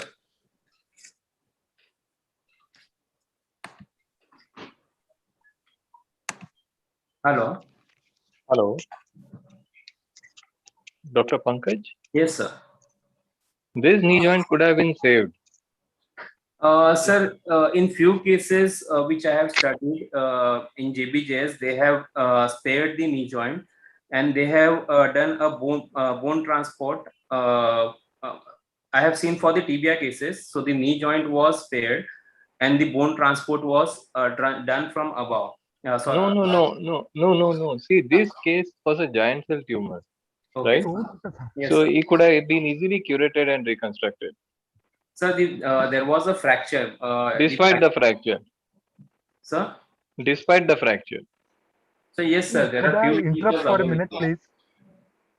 See, the question here is, what are the guidelines for Indian Orthopedic Association for this type of injuries? Sir, I am not aware of that. See, that is the problem. Somebody is doing it for the cost, somebody is having. So we must have definite guidelines or at least guiding principle. What should be done for what? I know. Even with mega prosthesis, it could recur. Somebody could do a bone grafting after abdominal swab and just cement and plate. It will do well. But we need to have guidelines, and that should be the guiding principle. That is my only suggestion. Okay, sir. We all can fail. Even if I do mega prosthesis, tumor might recur because you already said there is a breach, right? Somebody Yes, can fix it. There also you can get recurrence and end up in amputation. But can what the- as a old surgeon I feel is we must have guidelines for each and everything. Speaker, excuse me, They should be speaker, done. excuse me, can you identify yourself? This is Dr. Vikram Paudi, is a Okay. consultant in Apollo. Okay, that is my only suggestion. Thank you. Sure, sir. Sure, sir. Thanks. I think, Chiktan, what is the recommended line of treatment? If you In can this just tell us. particular case, from what I could, see from the X-ray and the scan, this should have been a curettage and reconstruction for this patient. It is a benign bone tumor. All attempts should be made in a young patient to save the knee joint, and definitely, pathological fracture in a GCT is not a contraindication for joint salvage. Even if he has a local recurrence, there is no risk to life. This knee arthrodesis or a joint replacement can be done secondarily if there is a failure. But primarily resecting it is not the right way to treat it. And moreover, knee arthrodesis is an extremely disabling, procedure finally for the patient. They may have a leg, but it is very disabling for them to carry out their, normal lives. See, that's the thing. We must take our senior opinion. Chintan, you have done similar case for that Mauritius girl, isn't it? It was Yes. even worse than that, if I remember it rightly. Yes. You salvaged it, and she is doing very well. She is in touch Correct. with me. So Right. I think we must seek a senior help. And the most important thing, we are not against anybody. There should be a panel and guidelines so that this problem which we are discussing should not have been there in the first place. Correct. Okay, thanks. This case, Gaurav. Dr. Gaurav, please go ahead. Good afternoon, everyone. So I'll be presenting the case of bilateral femoral proximal femoral mates in a known case of CA thyroid. So as history goes, he is a 60-year-old male, businessman by occupation. He started complaining of pain in the right hip since 2 months, and pain was increasing on walking and standing for longer duration. So in past history, is a known case of CA thyroid. Total thyroidectomy was done in 2013, and modified neck dissection and mediastinal nodal clearance was done in 2018 for the recurrence. And there is no history of any diabetes, blood pressure, and no comorbidity. So this was the X-ray he was presented to us with in October 2020, where he complaining of right hip pain and left hip pain, more in right as compared to the left. So at that time we suggested him, hello. So at that time we suggested him surgery after doing the MRI and all. There was lesion in the, I don't have the MRI pics of that time, but there was a lesion in the proximal femur. So we suggested him the prophylactic nailing for the right femur. But he took his oncologist's opinion. He suggested him to go for local radiotherapy and chemotherapy. So patient went ahead and took 7 cycles of radiotherapy and 2 cycles of chemotherapy. So after that, he started complaining of increased pain in the right hip and difficulty in walking. And one day he heard some crackling sound in the while turning into the bed in the right hip. After that, he was unable to walk, stand. So this was the X-ray he was presented after around 4 to 5 months, where he developed some pathological fracture in the proximal femur in subtrochanteric level at the right side. And we can see the lesion has increased on the left side also. So this was the MRI pic. We shows the hematoma also. So how do we proceed further? Whether we do the osteosynthesis with IMLing nailing for the right side, or we do the excision and mega process. That was the dilemma. So we went ahead, we planned to do the step 1, the prophylactic left hip proximal femoral nailing, followed by the same sitting we were planning to do the right proximal femoral tumor excision, and followed by the mega process. So this was the, after we given him the position on the fracture table for the nailing. So this was the X-rays. So while putting the nail, there was fracture. The subtrochanteric level. So we abandoned the nailing procedure and we went ahead and done the mega process on the left side. So there was one dilemma whether as the nail was inside, so whether I should go ahead and do the complete the femoral nailing over there, or whether I have done the right thing by, as there is a fracture. And patient already taken the radiotherapy, so there might be chances of the non-union wound healing problem. So whether I have done the right thing, that was the dilemma. So we went ahead and done the mega process on the left side.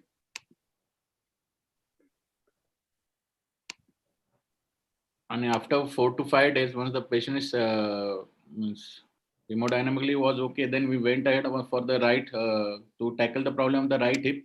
So we went on the right side, do the mega procedure on that side.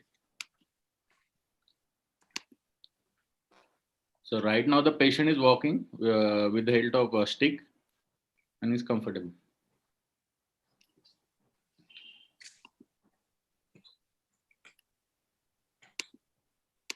Yeah, I think this was the right treatment for this particular patient. The only thing you need to look at is, screen the entire bone to see if there are any skip lesions in the same bone, because you don't want your implant ending at another lesion and the patient getting another fracture. So that is the only thing you need to look at. But otherwise, bilateral joint replacement with mega process was the only sensible solution in this case.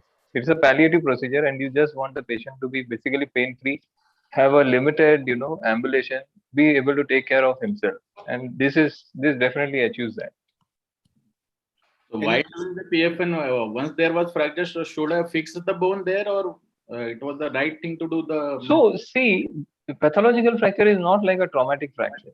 The bone has fractured because of a pathology. So unless you deal with the pathology also at the same time, you are not going to solve this problem. So if you just fix it with the interlocking nail, that will not really solve the problem. Maybe it will temporarily buy him some time, maybe a few weeks of comfort, but then the pathology is going to progress and you are going to have another problem. Gaurav, can you show the photo where you have reattached the soft tissue over the mesh? Yeah. So can you explain what is this? So this is the protein mesh. The implant also has some holes over it to attach the abductors and adductors over to it. So we taken we like to keep some flake of the greater trochanter with the abductors to reattach it with the implant. And also we have this we have attached the adductors and the psoas tendon to the medial side of the implant and the abductors to the top. So this is for the abductors and this is the psoas and adductors. Same on the right side. Okay.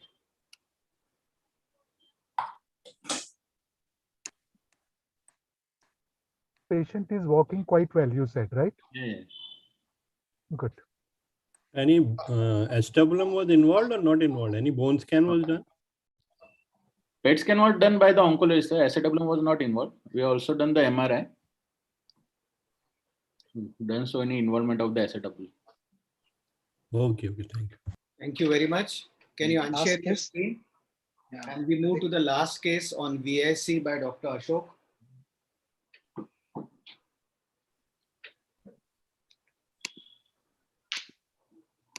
Ashok is there?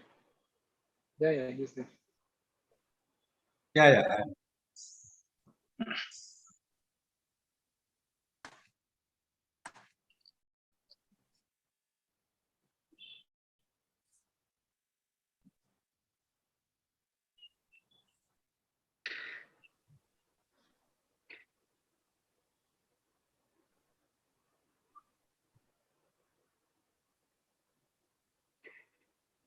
So this is a case of BIC, severe Volkmann ischemic contracture, wherein we had managed with a fractional tendon lengthening and tendon transfer. That is stage-wise correction we were planning. So OPD presentation, this is a 23 years old waiter, left-handed, claw-like deformity in the hand. Post-trauma, 4 years. He had some fracture of distal of radius for which he had taken some treatment from quack and later on developed a compartment syndrome and presented now with this kind of deformity. So on examination, there is a scar mark of previous surgery. They might have done for some compartment syndrome. Now we had presented 4 years later. Severe wasting of forearm and hand muscles. There is fixed flexion deformity of DIP, PIP, MCP, and wrist joint. Wrist joint is in fixed in pronation, foramen is in pronation, and there is a flexion deformity at the wrist joint. Further passive flexion of wrist and MCP joint is painful. Sensation, surprisingly, there was no any nerve compromise. We had even done his EMG and CV studies where there was mild compression, but not much. The median now at carpal tunnel seems to be slightly compressed. Volkmann sign is positive. Volkmann's angle is more than 50, and elbow is normal. Elbow is. So this is the presenting his pre-op pictures, where we can see there is an ulnar deviation. The wrist is in flexion. And according to Stooge classification, this is grade 4, wherein the extensor muscles are also involved and very, very flicker movements are possible. So this is what he had presented. So these are clinical pictures, right side, left, right side affected. And sorry, this video is not running, which shows he had only some finger movements. That's it. Oh, yes, yeah. So this is his pre-op.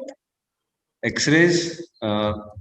Again, we can see that there is an ulnar subluxation seen and some fixed flexion deformity. So operative management, we planned at 3 stages.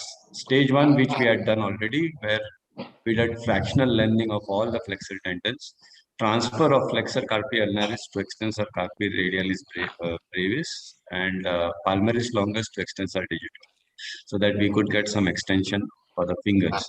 Stage 2 and 3 to be performed 3 and 6 months. Maybe we are planning for a proximal carpectomy along with the wrist arthrodesis at stage 2. And SOS will do a free functional muscle tendon transfer if required for the flexion. So these are the operative photographs where we did a complete, there was a complete contracture of all the flexor tendons.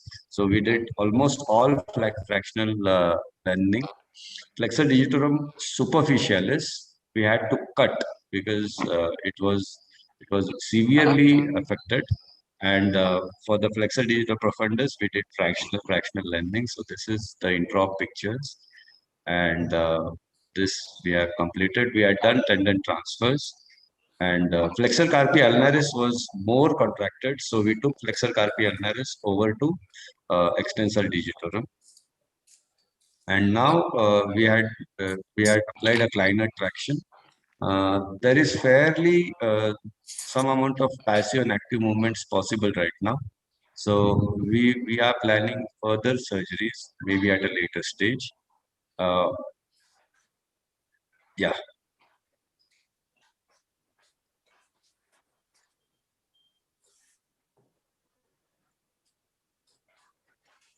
Any comments?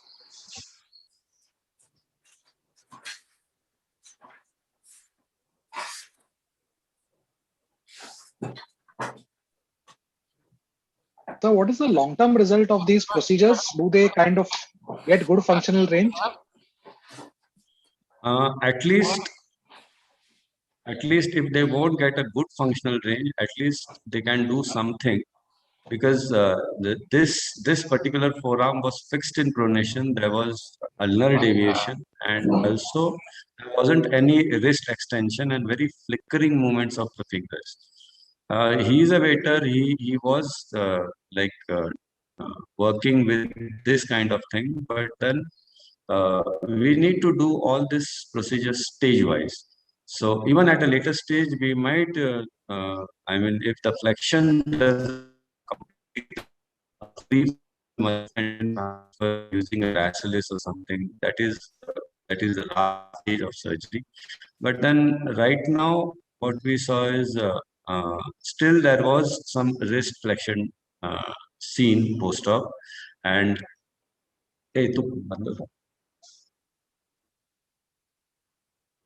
am I audible? Yeah. Go ahead. Yeah. Yeah. So still there was some wrist flexion. So that is the reason what we are planning is we want the wrist to go into extension, slight extension. So in that case, the second stage which we are planning is a proximal row corpectomy and wrist fusion in slight extension. And with that, we get maybe some more improvement in the movements. And right now, the patient is fairly satisfied. Not totally satisfied, but intraoperatively, yeah. sir, you got full range after releasing the contractures and No, nothing. No range at all, because even your FDS was so short, I had to cut it, and still there was some extension possible, some flexion possible. But now with this Kleiner traction, with active and passive assisted movements, we are getting some kind of movement, and at a later stage we'll plan. Thank you. Can you unshare your screen? Yeah. Dr. Sanjay, can we close the meeting? Dr. Sanjay? Yeah, I think so. Thank you very much. Definitely. So we conclude the meeting here, and I thank convener Dr. Sanjay Dhar for organizing it so well. Probably we didn't feel it was any different from the normal BOS clinical meeting. It was as good as a normal BOS meeting. And the selection, the case selection, the presentations by each of the speakers were excellent. And I hope to see you more often in the BOS platform with your presentations. And really the cases were very good of all the specialties what we have covered. Thank you very much. Swapnil, we have to thank Agnivesh especially. Yeah. For the Captain Dr. Agnivesh for being a webmaster of this event also. Yeah. Thank you very much, Dr. Agnivesh. Dr. Siddharth Yadav, also somebody who worked very, very hard on trying to put this meeting together along with Dr. Dhar. So we would thank him as well. And I think, sir, we can go ahead and end the meeting now. Yeah. Thank you. Thank you very much. Thank you. Thank you very much. Thank you all. Thank you. Can we stop recording? Yeah.